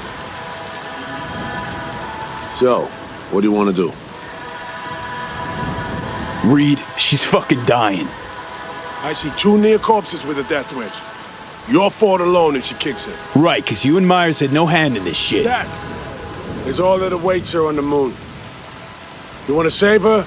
Leave her to me. Really, Reed? Because I saw your submissive ass getting domed by Myers, and you didn't protest murdering So Mi then. You heard it. Every last word. The situation's changed. Just leave Songbird to me. I can still help her. Reed, Songbird regretted selling you out to the FIA. Haunted her the rest of her days, just as it's haunted you. You take her back to Myers, and I promise you, the post-nut clarity from you getting fucked yet again by the same people, when that hits, you'll regret it just as badly as she did for the rest of your life. But this ain't about Song anymore, V. No, this is about her not sparking another war. I'm taking Songbird to Washington. She'll answer for treason. She has to. You're right. Song's curb stomped everyone to get what she wants. Condemned me to death. Let me guess. She promised. Then she didn't deliver. Just one dose. One instance of the cure exists. Song decided to keep it, but left me with nothing. I see. Songbird for me, and one dose for you. Need the cure and the Rippers who know how to use it. Mention contacts in Europe. Personal ones. In Europe, at Langley, too. The NUSA specialists are top of the game. They'll pull the data for you, then operate. Do we have a deal? Oh my god, the Cyberpunk writers are cooking again! I don't know how they've managed to inject a near fatal amount of Viagra into every major story point in this game. Because once again, this choice was hard! Reed seems to genuinely care about V, about Somi even. But for some reason, his orders take priority over all that. It's infuriating! He forgave the NUSA for betraying him, and now he's betraying himself for them. You joined this mission to save Songbird, Reed. But at the same time, Songbird fucked me over. V's consciousness has been deteriorating rapidly since Hellman. If I let her leave, V's got like 3 days tops before his body falls apart. I asked every blue question I could. It was like a virgin's first time. I was just doing anything to make the moment last a little longer, as if that would make the choice any easier. But the truth is, I knew what I had to do from the start. Not giving her up, Saul. No. No, Reed.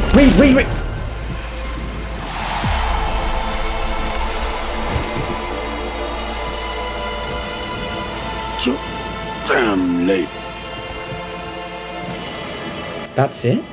There's no boss fight? No badass horror farming? Nothing else? Can't even talk to him, he's just gone. Reed wasn't really trying, was he? He didn't want to stop me. If he did, he wouldn't have come and dramatically posed himself up, he'd have just shot me. He's a stealth fighter. He just wasn't brave enough to resist the orders he was given. He'd rather die here than risk the introspection that comes with being your own man. Oh, this bloody game making me all bloody philosophical on my bloody comedy gaming channel. Ah! You had no choice.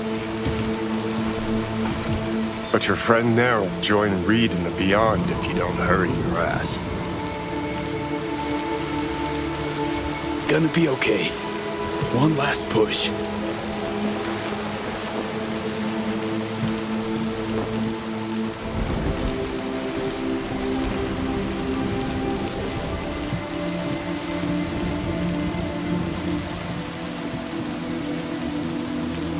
You're bound for the moon, Somi. Getting away from them all.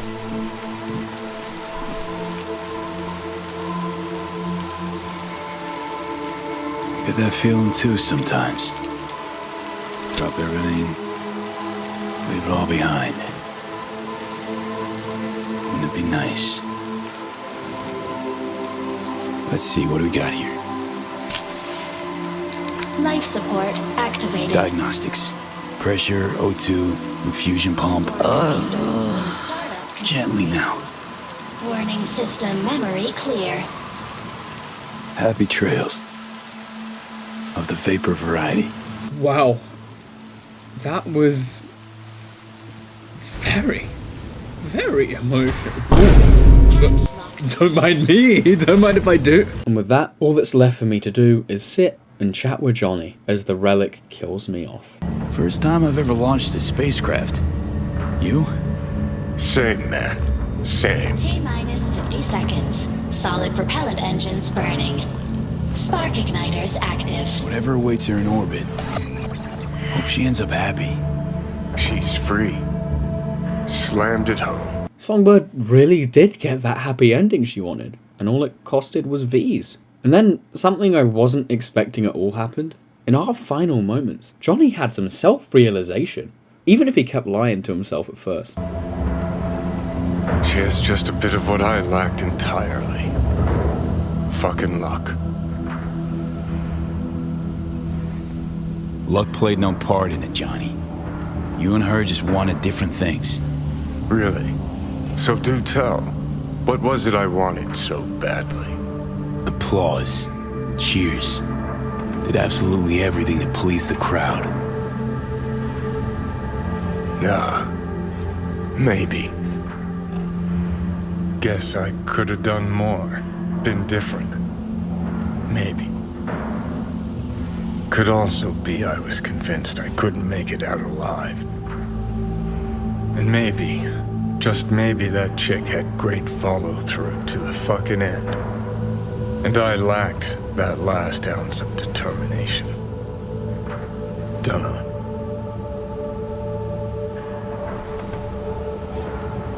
Well, at least you're being honest with yourself.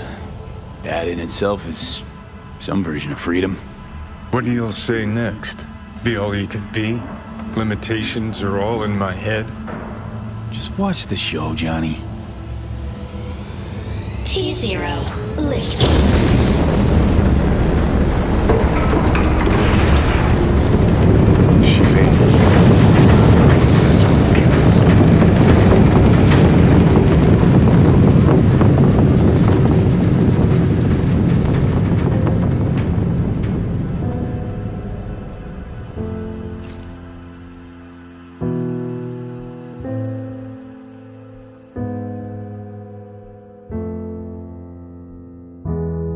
Holy fuck. That was incredible.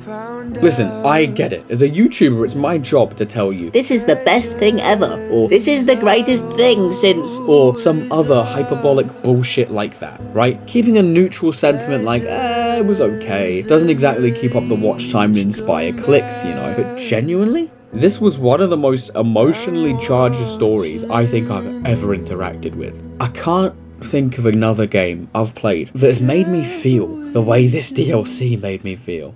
I just sat there in silence, taking in the credits. I don't think I've willingly watched the credits of anything, but this had me hooked. I watched it start to finish. This song gave me chills. Even writing the script and watching this sequence again gave me chills. Even reading the script right now, in what is just a empty notepad, wordpad, whatever, is giving me chills. Hey guys, editor's note. Yeah, I'm still getting chills. It's months after I played the game and they're still here. Cyberpunk is peak. It is a 10 out of 10 masterpiece. And as I got ready to watch V die and start scripting this video, instead, I was greeted by V waking up on a bench, bloodied NUSA coin in hand, and after some much needed Johnny V banter, got the two of us some more time together. Fuck me, oh joy. I received some horrific news. Myers wasn't on the helicopter. That ugly, stinky bitch is still alive, probably doing some presidential quality substances from her office. Nah! Okay, despite that horrific news, we do get two serious improvements. One, Johnny's respect meter is at a 70%. V and Johnny are genuinely good friends now. No idea if that'll affect gameplay, but at least my narcissistic Rockerboy Pookie Bear might stop calling me a pussy during random missions. And two, after Songbird left the planet and by extension Night City, I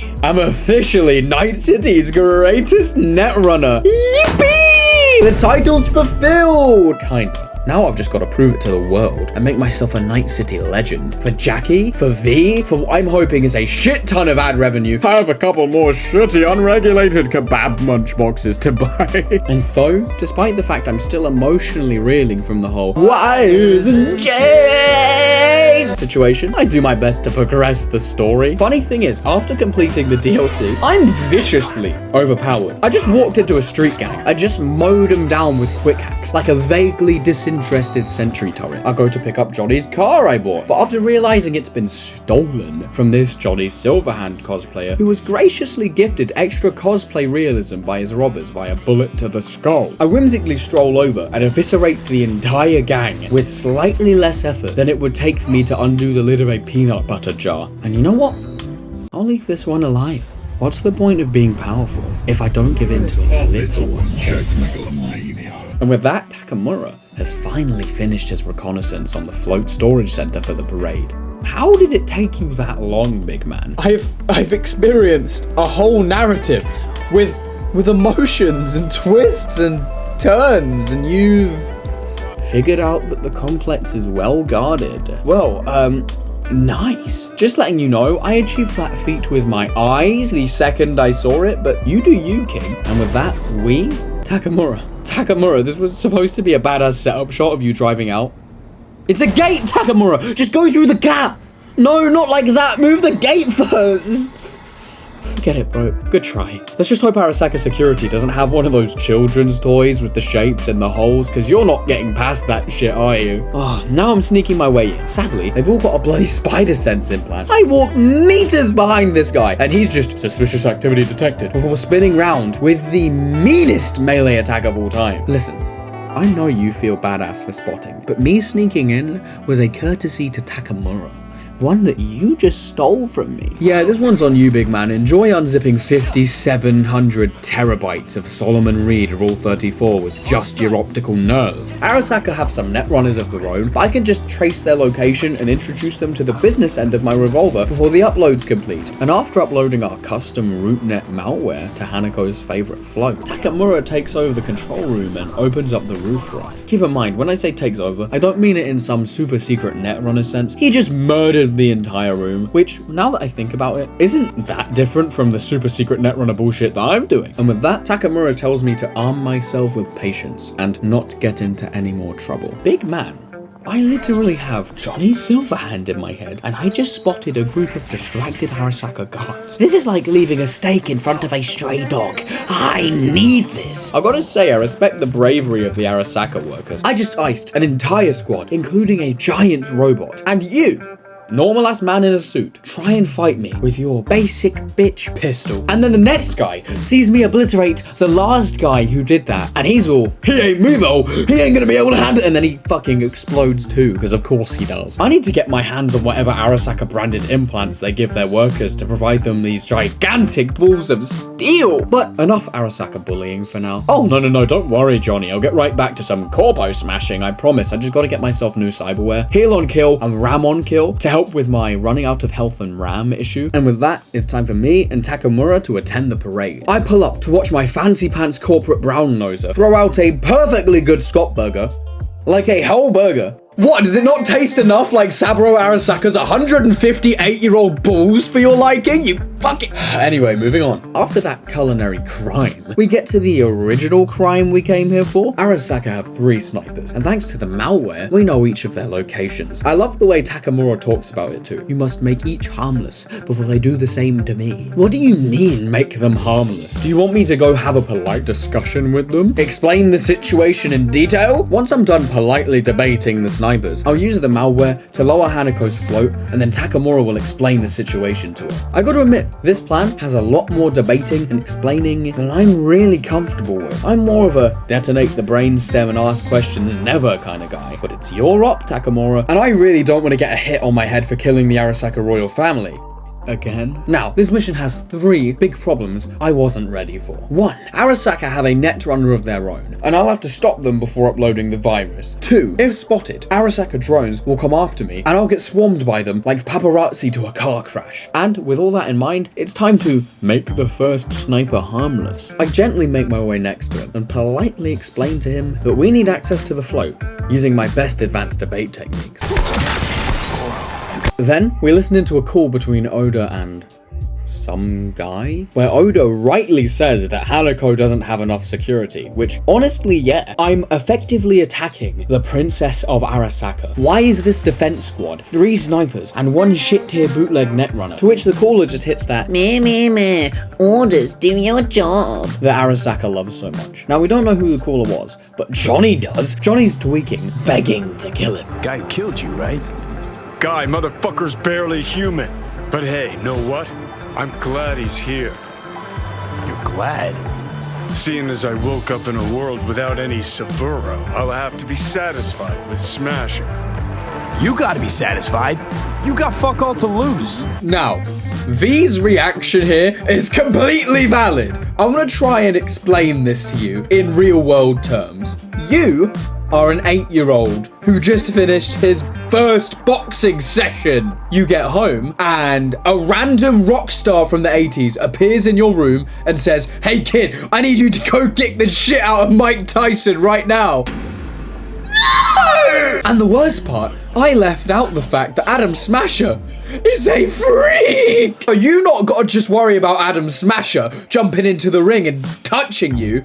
You gotta worry about him touching you. No! And so, it's on to the next sniper. I take down his drones and make my way down, stealthily, subtly. Ow, ouch, ow, my knee, ow, owie. Luckily, Oda couldn't be more right about the shoddy security. The second sniper had a grand total defense budget of 1 guard, with the situational awareness of a drunk driver, along with a single trip mine. So obvious, a toddler wearing a VR headset could have seen it. So, I crouched my dramatic ass in the corner and queued up my quick hacks, so he'd die right after he saw me. Oda picks up the line again. He's terrified that the person he's been hired to protect is in danger, in a completely platonic way. Completely professional and platonic! To which Smasher basically responds, dude, I don't give a shit. Then Oda says, ask Yorinobu what matters more, the Arasaka image or his sister's life. Oda, I hate to break it to you, but Yorinobu is clearly not that concerned with the life of his family members. He'd probably sell Hanako for a McFlurry with 1 singular chicken nugget, 2 ketchup packets, and half a chip. His fuck fields have run barren due to the fuck drought. What I'm trying to say is bro gives less fucks than a nun, and probably gives Hanako's safety slightly less thought than his decision on what to eat tonight. This only becomes more apparent when the defense for the third and final sniper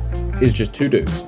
One of whom who is staring at the parade, and the other is just so transfixed with whatever's on this wall that I straight walk past them both. And then I find the final sniper. I literally just distracted them by net running some Subway Surfer clips into their mind before turning their neck into a Beyblade. And only now do the Arasaka drones show up. A little late there, lads. Not that it matters. I've been one-shotting these guys via short circuit for the last 30 levels. You could have not shown up at all, and it would have made literally no difference. You are an ambience enemy. You do nothing. Oh, speaking of doing nothing, it's time for the Arasaka Netrunner fight. Well, I say fight in the sense that I thought she did something. Whoa, my screen! But nope, it's just the relic acting up again. We literally just walked over and unplugged her like an overheating toaster. Ooh, holy shit. These mantis blades users, man. I hate to once again use the stupid TikTok e-boy term, but all they do is aura farm. If he hadn't stopped to nonchalant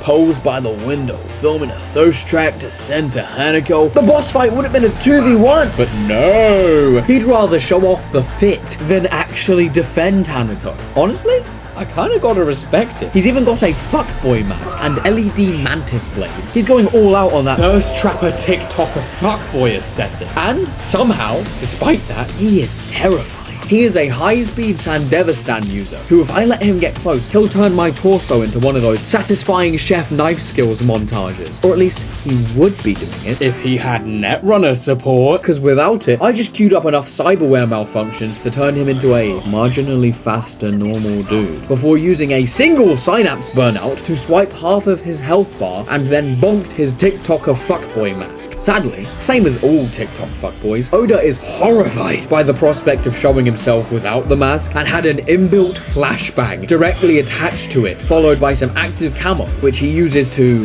run around the room and regen like a pussy? Come on, man, I thought you were cool. Hanako's not gonna be impressed when she finds her bodyguard hiding under the bed, shaking like a horror game protagonist. The worst part is he's still shit-talking me, as if that makes up for the fact this boss fight has quickly devolved into the skinny, little simpy nerd, hiding from the big strong V until I catch him, turn off his cyberware again, beat his ass, and shove him into a metaphorical locker via 2 stacks of synapse burnout to interrupt his last attempt at roasting me. What is your status? I managed to... Okay, genuinely, V, what the fuck are you heavy breathing for? Once we restructured his mask via brute force, he did literally nothing but hide in a corner and watch edgy anime edits to get his strength back. Are you having an asthma attack or something? Cause Oda, sure as shit, isn't the reason you're panting like that. Takamura asks me to spare Oda, and yeah, sure dude. What's the worst Oda's gonna do if I leave him alive? Oh no, he's gonna... Let me check my notes real quick.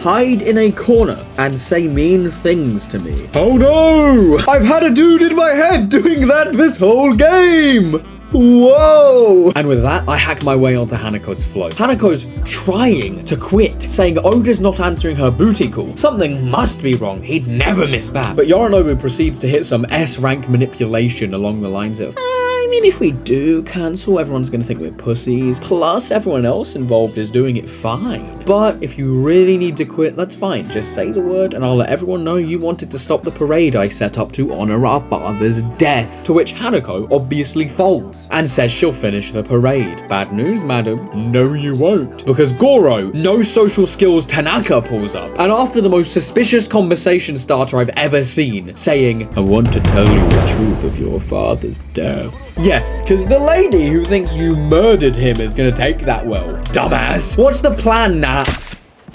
Holy shit, Goro. Oh, thanks, Goro. What a master plan. I didn't think of that one. I was planning to set up camp and wait to be blamed for the death of yet another member of Arasaka royalty. But I guess since you say so, I'll leave before the combined military might of unchecked late-stage capitalism is mag-dumped into my ass. Somehow, Goro has managed to get to an abandoned apartment block 900 meters from here in the time it took me to get into the elevator. How? Goro? If you could teleport, why didn't you say so? If you just admitted you've got a Chaos Emerald with you, it would have made this whole mission a lot easier. Now, as I'm making my way over, Alex calls me, talking in the most menacing tone possible before inviting me over to the Moth Bar. I'm gonna be so real with you. I genuinely like Alex, so I'm just not gonna go to her boss fight, since I'd rather not watch V turn her mental hard drive into a petting zoo for Night City's worst malware. Besides, given Goro just kidnapped royalty and is less than 1,000 meters from the scene of the crime, I feel like this mission isn't something I can put on hold. So I head my way over. We try to explain everything to Hanako. The killing her brother committed, the relic in our head. All she does is stare off into the distance like, ew, God, this pauper thinks he has the right to talk to me. Keep him away, I might catch his poverty. Then there's a sound outside, which Takamura's brave samurai mind sends me to double check. Wow, thanks, Goro. I'm saving, because if Adam smashes behind this door, I'm not dealing with that shit. Oh, surprisingly, it's fine. Holy shit, what is happening? We have the princess hostage. Why are they just obliterating the entire... my eyes! What is happening? Smash is taking Hanako? Oh, it's all too much. What is this?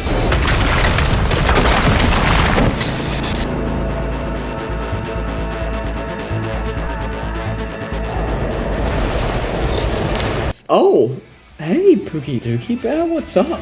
What? I'm a little concussed. What? Oh my god, right. I dash my way through the apartment, mowing through hordes of Arasaka goons like a hot knife through butter. Much to the dismay of my Rockerboy Pookie Bear, I run my ass up the stairs and start looking for Takamura. I thought all was lost until...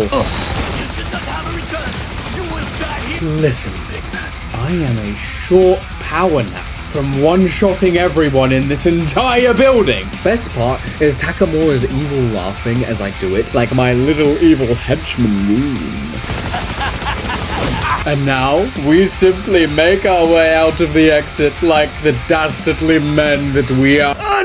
No! Hey, no, hey, evil henchman goon, where are you going? Come back, I have damsels to tie to train tracks! Fuck's sake, he's running home to look at pics of Wakako, ain't he? Shit, I hired the wrong type of goon! I wake up in a random, very high quality looking motel, where Johnny goes on a valid ass rant about motels, and I pick this option to try and, you know, answer his question, only for V to be such a dick about it. Yeah, no, I'm not letting you talk to my beloved Pookie Dookie Spooky Johnny Goated hand like that, V. I'm dead ass reloading the save. I hate to say it, I don't know if it's the relic fucking my brain by this point, but I'm starting to prefer Johnny to V. I let him finish his rant. There, Johnny. It's okay. We'll go get you some alcohol to drink, yeah? And some innocent people to be sexist and mean to? That make you feel better?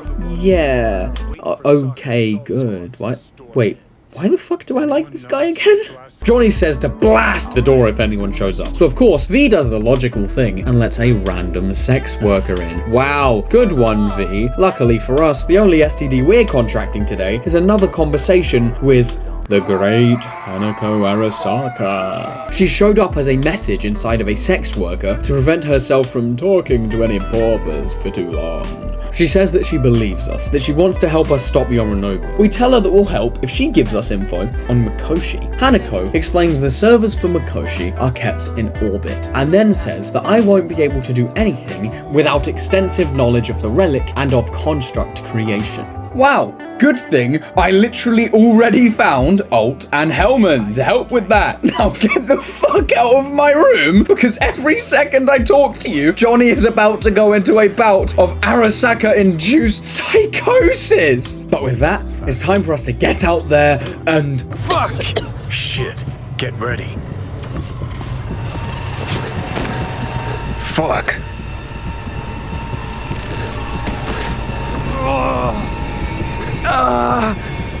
Johnny. You ain't dying yet. I got you.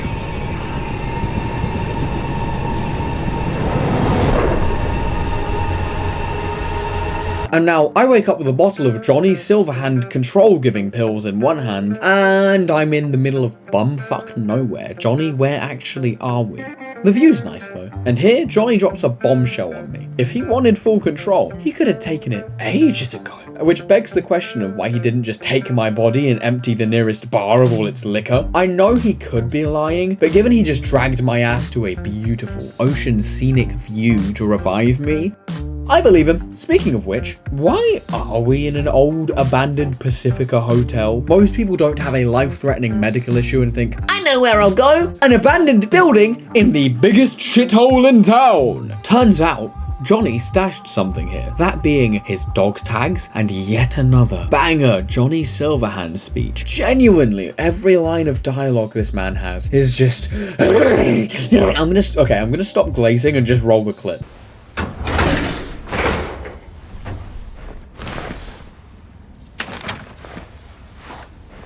These yours? They were. Belong to you now. Why are you giving me these?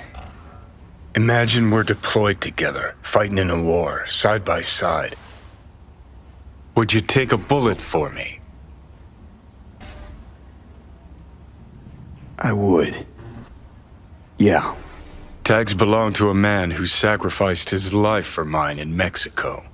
Been thinking about our predicament. Want to be clear. I will do you no wrong. When the time comes, it'll be my life for yours. I'll agree to get wiped. Tags are proof of my promise. I do the same for you. Yeah. Thanks. Oh, that voice acting, it's just crisp, man. It's so good, it's so big. He goes on to tell me that 1, he wants Adam Smasher dead. All good, big man, that was happening regardless, so I can beat his ass in the thumbnail. 2, he wants Rogue to be there? Rogue? As in the selfish bitch who runs the afterlife? How am I gonna convince her? Johnny answers, I'm not. I'll reach Rogue, give him my body, and trust him to convince her. This plan stinks of betrayal. But after that touching speech, I trust him. Okay, what the hell? Motherfucker's binge drinking an entire tequila bottle, then he gets a tattoo, buys a stripper, does more drinks, a drunk makeout, drugs? Johnny, you promised you'd go to Rogue, that I wouldn't regret this. He gets another hooker, insults the bouncer, who headbutts me through my bike helmet. Who are we beefing with? A sentient brick wall? And then the same hooker comes out and he steals a car to take her home. Johnny, please. V's criminal record is already looking like a multi-page soliloquy. I don't need you to add to it. No. Why are there sunglasses in the car dash? Please, Johnny, don't make me wear sunglasses at night and indoors, you bloody twat. No. And after getting a little freaky deaky with her while she's trying to drive, causing her to crash the car. Ruby. Oh. Maybe I'll call. Oh, wait. And then he asks her for Smash's mechanic, because the tattoo artist said he knew him through her. Oh, there was a plan, even if it was laced in enough substances to execute a horse. And with that, we wake up in Rogue's bed, before crawling myself back to my shitty motel for 12 hours of gaming and sleeping the mountain of substances off, because for the first time since we got shot by Dexter Sean's calorifically dense ass, ass, I'm no longer worried about the relic killing me, since it seems this hangover is doing an any percent speedrun of turning my liver and kidneys respectively into ash. However, do not get the idea that my glorious Pookie Wookie Dookie Bear Johnny Sexy Goated Hand over here has in any way fuckled me over, since despite his very inefficient way of going about it, he got us a lead to Adam Smasher's main engineer, Ebunike. No clue what that means, but Rogue's taken it and is going to be doing her best Houdini impression by taking that nebulous ass hint and somehow pulling a major plot point out of her ass. Now, I gotta admit, during the time I was waiting for Rogue, I may or may not have gone a teensy-weensy bit megalomaniacally mad with power. It's like Minecraft. Give a man a survival world, he'll build a nice house, a farm, maybe get some pets. Give him creative and he'll blow up every village in a mile radius just to feel something. My point being, I haven't met an enemy I can't one-shot in 20 hours. I wanna feel something. I get this gig to save a man's paramedic sister being forced to work on Maelstrom. I obliterate everyone because, oh my god, the way Maelstrom guys have so much cyberware they set on fire post-synapse does something freaky to me. Jeeves, my good man, bring me a new pair of pants. I fought Maelstrom again. Again, sir, that's the 10th time this week. Yes, yes, Jeeves, and make it snappy. And then I get back and she won't leave? Because she's trying to save the Maelstrom member? What? Scan him. He's going into shock. Give him a unit of synth blood. But of course, ma'am. Let me get my most prestigious Maelstrom curing medical equipment. Sorry, what was that? I can't hear you. I can't hear what you're saying. But I'm an empath, and I can feel that you're super grateful to me for saving your lives. Oh, I'm sorry, ma'am. 1 second. I'll be right back to operating. Jeeves, make that 2 pairs of pants. I'm doing it again.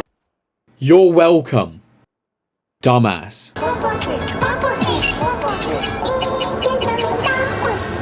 What kind of song is my radio playing? I feel like my eardrums just got quick hacked. Is this what I've been doing to people? I've got to change my ways. What is wrong with me? I am the Chupacabra!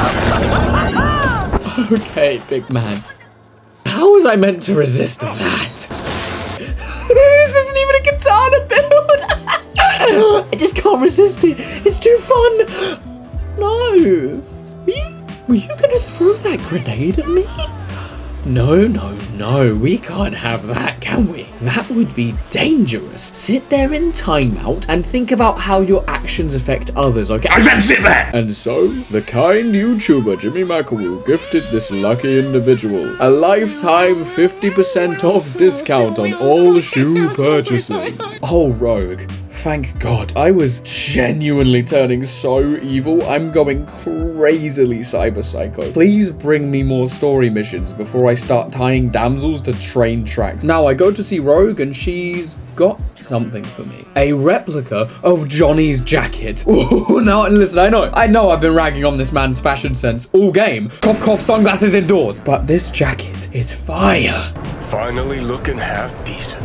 Now we're here, the docks containing Smasher's private boat. Now given I'm breaking into Freaky Smasher's house, I'm going to be as quiet as physically possible, as I'm certain that walking stack of chrome and HR violations has a kink dungeon somewhere on that boat, and I'd rather not find out where. Me and Rogue are on some serious ninja stealth. I'm hacking cameras, turning them friendly for vision of enemy positions, casting memory wipe to deny detection, and making a jump through. Who spotted me? Now, there was a badass fight scene here after this that I can't show because I unlocked a certain legendary quick hack that I can't show you. And I just keep doing it past me. Please, I'm not going to be able to show any of this. It's not even worth it. You're paying double money for a slower one-shot that doesn't recover health via Blood Demon. I'm literally trolling my future self just for the love of the game. And then we managed to hack Smasher's computer. And sure, there's some general lore stuff like Ebunike being the name of the ship, but Oh my god! Smash's actual adverts are about feeling alone and kinky. Listen, give whoever sends your targeted adverts a pay raise through the roof, because he somehow managed to locate Night City's kinkiest man. Oh my god, looking further, they're offering double trouble genitals? What? I pray to God that's not what Smash has just had installed. If I load into that man's boss fight and he has 2 Mr. Studs installed, I'm calling it quits right there. Moving on from that mental imagery nightmare fuel, I crash my way through the Ebonike before making my way to Grayson. 2 things. He's got Johnny's gun as a gift from Smasher, which confuses me further because I thought Johnny's more personal death from Smasher was Johnny being an unreliable narrator. Right? But if Smash is giving what I can assume to be one of his only friends the gun as a gift, it must have meant something to him, right? 2. To make things even more confusing, he then talks about Soul Killer, meaning Johnny was there. He got Soul Killered by Saburo, right? Obviously, I know he got Soul Killered. The dickhead's been mumbling in my ears all game. But if you look it up online, they say someone just snuck up and Soul Killered him, but what? I'm so confused. We ask Grayson where Johnny's body is. Near the oil fields, buried out there. 101 northbound, then head for the landfill. Dig deep enough, might even find a shit-smeared Heard silver enough. arm. Finish it. Let's end this fucker. quickly. Right ahead of you, Johnny. No, wait. I got something. Silverhand. You're into him, right? Could give you something. No, you're one of those greedy corpo bastards Johnny warned me about. You won't give me anything, but I have something for you. Call it a nice severance packet. Rogue? That was mine, you aging decrepit twat! I hate you! Oh, great. So you don't want to help with Smasher. What a shame. Yeah, I genuinely don't care. Go age like spoiled milk in the afterlife bar, you blatantly traitorous bitch. Where was I? A nice severance packet. Yeah, no, just the moments past she took that from me. But enough about that. I've got to go see Johnny's grave. Once again, the voice acting in this game is phenomenal. Just wow, you can genuinely feel the existential weight behind his words. So that's how it is. Nothing here at all.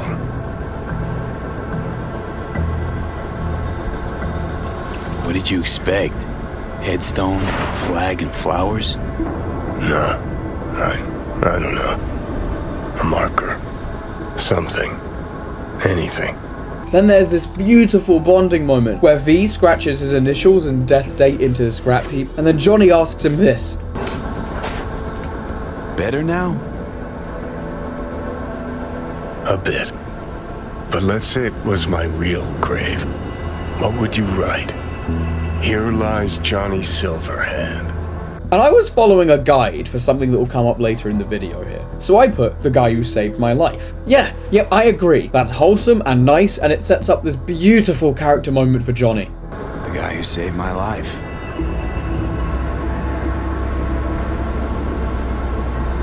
V, you don't know how much I want that to be true.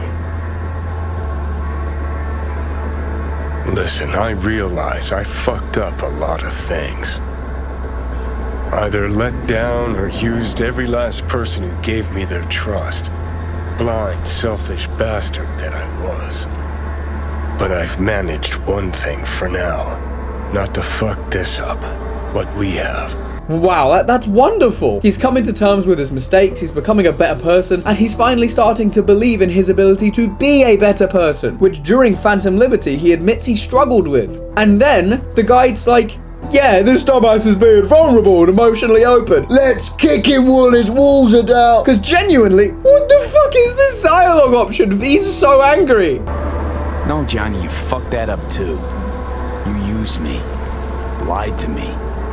I can't trust you at all. Is it too late to ask for a second chance? No, Pigman. No, it is not too late. I have never reloaded a save so fast in my life. This guide is stupid. I hate it. I'm not following it. We'll be fine. It's been a long, bumpy road, but we made it. Most people I thought were my friends. They couldn't even stand to be in the same room with me. You're fucking closest to me by a long shot. There, 24/7. And yet, you don't seem to hate my living guts.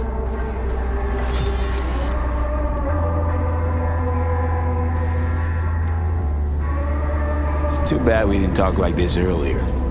Would have made things easier. Never found the right moment.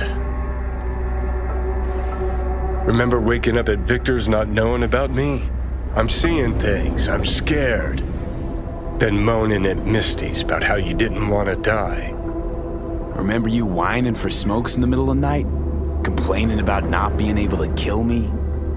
Never thought we'd make it this far. And holy shit! This dialogue is so much better. It's wholesome. It makes it feel like they've truly bonded over their journey. Why the fuck did the guide tell me to pick that other shitty one? You'll find out later. It's so nice seeing them actually get along. I love their dynamic so much. And it just hurts all the more that I know I'm gonna have to kill Johnny to save V at the end. This game is so cruel. They put this asshole in your head and the plot's like, can you get rid of this twat before he kills you? Only to make him super likable by the end of the game. I don't want to get rid of him anymore. This sucks, man. Well, before we get ourselves fixed, I want to make sure Johnny's had everything he wants, which leads us to the last mission of this game, a genuinely emotional mission with some of the best character writing in the game, Blistering Love. We call Rogue and invite her to a date, and it's weird for everyone involved. Since me and Johnny share a body, Rogue can't tell if she's talking to her low-level co-worker or her old Rockerboy boy toy. And then I get to the afterlife and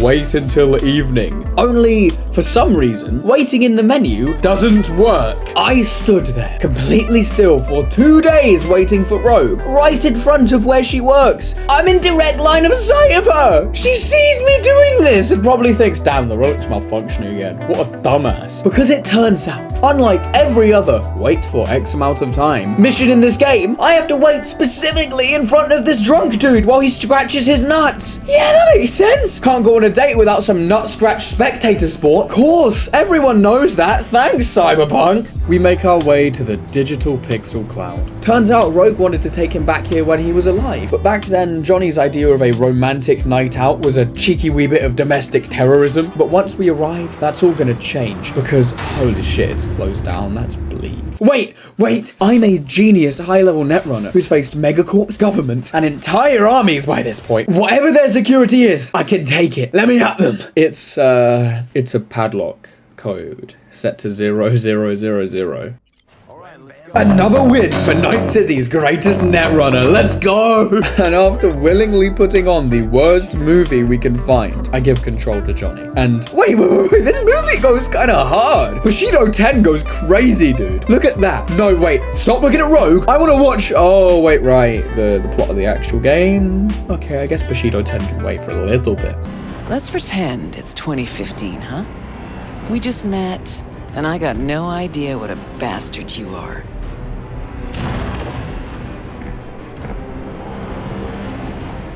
Sure, lured you to the movies so we could bang, by the way. Okay, come on. How can I not click that? I'll do this, but then no more silly dialogue options. I'll take this seriously. Johnny deserves it. Okay, so it's 2015. If you could do it all again, what would you change? Anything at all?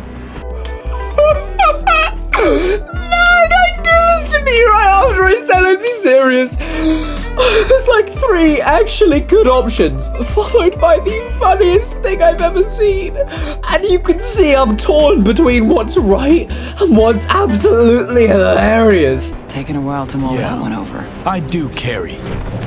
Huh? I mean, guy deserved it. Always trying so damn hard. Fucking hell, Johnny. I was being serious. Oh my god, she sounds so upset. I'm sorry, it's too funny. I couldn't help it. I've just got to say, 1, I have no idea how Johnny clutched this up that well after that comment. And 2, to be real with you, I, Jimmy McAwoo, hate this option. I don't like Rogue, and I certainly don't want to have to edit another interpretive dance sequence because Johnny can't keep his dick in his pants. But from my understanding, once the relic's out of V's head, Johnny's just dead. I'm gonna let him get some before that. Get back on my own. Rogue. Damn, Johnny, that sucks. It's all good though. It's all good though, big man. We can always find Kerry. Then, Johnny talks about what Grayson said and says he wants to go somewhere. I ask if he wants to see Rogue, and he says no. He wants to see Kerry. Johnny, I was joking, Johnny. I was joking, big man. Are you gonna go on a fucking spree in your last days alive? Because, like, my lord, you are so real for that. Although, if that is what's happening, I've got no idea how I'm gonna add that to this video. So we make our way down to Kerry's mansion, and I'd love to tell you what me and Johnny talked about, but my digitized stalker, Delamain, had to come in and ruin it for me. You bald-headed bit-terror bastard! I have been ignoring you all game, and now I can't hear anything besides how Johnny and Kerry used to be friends. This is my last moments with a good friend. Let me have it. Oh, thank God it's gone. Oh my God, is that loading bar what I think it is? I swear to God.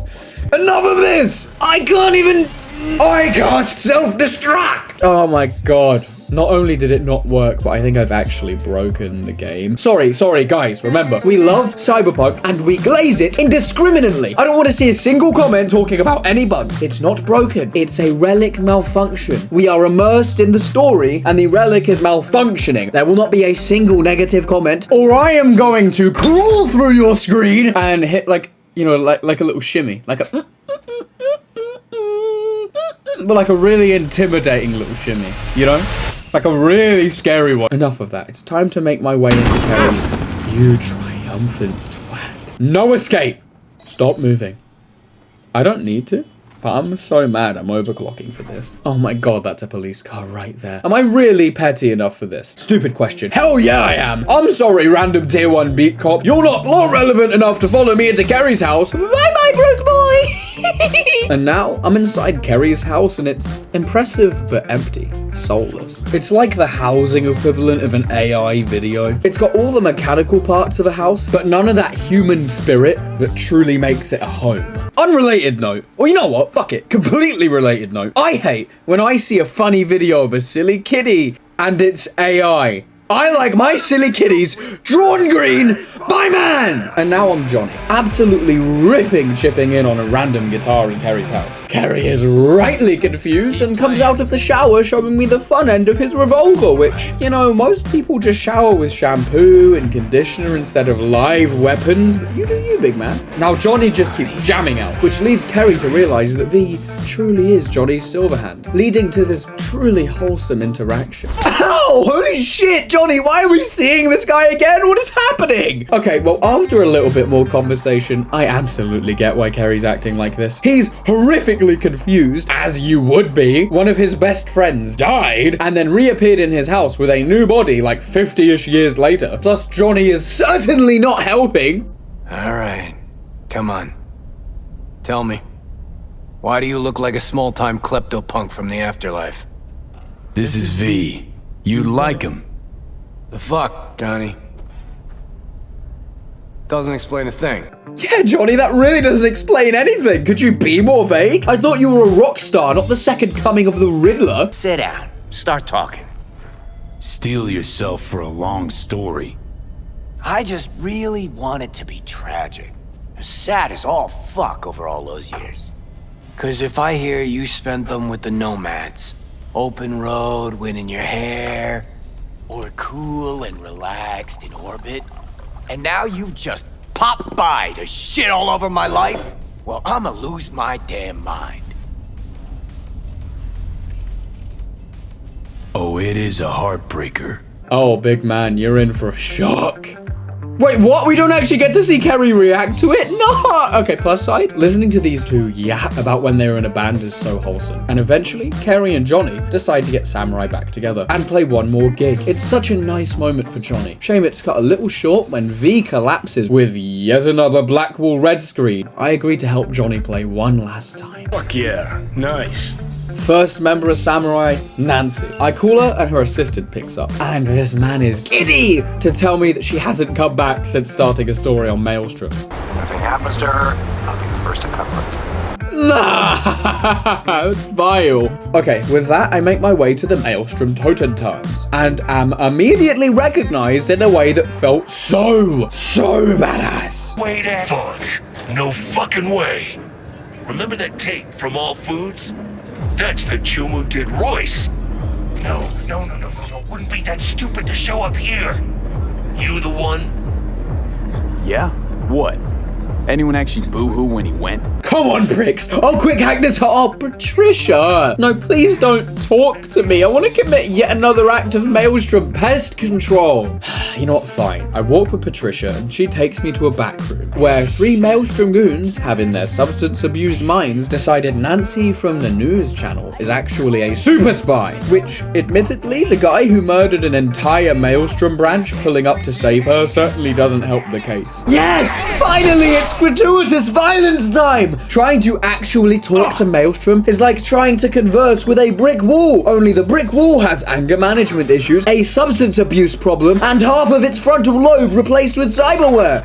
Well, half of it was. Now your frontal lobe is replaced with burnt wires and 57 cracked, virus-infested bootleg copies of Minecraft Pocket Edition. I sneak my way out, spamming memory wipe to delay my trace so many times I'm pretty sure I've given half of Maelstrom dementia. Not that anyone will notice, since the average Maelstrom brain is slowly slow-cooking itself in a stew of mental illnesses anyway. I've just added one more to the pot, and then I realized, why am I stealthing through this section? They're Maelstrom! Instead, I decided to camp behind this guy like Batman. Wait for my meter to hit 100%, and then blow his head schmoove off before he finished processing what he was looking at. And I just eviscerated every last one of them. I felt unstoppable. This build makes you feel like a god, except for this guy, who somehow ducked my Johnny Gun flaming melee attack. He unquestionably mogged me. Like, look at that phenomenal jawline, good god! Although I did get to immediately turn his jawline into a jaw crater with Johnny's pistol before walking out, surrounded by brain-fried Maelstrom members, which certainly helped me recover a little emotionally and may have given me a post-gamer move semi. But more importantly than that, it gave us the first band member. Kerry has gotten us our next band member, Henry, by dragging him out of rehab. Kerry? No! Anyway, ignoring Kerry's very problematic recruitment, I have gotten the strongest perk of our entire playthrough and officially finished the build. This is it, pain to gain. While Adrenaline Rush is active, I get 20% health item recharge after neutralizing an enemy, which combined with my build allows me to infinitely chain heals while Overclock is up, allowing me to infinitely chain damage. Okay, I'm getting ahead of myself. You'll get to see that later. First, we've got a band of dysfunctional individuals to put back together. Off to the next member, Denny's mansion. When we arrive, surprise, surprise, the tweaker who just got dragged out of rehab by a rock star is causing problems. Who could have predicted this one? Denny refuses to play with Henry. Why, you ask? Because Henry filled Denny's pool with cement. Yeah, Kerry, this wasn't your smartest move, big dog. So, decision time. Do I want to keep the lady who's genuinely interested in the band and is quite rightly scared to play with a tweaker, or a narcotic-dependent creature who's only here because Kerry's paying him and filled Denny's entire pool with cement unprompted? Yeah, I picked Denny. Obviously. But finally, Nancy calls my line and tells me the gig is on. And after heading to my last stop at a Ripper Dock for this playthrough and blasting all my cash onto buying myself some preem chrome, like a RAM upgrade and some tier 4 legs, plus pouring all my remaining crafting supplies into upgrading my existing chrome, I'm ready for my final mission. I drive myself down to the Red Dirt Bar, the place where Samurai's first gig went down. Nancy's got everything perfect, finding the exact guitar Johnny used. I mean, look at Johnny nodding his head like that. He's chuffed. But now it's off to the toilet. I down the pills for Johnny and almost immediately die. No Blackwall lines this time, but I did nearly dive headfirst into the toilet. And now it's time for Johnny's last concert. And honestly, everything about this sequence is just wonderful. And I don't say that lightly. The stand-in for Henry is actually a Samurai fan from the older days of Samurai. And then we start playing, and everyone's loving it. Silverhand's riffing like a madman, while the crowd goes wild. And if you look around, every member of the band is so happy, especially Kerry, who compared to when we first met him, looks like he's been genuinely reanimated with new life behind his eyes. And then it's just over. And there's this horribly bittersweet section where Kerry opens up about how nervous he was, how he felt he had something to prove, but then he got on stage and just had a good time. Silverhand slides him his guitar, tells him to keep it, and it's just wonderful. But eventually it had to come to an end. And then Kerry's off. To quote Silverhand, he's off to to write a new song too. So luckily, Kerry's story had a happy ending. Problem is, now I'm just scared, because I don't think I can procrastinate V and Johnny's story anymore without the relic hitting a point where my next malfunction actually just murders V. And I'm doubtful that their ending is going to be as happy as Kerry's. But eventually, I suck it up and make my way to Embers. Arasaka tried to stop me with a corporate death squad, but by this point, I'm so powerful I barely have to care. Blowing up one van and forcing a car to crash into the wall, which after watching this, that car was completely innocent. I just financially ruined an innocent family of 4 for absolutely no reason. I really have gone cyber psycho. Then I make it to the front of Embers, and oh my god. That's the ending of the game. Once I go through, I can't go back. Seeing this made me genuinely emotional. It's weird, but as a gaming YouTuber, I always have to rush games so I can comment on them while people still like them, meaning I never get to play through all of them usually. So this made me like weirdly emotional. But given I'm about to talk with a bitch so stuck up she speaks to me via pre-recorded messages sent through prostitutes, I'll save the sappy wappy shit for later. Cause right now it's time to put on my big boy negotiation sock and stroll my way into the most pretentious set of stuck up rich pricks I've ever seen. Just being in the same room as them, I could feel my credit score improving. I hate this. Soon they're gonna get me on a mortgage and a pension plan and So this grating corpo bitch goes on an absolute yap session. Everybody already knew Yorinobu was the killer. Satoru Arasaka killed without mercy. Yorinobu killed him because he disliked the killing. And I want you to know it's hard for me to turn on my brother. Okay, so why are you doing it then? Well, pretty sound logic actually. Remember the parade? How Yorinobu refused to extract Hanako regardless of the fact I had systematically dismantled every defense measure that was there for her? Not to mention the fact she had weaker defenses than the average Night City drug deal? Not even a joke. Dodger from that random side gig had more people assigned to defend him than Hanako. Then, combine that with the fact that when Yorinobu's extraction team showed up, their first action was to indiscriminately machine gun through the wall, an act she only survived because Takamura body blocked for her. And once she brought all that up, she says, "My father was right. My brother, he never cared for us." The best part of this entire conversation, Johnny does not give even a teeny tiny microscopic smidge of a fuck. Then she says, "Did you bring Soul Killer? As we..." And he perks up like a seagull detecting undefended fries. My goat tunes out all that corpo drivel and cuts straight to business. Yeah, cause I'm stupid enough to give it to you right now. Shut up, Hanako. Fuck you, I'm leaving. We ought to leave. Right now. I agree, Johnny, but V won't give me the dialogue option to. I want to leave too, I promise. Okay, so I'm not going to make you listen to any more dialogue from this corpo bitch than is necessary, because honestly, I hate all of Arasaka, but basically, she wants me to prove Yorinobu's guilt by testifying in front of all other Arasaka board members. Yeah, no, fuck that. I tell her no. Sadly, every argument's pretty convincing when your life is on the line. Damn right, Pookie Hand. Get out of my face, Hanuk. V, do you feel all right? Huh? You are bleeding. Fuck. It seems you are running out of time. You could use some air. Right now.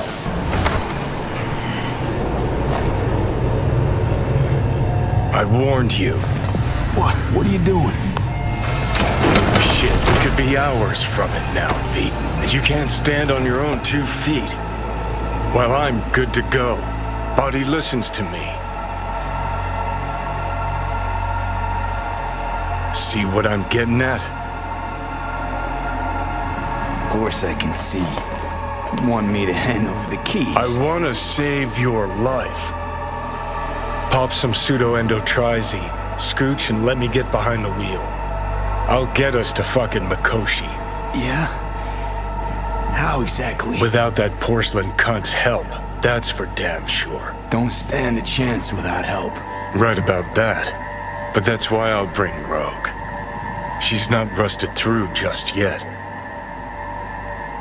Plus, she owes me. Maybe she'd have stuck her neck out for you half a century ago, but now, I don't see it. I'll convince her. After all, we know a thing or two about ops like this. We'll blast our way into Saka Tower, just like we did back in the day. Then find the way inside Mikoshi. It's our only chance. Rogue, I don't know. You honestly think it could work? With her experience, her resources, her connections. Won't find anyone better in NC. Johnny. It's gotta work. We breach the tower. Alt cracks open Makoshi. Then I fuck up that. Great, you checking out again? Am I dead? Wait, that's my glorious, loyal goat, Victor, motherfucking Victor. How do you do it, man? I would be dead 3 times without you, big man. How do you do this? Dragged yourself here, beat to hell and back. Gave Misty a hell of a fright. Then you shoved my patient at the time off the table and demanded you be treated immediately. Tell him it was your guardian angel. Why does Johnny sound like that? Wait, did Victor just hear Johnny speaking? Then V asks him how bad it is, and Vic doesn't even say anything. He just gives me that seductive, mogging stare. Holy shit, we're cooked, aren't we? And then Victor does something weird. To be honest with you, I'm finding this part of the story really hard to write a script around. Despite all his loyalty, Vic sounds angry? Sad? I can't really tell. How much longer is this going to go on? You tell me. Looking at you, not long at all. Why are you so angry? V hasn't done anything to you. Oh my god. He's angry with himself for what he's suggesting. I'm trying so hard to come up with some kind of comedy YouTuber silly haha moment I could put here, but I just can't. You heard him. We've got one last chance. I'm taking the wheel. Endotrizine, Rogue, Sokka Tower. Only way this is gonna work. Enough, Johnny. I just gotta think about it. Need to stretch your noodle? Fine. Just not in this basement. V, Christ, you're talking out loud. Oh my god, they're merging speech patterns. That's why Vic could hear Johnny. And then there's Misty. She's kind. She opens up about Jackie and she takes us up to somewhere special. A place for making decisions. This is where Jackie decided he was going to be a legend. And then she leaves. It's just me, Johnny, and the hardest decision I've ever made in a video game. Come a long way to get here, haven't we? Just think. It all started in a fucking landfill. Mm-hmm. Then you tried to kill me. See exactly what I mean? Trying to save your sorry hide now. Now you can let me do that. Or I can take Hanako's offer. And lose, V. Damn it, there's more at stake here than your life. All these options suck humongous flaming amounts of ass. I can 1, go be Arasaka's little bitch boy for a chance at surviving. I can 2, let Johnny save me, which is certainly the best option, but it sucks to lose V's and by extension my own agency over the narrative, letting Johnny effectively steal our big moment. And it certainly doesn't feel very great as Netrunner to me. And of course option 3. I can't go into detail on option 3. I even did a little bit of the Johnny ending, and I hated it. Johnny's whole arc was about him becoming less of a manipulative, selfish douchebag, learning to feel empathy and love and care instead of his unfeeling need for the mission. So of course, in this ending, we forced Johnny to manipulate his last remaining friend for the mission of saving V, knowing full well it would ruin her life. This sucked. I went back and I reloaded the save. I don't know why. The other 2 endings aren't great either. This was so upsetting for me. I can honestly say, after this video, Cyberpunk is my favorite game of all time. My favorite fictional world of all time. It is philosophically fascinating. The most thought-provoking game I have ever played. If not one of the most thought-provoking pieces of media I've ever consumed. Some of this game's philosophy, like the Johnny Stick rant, have genuinely stuck with me in my way of thinking. The soundtrack is a banger, and I blast it constantly at the gym. The gameplay is silky smooth. Even the driving is great with that beautiful aesthetic of the city. For it to end like this just feels horrendous. The whiplash is crazy. I feel like I've just finished eating course after course of perfectly cooked meals at my favorite buffet, just for the head chef to come out and personally suplex me through the deep deep fryer, and to rub it in, there's a bloody relic chip advertisement behind Johnny the entire time. When I say it's upsetting, or this causes whiplash, I want to make it clear that's clearly the intention of the game. It is a tragic story. I just wish there was some way I could take V on my own terms without ruining the lives of anyone else, with my own sense of personal agency, and storm Arasaka Tower. And as it turns out, I can. If you wait 5 minutes on the roof, Johnny should present you with the secret ending of the game. Problem! Remember that guide I was doing in the oil fields? How it said to be a horrendous dick to Johnny, and I said no? I waited half an hour for this mission, and I kept telling myself, No, it's gonna come up now. Maybe 5 more minutes. What if I reload the save and don't touch the controller at all? this game had thrown me into a river in Egypt, because I was in denial. As it turns out, to get the super secret best friends raid Arasaka solo mission, you need to wait for Johnny to open up to you, and then verbally thundercunt his attempted vulnerability through a blender by saying the meanest shit you could possibly say in that moment. Why? Project Red, why? Cyberpunk, my darling Pookie, I love you so much. Fuck. Okay, I'm back, having done some mining off camera. By which I mean that in the way all the Minecraft YouTubers mean that. I blatantly fucking cheated. Yeah, I'm sorry, I'm not going back 10 hours just to go be a dick to my favorite character and then do everything else all again. So yeah, look, yippee! After waiting 5 minutes, Pookie Dookie Spooky Goated Sauce Swaggerlicious Hand presents me the secret ending. Storm Arasaka together as the relic literally tears me apart with every passing second. This ending is without hyperbole, without exaggeration, without even a hint of sarcasm or facetiousness or any other fancy word for dropping even a smidge of bullshit. The greatest gaming experience I have ever had. I could go on and on about how this level's a masterpiece, how it makes you feel like a god, about how this beautiful gameplay had me ecstatic. I wouldn't be surprised if people had to swap pants playing this. Lord knows I did. I was quick switching to my secondary, tertiary. I mean, fuck, by the end of the mission, I did the whole drawer. But I'm not gonna say shit. No amount of words could convey how incredible this is. I, silly gaming YouTube man, have earned myself the right to a completely non-ironic badassery montage. Because I don't want you to hear how I feel about Don't Fear the Reaper. I want you to feel it. Outside me, plug in the extra CPU and GPU we bought specifically to replay this mission. Kinda tough deciding which of your friends get to die, isn't it? Good news is you got this one chum who's already dead. And he'd be honored to join you on a wild suicide run. You, me, and Arasaka Tower. Kinda sounds like a Eurodyne lyric, I know, but trust me, we'll go fucking Nova. This plan, what would it entail, exactly? Plan? Well, might be how Rogue operates. I say you grab the hottest iron you can find, stride in the tower's front door, and cut your own path down to the lower levels. If Mikoshi's deep underground like Hanako claims it is, you'll just have to find the elevator. If I gotta die, rather fall into my grave, gun in hand and on fire, and not drag anyone down with me. Huh. You just discovered what it takes to become a legend. Grab your iron. Let's mobilize.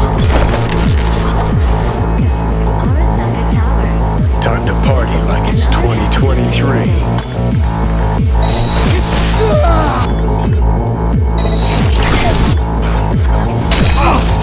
Careful.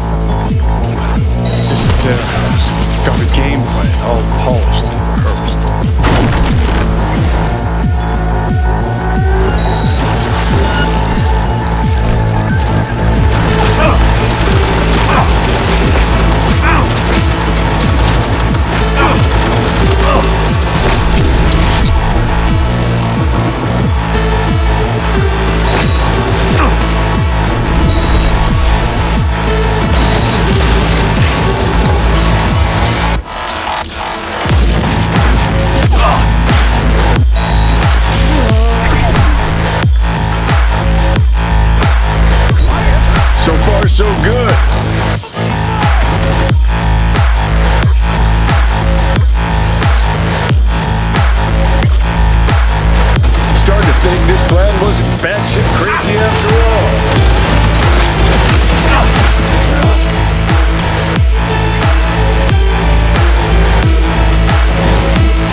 Plug in your output there.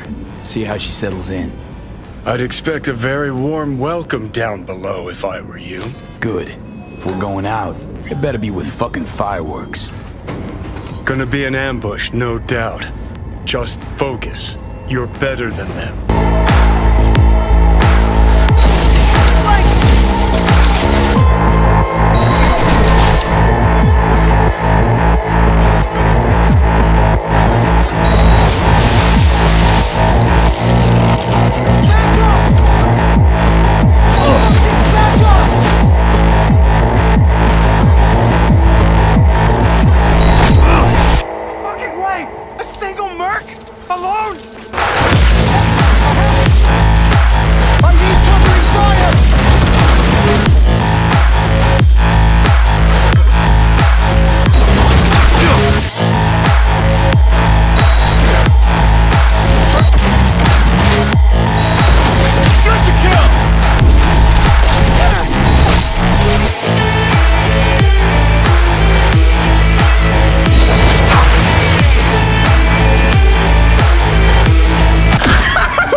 Oh, you're kind of interrupting my montage. Go grab some WD-40 for the door, it's stuck. Mr. Stud has been harmed. Oh, scratch that! Prepare the WD-40 for my ass and make it bloody snappy! You came alone. I can fix that. Secondary Mr. Stud implant has been activated. Oh, no, please, let me go, please. Now, Smasher was a rough boss fight, and also so insanely cinematic. I felt like I was playing a movie. Originally, I wanted to list all of Smasher's attacks, but given this walking bag of evil and malice is entirely chrome, it would be easier to list what he doesn't do. That being, give you a fucking break. You're too far? Eat missiles and rapid fire 50 caliber bullets to the chest. If you're more medium range, yeah, no you're not, because he just Sandevastand himself into intimate cuddling distance. And once he's there, enjoy him hitting the ground so hard it explodes. And if you think that hurts, wait until he does it to your face. The only respite you get is when Adam hits that classic boss fight move and calls in all his low-level goons. Since using our build, we can just convert them into HP via horrendous brain-melting quick hacks. Now, why don't we just turn Smasher's brain into goo? Why, of course! His built-in ice systems, which turns his trace meter into an instant blind upon completion. Did I mention that it turns off every hack you had on him as well? Because it does that. And if you fight him more and more, and you tear more and more pieces off of his chrome like a horrifically intimidating strip session, you'd logically think he's getting weaker, right? Yeah, you'd like to think that, wouldn't you, dumbass? In reality, when he gets low enough, Smasher stops caring about keeping his job and just goes all out to hurt you. He fires missiles around the room with no regard for Arasaka Tower's structural integrity. He starts spamming his Sandevastand so many times that he actually juggled me on my first attempt, only to dash behind me and nearly stab me through the floor while I was disoriented. But as you tear more of him off, he finally gets weaker and weaker in such a beautifully satisfying way. Eventually, you even take his Sandevastand from him, and then he's nothing. Then you're left with a choice. Smasher has been left with nothing. Do you finish him or show him mercy? You know, really hard choice. I mean, wow, what a tough philosophical question. Had to give this one loads of thought. Anyway, as much as I'd like to teabag this biomechanical bastard for a couple hours, V is actively dying, so I need to hurry up and jack myself into Mikoshi before... Wait, no, are you kidding me? We're right there. Please don't let him die right before being cured. Don't edge me like this. That can't be the ending. Come on. Oh, thank God we made it. We're saved. And we did it ourselves. As V. See ya on the other side.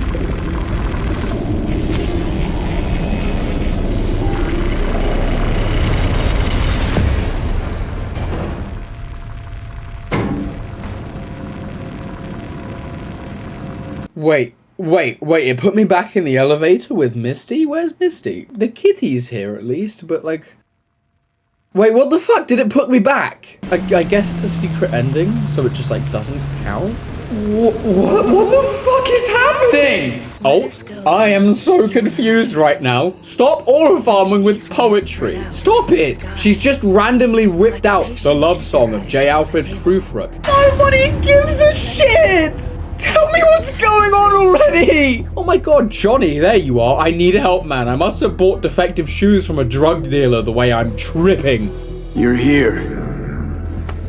Who was right, you cranky bastard? Ha! You were right, V. You were. So, when do we start? Haven't caught on yet, have you? What? What do you mean? Alt's already split us. Once you jacked into Mikoshi, she lit you up with Soul Killer. Your output don't fuck around. I am not his girlfriend. Wait, so the second I plugged V in, the real V died, and now I'm just playing another V. Holy shit. Game, don't hit me with some transhumanism-based Ship of Elysia's philosophy right now. I can't handle this! So then that's it. Alt reveals she only helped to eat all the people in Mikoshi, which seems to include Johnny too. I'm so confused. Let's just ignore the weird AI couple buffet so we can fix V already. Immune system attacking its own neurons. Christ, will you just skip to the end? After I transfer your construct into your body, you will die. It is inevitable. It is imminent. No way. Are you kidding me? Fuck! Yeah, V, I couldn't have said that any better myself. What the shit? No. There's gotta be something we haven't thought of. Your body will see you as an intruder. But it's my body. The biochip's nanites have altered it permanently. The body is now Johnny. Alt, give us a minute. V and I need to talk. I can't believe it. Everything. All we did. It was pointless. I've had enough of this. Of everything. You most of all. Perfect. 'Cause we're sticking to the plan. I'm going with Alt fuck knows where. You're keeping your body. Where's she even gonna take you? Beyond the Black Wall. To become part of her. Whatever the hell that means. That's my goat. That's my selfless goat. Willing to go to cyber hell for me. What a Chad. You've improved so much, Johnny. I've never been more proud of a fictional character in my entire life. Is there really no other way? As I said, Johnny can retain the body, remain there, while you come with me. Guess I meant, I don't know, a happier ending for everyone involved. Here, for folks like us, wrong city, wrong people. Yet the right to make a choice you have earned, through will and endeavor. This bridge leads deeper into cyberspace. Cross it and permanently sever the connection with your body. The path to your body passes through that mortal well. No, don't make me choose. Don't make me do Johnny like this. Okay, I'll just save, and if I don't like it, I'll go back. I can't save! I'm stuck with whatever choice I make. No, please. Okay, this game has been full of some hard choices, but this was the hardest by far. So hard, so crazy hard, I'm not even gonna make a penis joke. I'm not gonna make any joke. This entire scene was emotional. This shit got me. I mean, I was planning to let you guys listen to my genuine reaction to this, but I was so fucking shattered. You can barely even hear me, and I barely even said anything. But if you hear some sad little whinging in the background, that's my teary-eyed ass live. And if you hear slamming, that's me smashing shit, as if that's gonna retroactively change the ending. I told you to piss to Sophia. We stick to that. I'll go. You stay. Turning your back on the problem again? Oh, for fuck's sake. I'm sorry.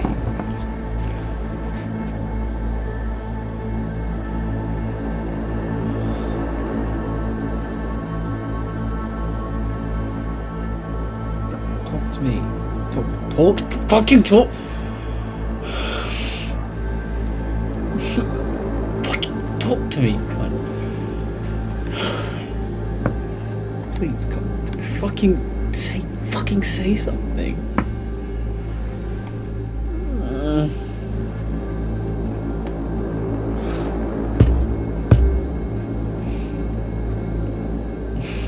What? A little guilt creeps in and that's that? You give up? Stop. Just stop. This isn't... thought was gonna happen over. Gonna just roll over instead of fighting for what's yours? Decommiss yourself because you're too fucking scared to say goodbye? Is he fighting? It's my decision. Wait, he's Let me make it. Fuck. Understand.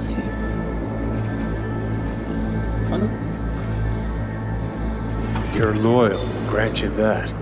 But damn it, are you dense? Haven't changed a bit since we met. I'm so damn tired, Johnny. I just want to start anew. Even if I don't know what that means. It better be good for you, too. Fuck's sake. V, I'm just scared for you. I'll see you around, Johnny.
I was speechless, truly speechless. The disturbing but beautiful visuals of V's consciousness slicing through the black hole. That haunting orchestral version of the Rebel Path. It's incredible. This game had me feeling shit in ways I didn't even know I could feel. And let me tell you, those feels were just getting started. Johnny wakes up in our body. And of course, the first thing that motherfucker does is wear sunglasses indoors, you goddamn fashion war criminal. Shit, gotta pack too. And I gotta stop talking to you, V. Holy fuck, that's sad. Oh my god, he even stops to speak to you in the progress markers on the inventory menu. No, stop making me feel things. Bad game. Seriously though, this ending is beautiful. Johnny's taken this kid Steve under his wing. He's teaching him to stand up for himself, how to be a musician, before they both go and Johnny buys himself a new guitar. And after a quick stop by V's grave, there's this beautifully somber moment. Oh, V.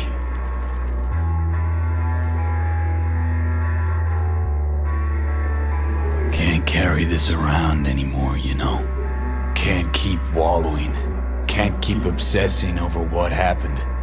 Couldn't forget you anyway.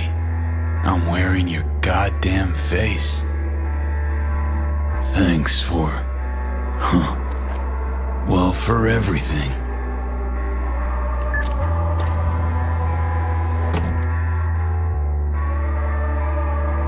I'm wiser now, and I don't plan to waste it. So this is goodbye. Holy shit, game. Stop it. You're making me feel things. Stop. And the best part of this ending is all those little details you can nerd out over. Johnny gave up smoking because he doesn't want to do something that disrespectful to V's body after his sacrifice. And he even mentors Steve to stop smoking too. Johnny gets on the bus and leaves Night City and then... Stop the bus! Hey! Get off! Wait! The guitar! You forgot your guitar! No, I didn't. Haven't forgotten a thing. Never will. Holy fuck, this game's so peak. I fucking love this game so much. Wait, is he? He's taking off the sunglasses. Yes, that's my goat Pookie hand. It's so funny. I've spent so long like scripting and working on this video. I don't even know how to end it.